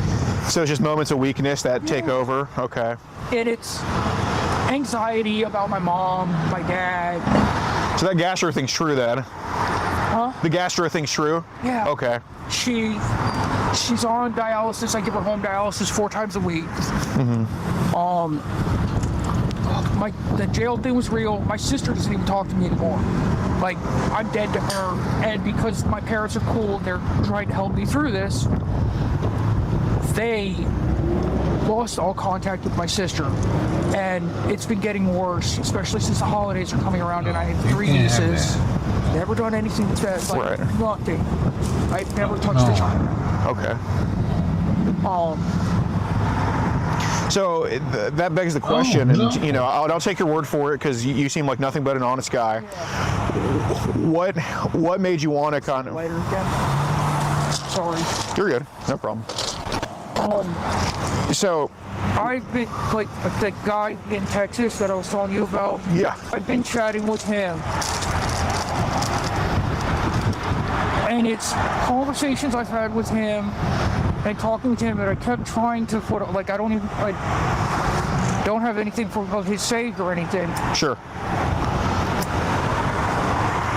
But he's told me about a girl he's been with. How old's that girl? I think he said 12. Okay. And he was telling me about it. And he'd sent me pictures that self-deleted on session. So he produced those himself? Yes. Okay. And he sent them to me, and he was talking to me, and we had a lot in common, and he was like, I have one friend who didn't leave me, and I can't talk to him about this because he's struggling to not kick my ass 4 months in. Like, 4 months in repairing our relationship and struggling to not kick my ass. And I have nobody to talk to, and I'm scared to talk to my therapist because my therapist reports to my probation officer, and I can't. So it's not in confidence with your therapist. He reports to him. I don't know how much he reports. Yeah. Today was the one time I did the whole, I didn't err on the side of caution. But with them, I always err on the side of caution. I never talk to anybody in jail about anything. Right. Like, didn't talk to a therapist about anything. Don't talk to my mom, my dad. And I don't have a job. Yeah, no, I mean, we're not. All I do, I just need to get this out. Yeah. Yeah, that's what we're here for. Yeah. And I don't have a job, and all I'm doing is taking care of my mom. And I'm seeing how the relationship they've had with people is damaged because even their friends treat them differently because of me. And it's my fault. And they're like, it's not it, and I'm like, it is. And I've been since 16. I was when I was 18 by a dealer. And then that just screwed my whole life. And I've been ever since, and it's just that, and constantly having the thing of like the only thing I'm good for is giving my mom dialysis, but dad can do it, or they can go to a center. Like, I'm a drain on them. I should just end it. And then talking to him gave me life because I was like, I can be open, I can be honest, you know what I'm going through. But he wasn't trying to help me. He was leading me down. And that's the guy in DFW? Yeah, he was literally Satan. Satan sent that man to test me, and I balked. So who was saying Satan sent who to you? I'm telling myself. Satan sent him to me to get me back away from God. Yeah. I see. That guy in DFW, do you know his name by chance? No. Okay. What app did you meet him on before session? Kick. You have his Kick? He deleted his Kick. Do you have a session username? Let's not pull anything out right now, just for safety. On my phone, if you want to grab it. May I take the phone? Yeah. Okay. Oh, didn't expect to actually touch your butt today, but here we are. Let's not f with the phone at all, if you don't mind. Is that? Hold on a second. Is that code child Jason at all? No. What's that code? That is my birthday. What's your birthday? Okay. So what's this? Don't open up anything. We don't want to do that. One. It's He just gave him his code to his phone. And That's the guy who messaged me from Tumblr. The pizza dude. Yeah. Okay.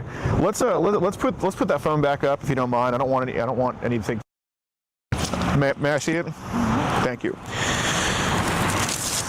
So what I'm going to do right now, just so like you don't f with it at all, if you don't, do you mind just entering your code? Yeah.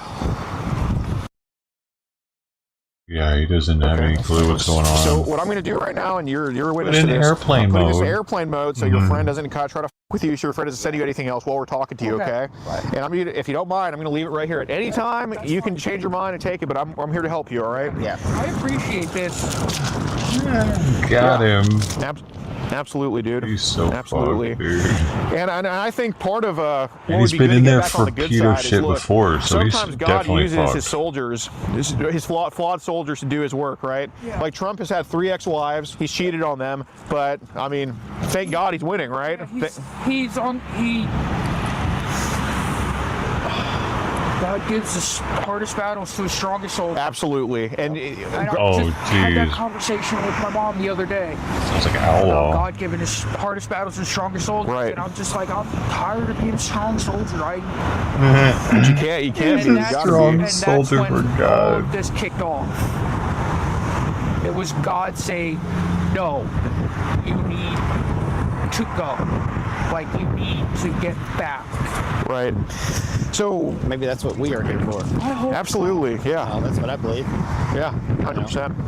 Yeah. So we want to ask you kind of about this guy DFW, because that's somebody that you can join the good team on, and you know, obviously, if we ever find him, we're not going to tell you. We're not going to tell him that it was you. You know what I mean? No. So we want to ask some questions about kind of like what was kind of sent your way of what he's done. So.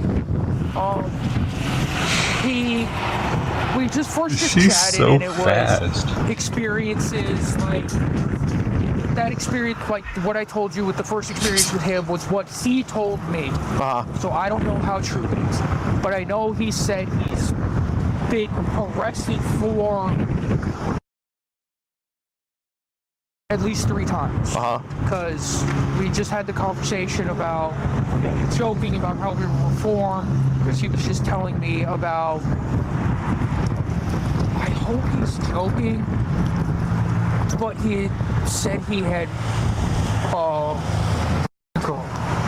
How old was that girl? That was like 11 or 12. Was it the same girl they sent you photos of, or? Yeah. Okay.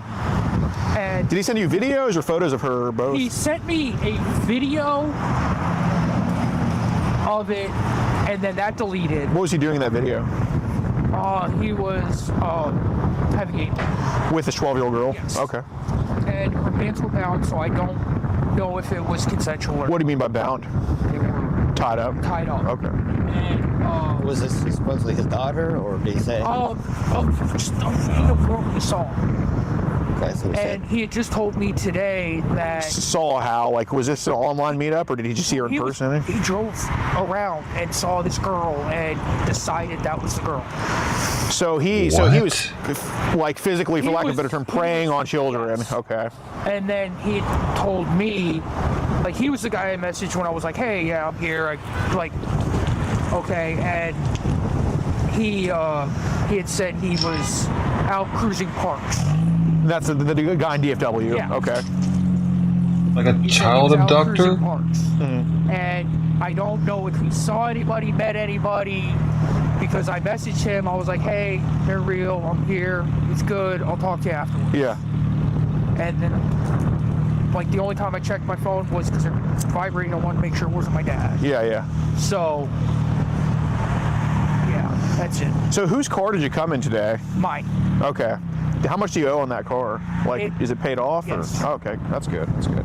So at least you have that in order. I mean, people are going in debt majorly over car loans and all this. I mean, do you have any debt to your name at all? Just prepaid mortgage fees to my parents. Okay. But they're taking that off because they tried to get me to do the paid helper. Yeah. Like home caregiver, she has too much money in savings and IRAs for me to do that. So she's saying, like, okay, based off of, like, say $10 an hour, 4 hours a day, 4 times a week, that's what we're going to pay that off. Okay. And then after Christmas, once we get everything settled and the key set up, then I'm going to find a job and I'm going to start actively paying her back for like $20,000 in lawyer fees. Well, I mean, that's a hill that we have to hurdle, man. Yeah, you know? but see, at least you got a support group. You got something there. You got a roof over your head. You got a vehicle to drive. Some people have a lot worse, so yeah, you know, you're not that far gone as far as giving up. Yeah, and then I haven't gone back to drugs. Yeah, don't do that. I've been clean for just 15 years. That's good. Yeah. I'm just caffeine and nicotine, and that's okay. The legal. Yeah, caffeine, nicotine, and technically just even watching violation of my parole. Really? Yeah. Okay. No drugs,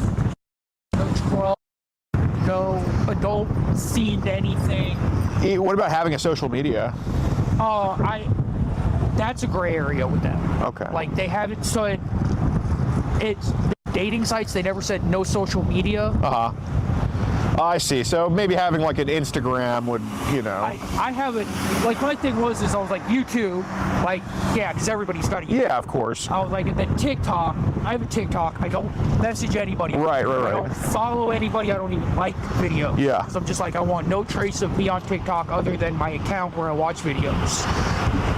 So what? And it was just kind of like I had my mom who's always sick, my dad who self-isolates because he can't deal, and then I have my one friend who works at Amazon and has a girlfriend and has to kind of take care of his mom, not to the extent of me, but his mom is kind of not all there in the head.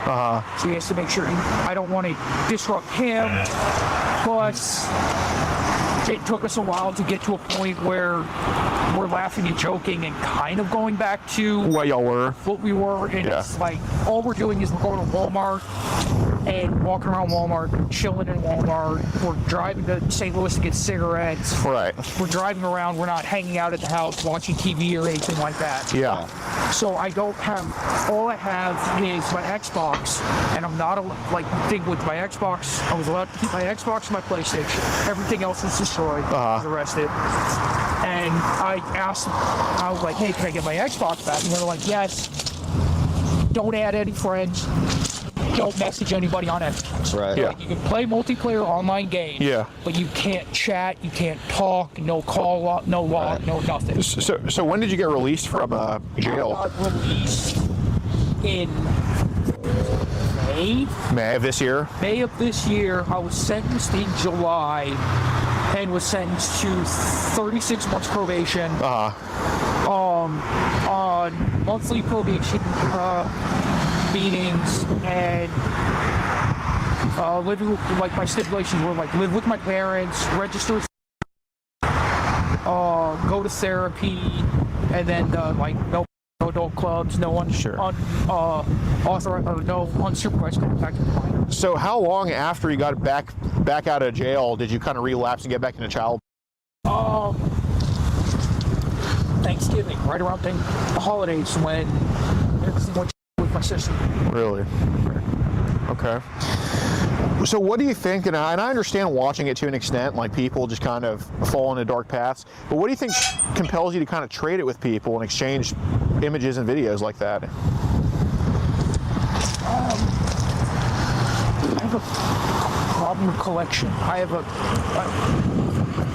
I'm a completionist with things. Like, if I get one of something, I need to get all of it. Okay. So it's kind of like I got like one, obsessive, more, compulsive. I have two.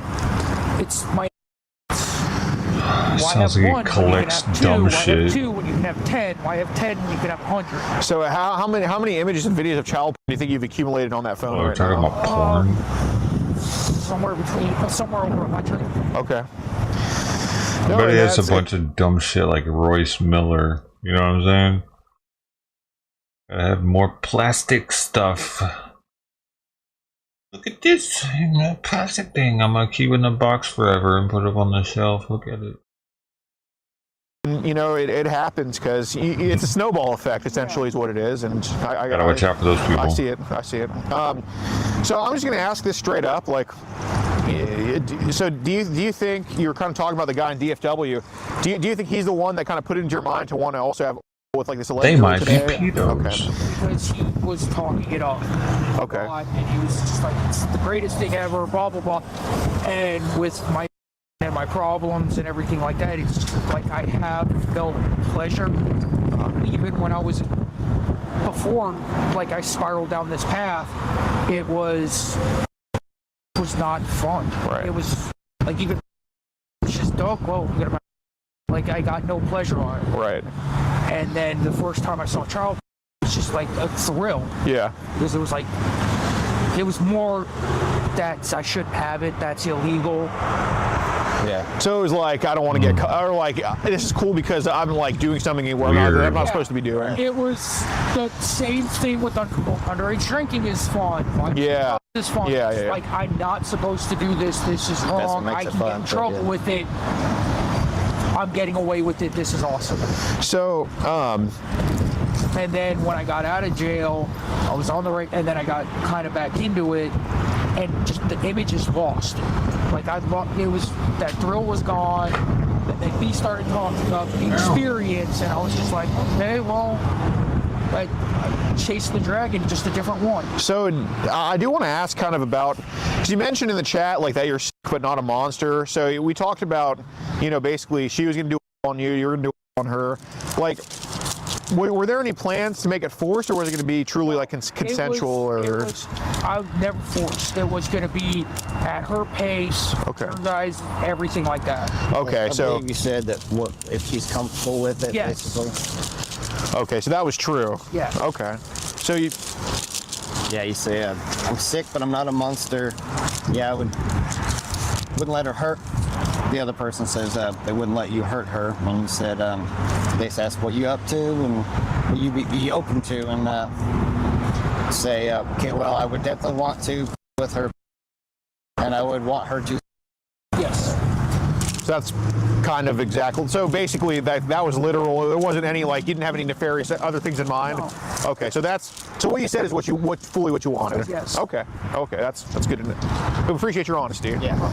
There's nothing to get lying. So. No, absolutely not. And we think, so we've heard the God talk so many times, but then they just the shit out of us. I'm like, dude, what's the point, man? Yeah. But so I do want to ask about. And look, obviously, you're not. We're not going to. You're part of the problem, but we want to make sure you're not part of the problem. So that kid in Oregon, what's the story with that? It's just role play. Just like I said, he sent me pictures. So he sent you pictures of him. His.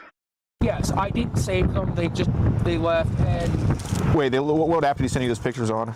Kit, but I deleted the account, or not the account. I deleted the chat, Okay. and then he reached out to me again. Okay. And that's like anytime I talk to one of them, it's just like, okay, I talk, and then they stop talking to me, and so I delete the chat. How many he said to you?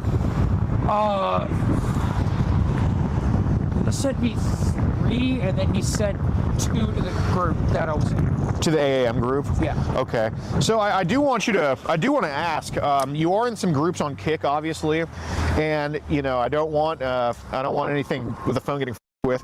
How many groups do you think you're in on Kick right now that we can maybe go into and kind of do something about? 4 or 5. Okay. Do you have your phone with you? I do. Can you open the notes on your phone and can you kind of like write down what you kind of look for on Kick or what you've come across? And then I could even give you some of the stuff from like Tumblr if you want. Yes, we do want to use Tumblr too. I was gonna say. So just, obviously, we pose as this. So do you think if we were to go in that Kick group, what do you think to catch the most?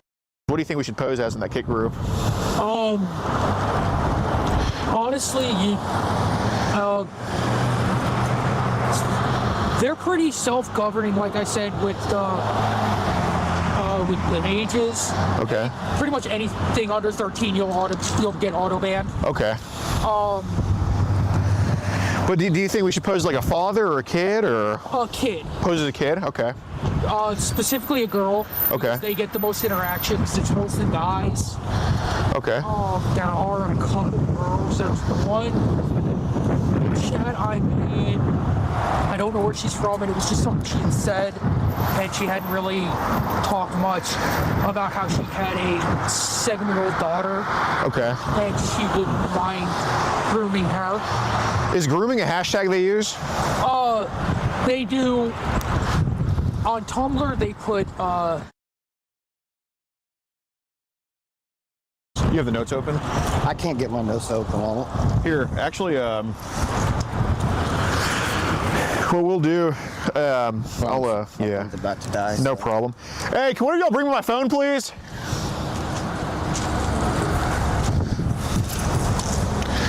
Yeah, we're interested in Tumblr because Tumblr is something we've never been on. So it just kicked off again. Yeah. Okay. So is Tumblr like groups or is it individuals or? It's individuals. It's hashtags. Okay. So let's. What should we post this on Tumblr? You think? Tumblr. It's a lot of. Okay. So I'm gonna download Tumblr right now on my phone.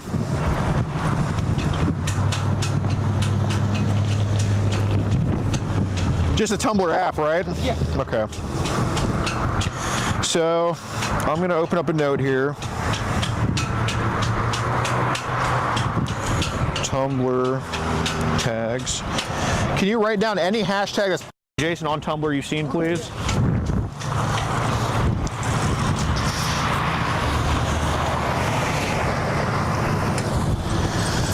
I really could use some pickles right now. Dude, the Plaza, they got the best fried pickles. Oh, do they?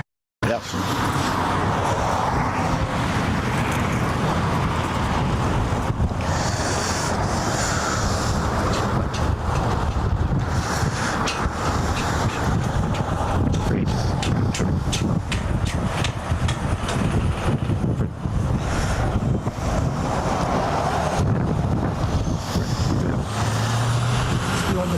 Okay. But it's like if you hit one of them. Are these all hashtags? Yeah. Okay. If you hit one of them and you follow it, it will, like, everybody posts on there with like 7, 8 of them. Okay. So you can find all the other ones and it'll auto, like, ask. All right. So I do want to ask. I do want to ask, dude. So, first of all, when the incident happened, back in 2023 of you getting caught, did they go to interview your nieces? Yes. They did? They interviewed my nieces and didn't interact with my sister and my brother-in-law. Okay. Did they have anything to say about you, or? Just that I was a fun uncle. Like, I didn't... Like, from what I understood, it was just like he's the fun uncle that we love hanging out with. He buys us, you know, the nerdy stuff that annoys Mom. Mm-hmm. And nothing out of the ordinary, just trying to be an uncle. Okay. And I just fell into the trap again, but it was like trying to keep the family away from that. Right. So you may have told him already. I don't. But what was your original charge that you got? 3 counts of possession from 13. Okay. I got 2 of them dismissed, and I got 1 charge. Okay. And who were they? To you, relatives or just underage girls from the neighborhood, or?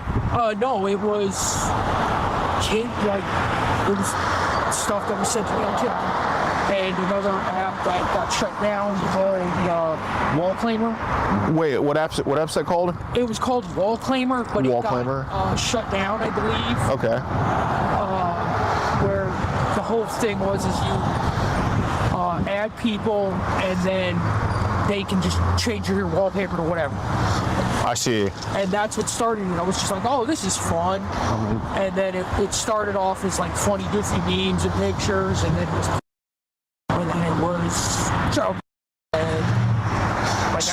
so Wall Claimer is when the child thing started for you. Okay. And how many years ago was that? That was the end of 2022. End of 2022. So it didn't take long for them to go find you. No. Okay. So what age were you when you first started to realize that there was an interest or curiosity in minors?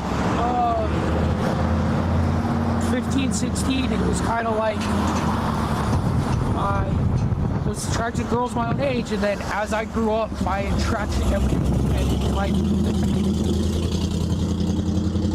Okay. kind of mine just stuck as a kid.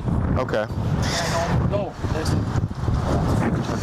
So I fought it for as long as I could, and then it got shoved in my face. I fell in. yeah. Got it. So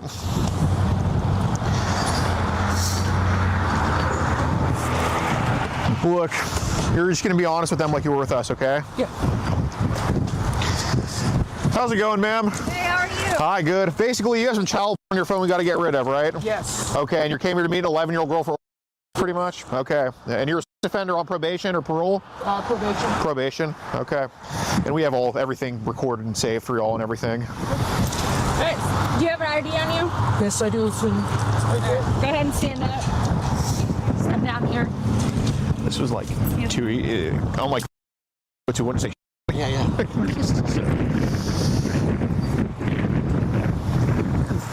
And this phone's right there in airplane mode already, ma'am. Yes. Or I think it's in airplane mode. I don't know. Yeah, I think it's in airplane mode. Get ready. Good. Probably sick. No, ma'am.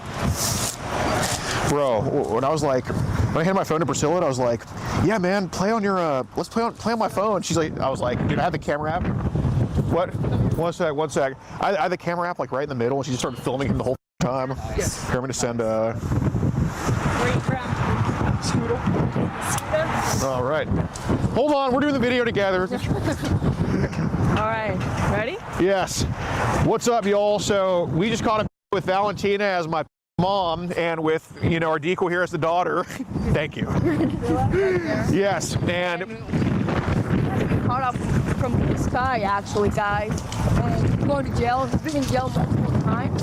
And Illinois keeps letting all of these criminals out into the streets. not this county though. Franklin County doesn't around. But to Governor Pritzker, stop protecting criminals. Stop.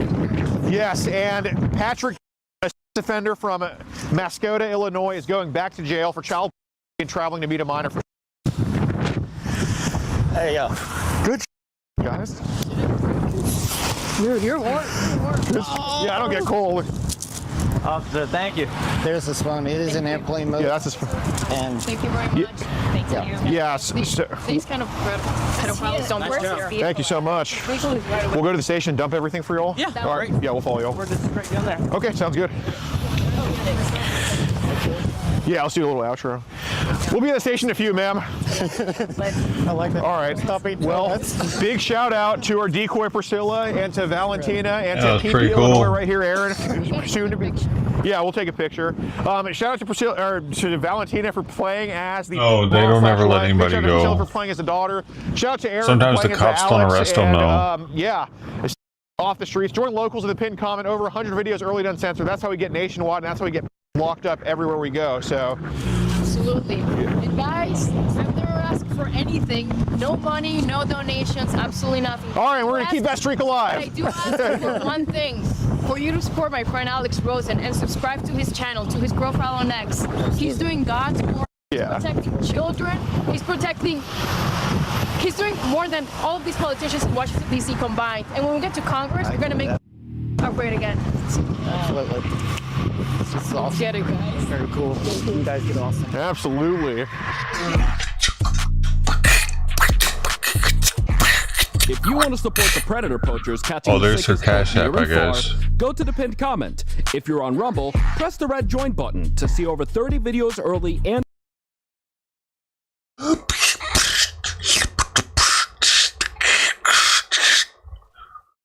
Did you like my version of it?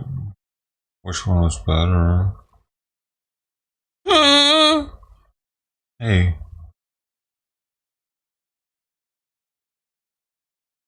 Just in case you haven't already. Thank you all for being here. Thank you all for the likes. Thank you for the freaking likes. Hit that thumbs up button, because you know when you do that, let the people know. Let the people know what there is here. What there is here. Release, release, release. Hold.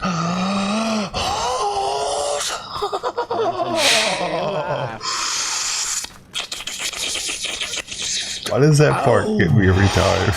Release. It doesn't sound adorable. That's Thank you for hitting the like button for me. That's my favorite part. Wait, right here.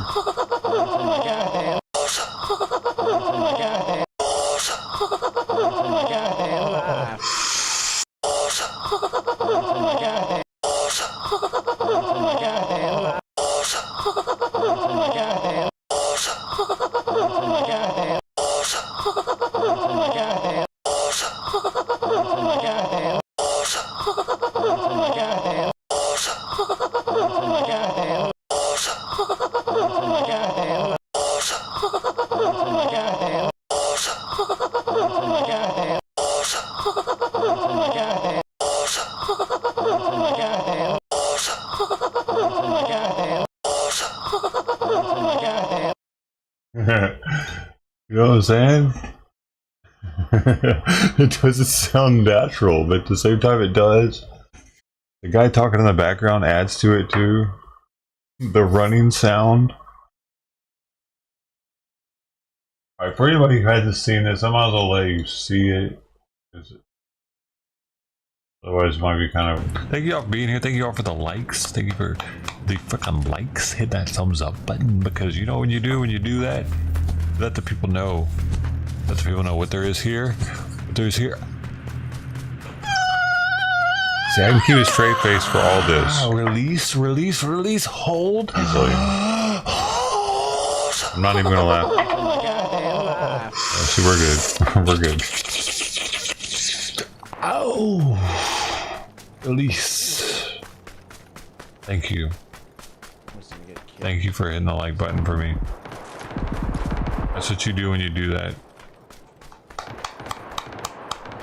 I am an 11-year-old. What do you mean?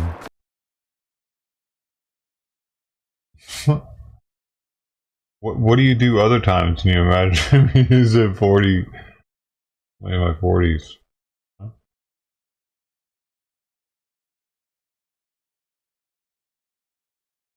I'm doing God's work too, just like Alex. I'm letting the retarded people know it's okay to be retarded.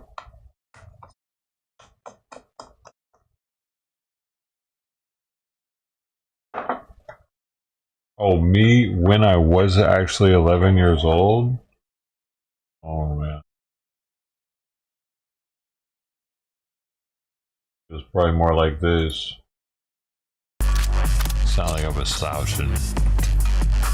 Was it PUBG or I was PUBG my ass off. Look at my ass. Would you look at my ass? Just look at my ass. Look at my ass. Look at my ass. Look at my ass. I'm a PUBGer.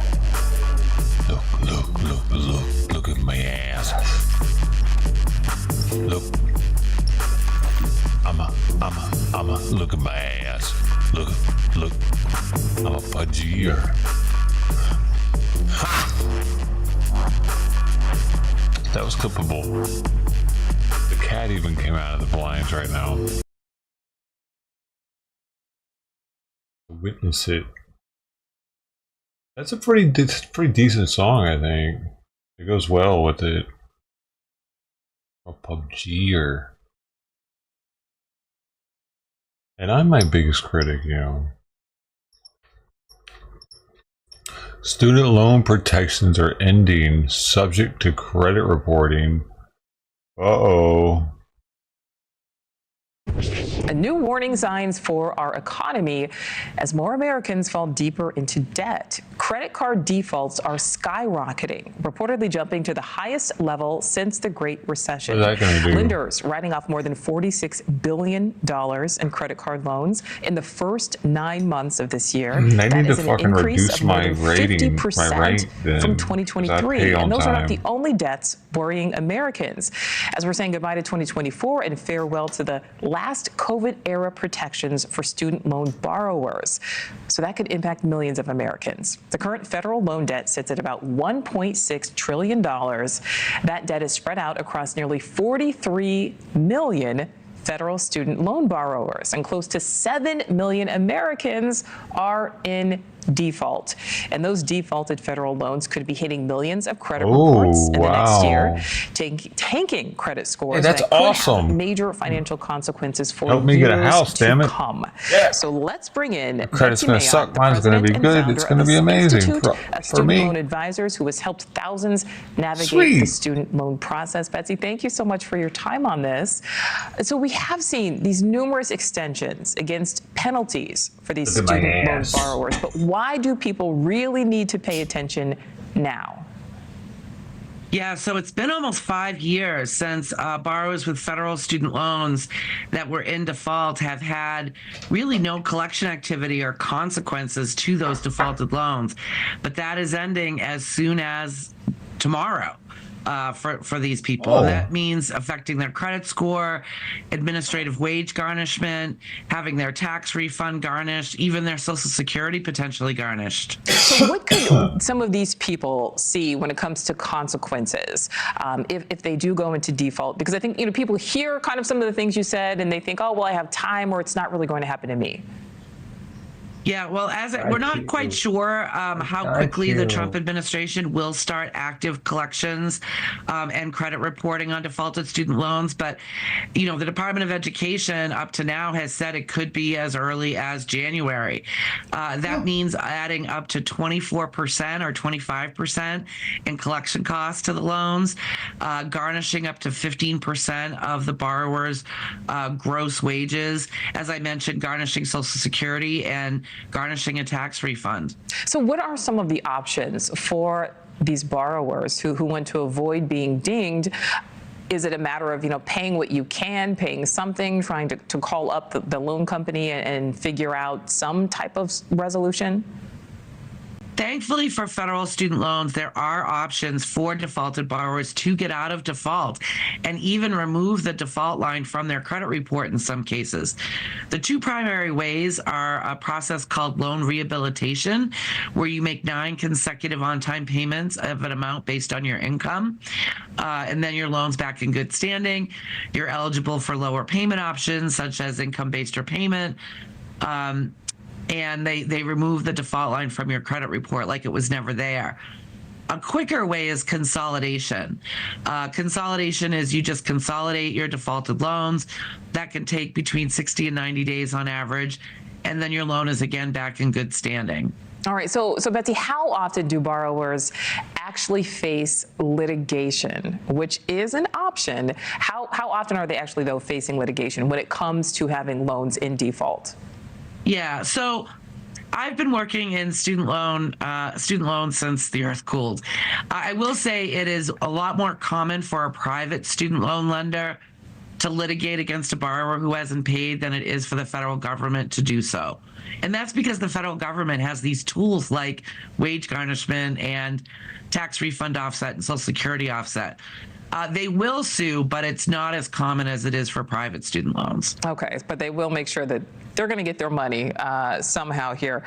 All right, last question for you, Betsy. Do you think there is any possibility, again, you said it's been almost 5 years, there have been these pauses. Do you think there's any possibility that they could be extended once again? I doubt it. Nothing's impossible these days, right? But if I was someone with a defaulted student loan, I would absolutely not be putting my eggs in that basket. All right, make those payments or call them up, figure out something. Betsy Mayotte, thank you so much for your time. Happy New Year to you. You too. Thanks for watching. Go to joinnn.com to find News Nation on your screen. And don't forget to click the red subscribe button below to get more of News Nation's fact-driven, unbiased coverage.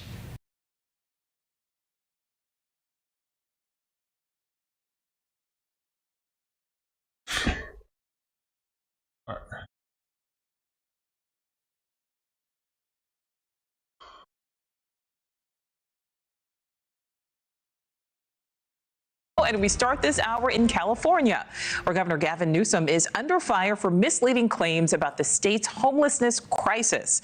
The governor posting on X that the state has dramatically slowed the growth of homelessness and continues to lead the charge in getting people off the streets. But the numbers paint a different picture. Since 2019, California has spent about $24 billion on tackling homelessness, and the state is still struggling with more than 185,000 homeless individuals, topping New York, Washington, and Florida, with the majority of that increase stemming from migrants.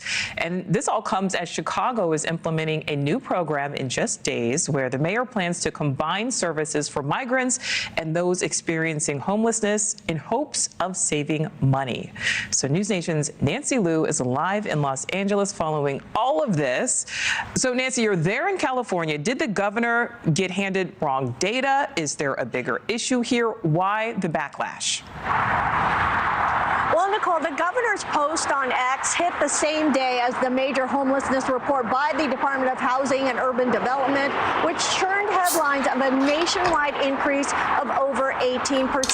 Well, soon after, Governor Newsom posted to X saying, in part, California dramatically slowed and reduced the growth of homelessness, making more progress than a majority of other states. But here in Los Angeles and cities throughout the Golden State, the homeless crisis is hard to miss still. While the rate of increase has been smaller in California, up 3% compared to the national average of 18%, the HUD report confirms that the Golden State continues to have the nation's largest homeless population by far. In fact, it's nearly a third of all homeless. The snapshot count this year has the California total at nearly 188,000, about 30,000 more than New York, and drastically more than the rest of the top five. Governor Newsom has been hands-on in dealing with the problem, and since the Supreme Court decision on homeless encampments, he has pushed local leaders to be more aggressive in clearing and housing people. According to a study out of Stanford, California has spent $24 billion on homelessness since 2019, but the population still increased by about 30,000. At a news conference right after the release of the HUD report, Governor Newsom focused on the positives, which includes getting more people off the streets. Progress, as well as on the sheltered side, up 8.9%. That is a very good statistic as it relates to the work we're doing to get people sheltered and to get people the support that they deserve. 40 states saw larger increases than California. Governor's X post has generated a backlash of responses and a community note, with people calling it misleading. One Californian said the numbers are hardly a victory, accusing Newsom of tossing tiny fixes at a huge crisis and calling it progress. Now, in a statement to News Nation, Governor Newsom's office pointed out that the community note on X is commenting on something the tweet does not claim, in an attempt to continue a narrative that is not supported by the data. Nicole? And so, Nancy, it is not all doom and gloom, because there are some improvements there in California. There are, Nicole, and as Governor Newsom mentioned, more people are now sheltered. That is up nearly 9%, and the state has added more than 71,000 year-round shelter beds. In addition, the number of homeless veterans in California, that is down by 8%.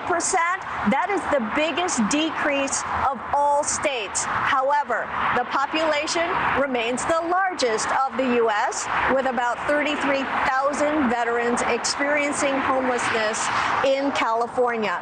Now, in September, Governor Newsom signed a package of bills to support veterans, and it includes new assistance for housing and education. Nicole? All right, Nancy Liu, live there in California. Thank you. Thanks for watching. Go to joinnn.com to find News Nation on your screen, and don't forget to click the red. Apparently these dudes didn't heed the warnings before they went out to go fishing that there was going to be a tornado, and this is the outcome.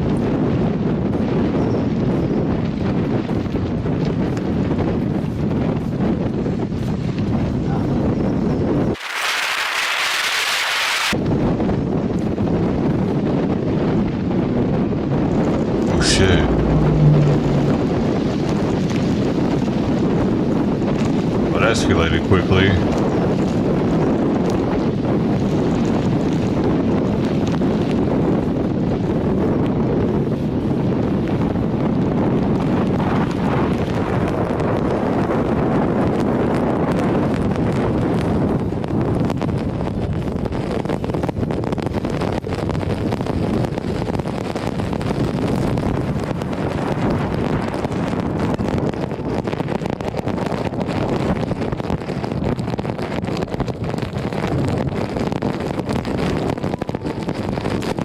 Dog, oh my gosh, I just realized there was a dog on board with him.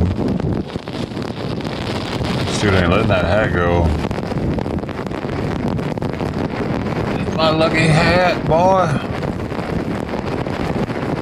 Trying to put it on.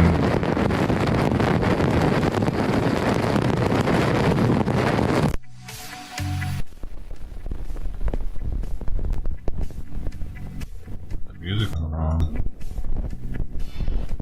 Music's coming from the video. Weird.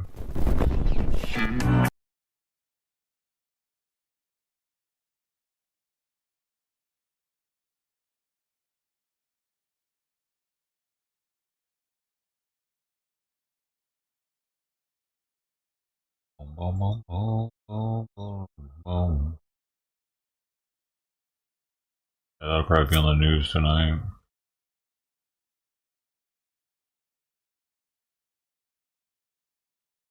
It's on Reddit right now. Mexican immigration agent killed by Venezuelan migrants.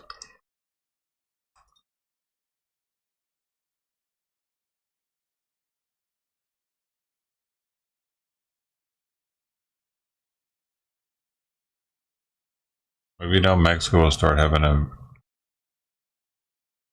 stronger stance on this shit.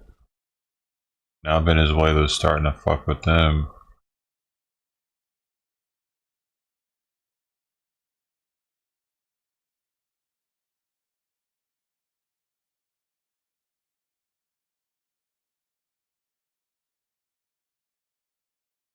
I just done this. Weird. It went into that and then it went into this. Okay. Oh wait, is there audio? North and enter the There's audio. Mexico has detained 3 suspects over the death of a Mexican migration agent near the US border, according to state security and migration officials. The slain agent was attacked at a checkpoint when he asked a number of foreign nationals for their identification documents, Mexican Migration Agency INM said. The checkpoint was just south of Ciudad Juarez, across the border from the city of El Paso in Texas. The incident marks a rare case of deadly violence against agents weeks before Donald Trump takes office. The US president-elect is expected to crack down on illegal immigration and try to restrict legal immigration when he returns to the White House. Hundreds of migrants waited in long lines outside an immigration office in southern Mexico on Monday. They hope to secure safe passage north and enter the US legally before Trump returns to power. The kid was clearly sick. Migrant Jose Escobar. Bring us your sick. That's what we want, though, isn't it? We are afraid. But well, he knows what he's going to do with all of us entering legally. We're doing it in the healthiest and most feasible way possible to avoid mistakes, such as entering illegally. State investigators reported that the agent suffered a head injury and his body exhibited, quote, signs of violence. 2 Venezuelan men and a Colombian national were detained as suspects.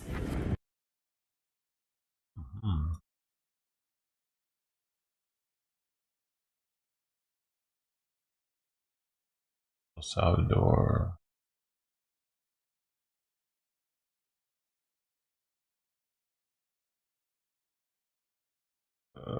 What is this? The FBI is warning about the surge of recent burglaries at the homes of star athletes. Come back in here, Madison. Have they found who's behind these pretty high-profile robberies? Ash, they have. It's a South American crime group. In an FBI report, they say that the group targets these star athletes and conducts surveillance before breaking into their homes and stealing their stuff. It's a physical and technical surveillance. They use social media to learn where and when a person will be gone, and that's when they go to their home. According to ABC, the FBI wrote, quote, "These homes are targeted for burglary due to the perception they may have high-end goods like designer handbags, jewelry, watches, and cash." Here are just some of the targets that we've seen in this string. So in September, Minnesota Timberwolves guard Mike Conley was robbed. In October, two Chiefs stars, QB Patrick Mahomes and Travis Kelce, they both had their homes robbed. And then recently, just December 27th, Dallas Mavericks point guard Luka Doncic's home was also burglarized. So this group appears to have robbed 9 professional athletes, and there's not much that these guys can do, Ash, because their schedules are publicly available. People know when they're going out of town for a game, so it presents quite a problem. That's terrible. All right, Madison, thank you. And also, Madison, we understand ICE has ended 2 programs for illegal migrants. Which ones? Yeah, so starting with the first one. The first one is called the Wraparound Stabilization Service, or WSS. This involved working with NGOs in order to offer services to migrants that provided psychosocial and behavioral health support for illegal migrants. So we're talking about therapy and mental health support, effectively. Who ICE started said the that program was shit? both ineffective and it came with an immense cost and little improvement. So that's now done. Then in June, ICE also ended a vendor contract with the Young Adult Case Management Program. That program offered 18 and 19-year-old migrants legal services, screenings, referrals to social service programs, and human trafficking screenings. It started in 2023 and it was available in 16 cities. When this program ended, ICE said that it had fiscal limitations and that it didn't align with their mission. So 2 very costly programs that are no longer in existence. Or Biden programs. All right, we hear you. Madison, thank you. Waste money. They used ICE to help process people, just like the Border Patrol.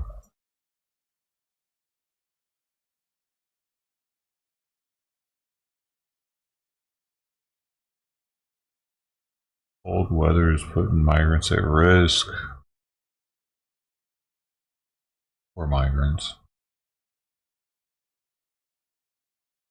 Tremendous amount of fraud that goes on in North Carolina Medicare. Republican Congresswoman Virginia Fox joins me now. First of all, Happy New Year to you, and thanks for joining us. The first question is, Happy New Year to you too.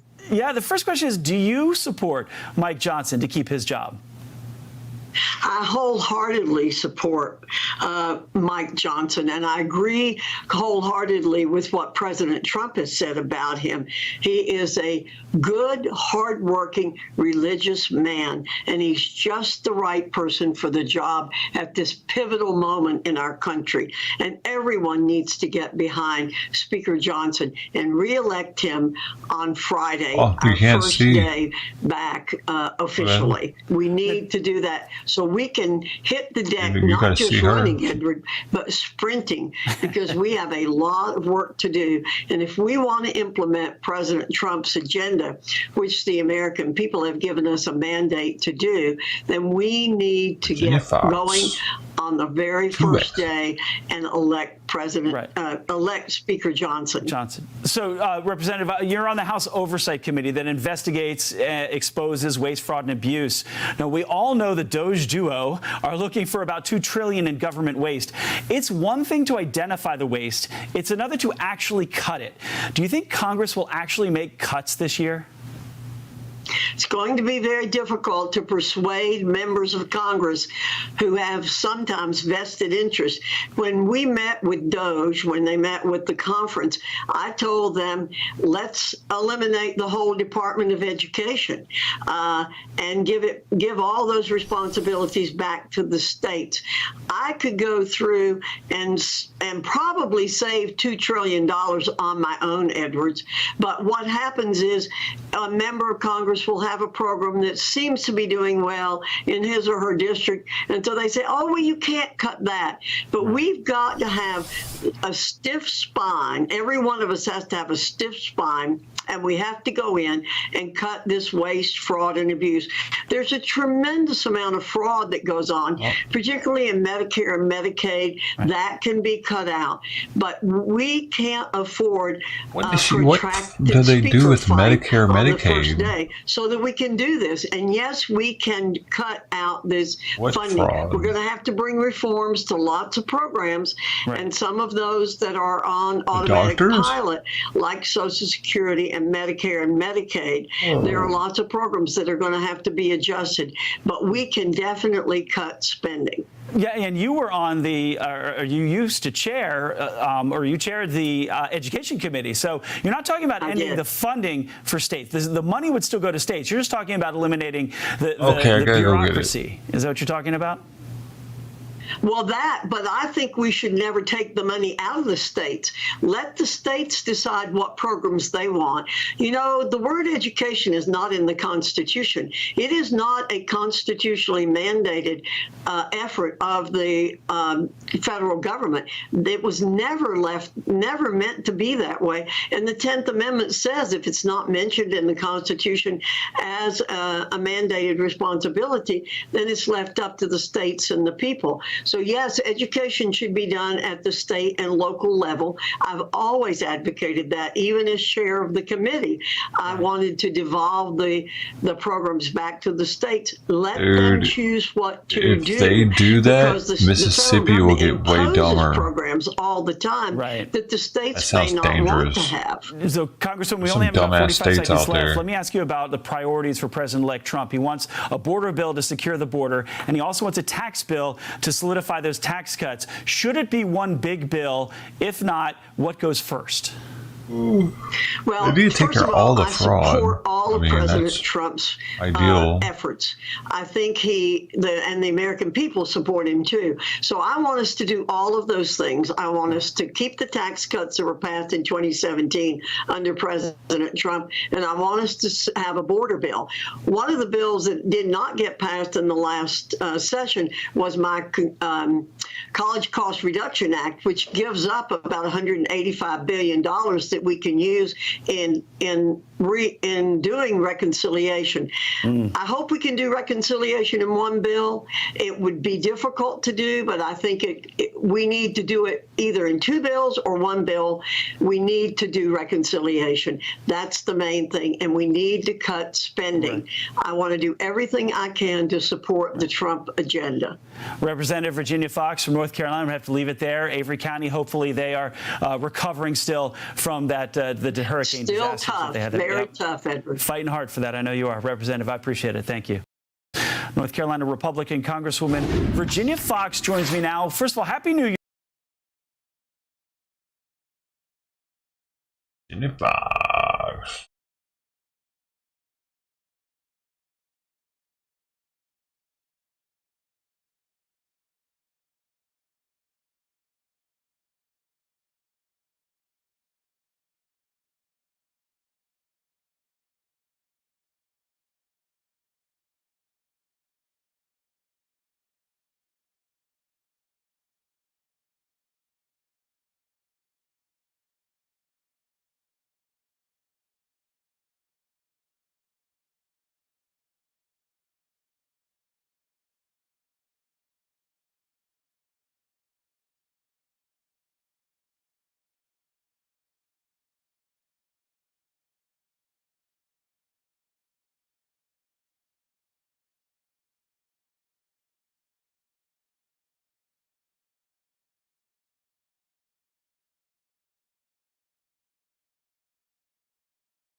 Maybe I should go ahead and end this.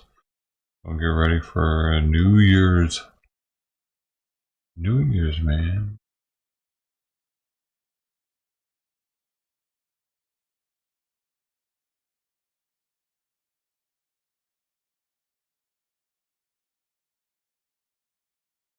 Oh shit, this is on Voice of America. That gun owners' rights will be protected under his leadership is a promise that President-elect Donald Trump has said he'll swiftly deliver on. In my second term, we will roll back every Biden attack on the Second Amendment. The attacks are fast and furious, starting the minute that Crooked Joe shuffles his way out of the White House. Almost 47,000 lives were lost to gun violence in 2023, according to the Centers for Disease Control and Prevention. President Joe Biden put a series of measures in place that researchers say are helping to bring that number down. This includes the American Rescue Plan funds to support community violence intervention programs. The Biden administration has strengthened the ability of the ATF and the FBI to regulate the industry. Gun rights advocates say these measures violate the right to bear arms granted in the Second Amendment to the U.S. Constitution. They are confident Trump will do away with them. We don't think that they've done anything to keep people safe. All they've done is infringe on Second Amendment rights. Supporters are also eager for Trump to fulfill his pledge to sign a concealed carry reciprocity law. It would facilitate permit holders traveling to all 50 states with their weapons. In each state that you pass through, you have to look up their specific gun laws, and in some cases you wouldn't be legal to carry in those particular states. So that's something that we would like to see at the federal level. Frank Cimarelli's son, Camden, who had a history of mental health problems, died weeks after shooting himself in 2022 with a legally purchased gun. Cimarelli would like gun safety measures such as enhanced background checks to remain in place under the Trump administration. You know, if a mom or dad wants to keep a gun in the house for protection, I have no problem with that.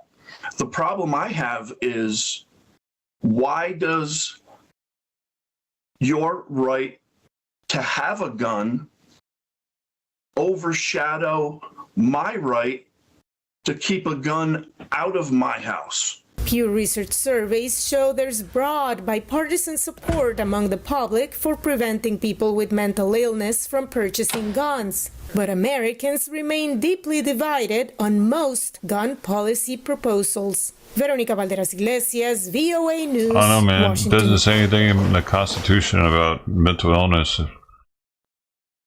So I'm sure that there were fucking plenty of mentally ill people when they wrote the Constitution that had guns. They probably fought in the Civil War for the federal government, for the Union.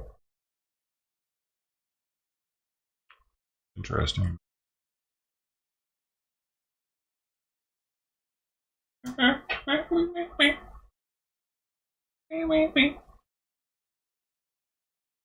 Hungry, okay.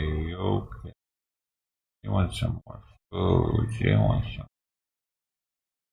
50 grams? You ready for some 50 grams?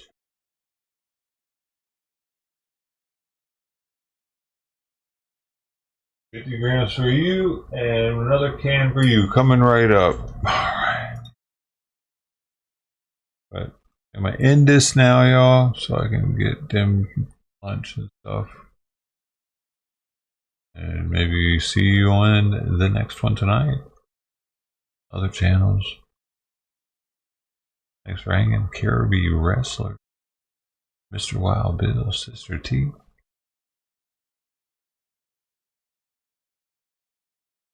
Savage Lee. And everybody else that might have came through. I'm missing Miss Bungle. Miss Bungle is here. Brody YYC. Then there was G Money came through, a new person. That was cool.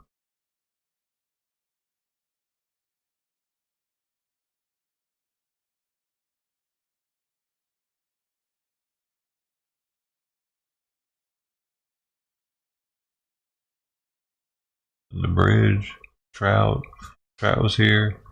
The bridge was here, right? The bridge, Northwest Media. What? We don't have too much snow either, Bill. Safe out there.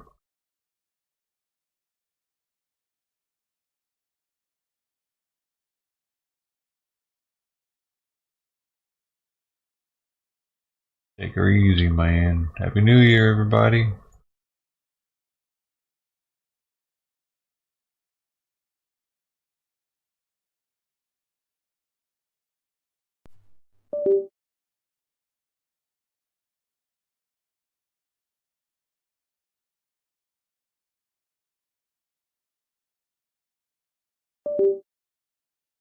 Another one.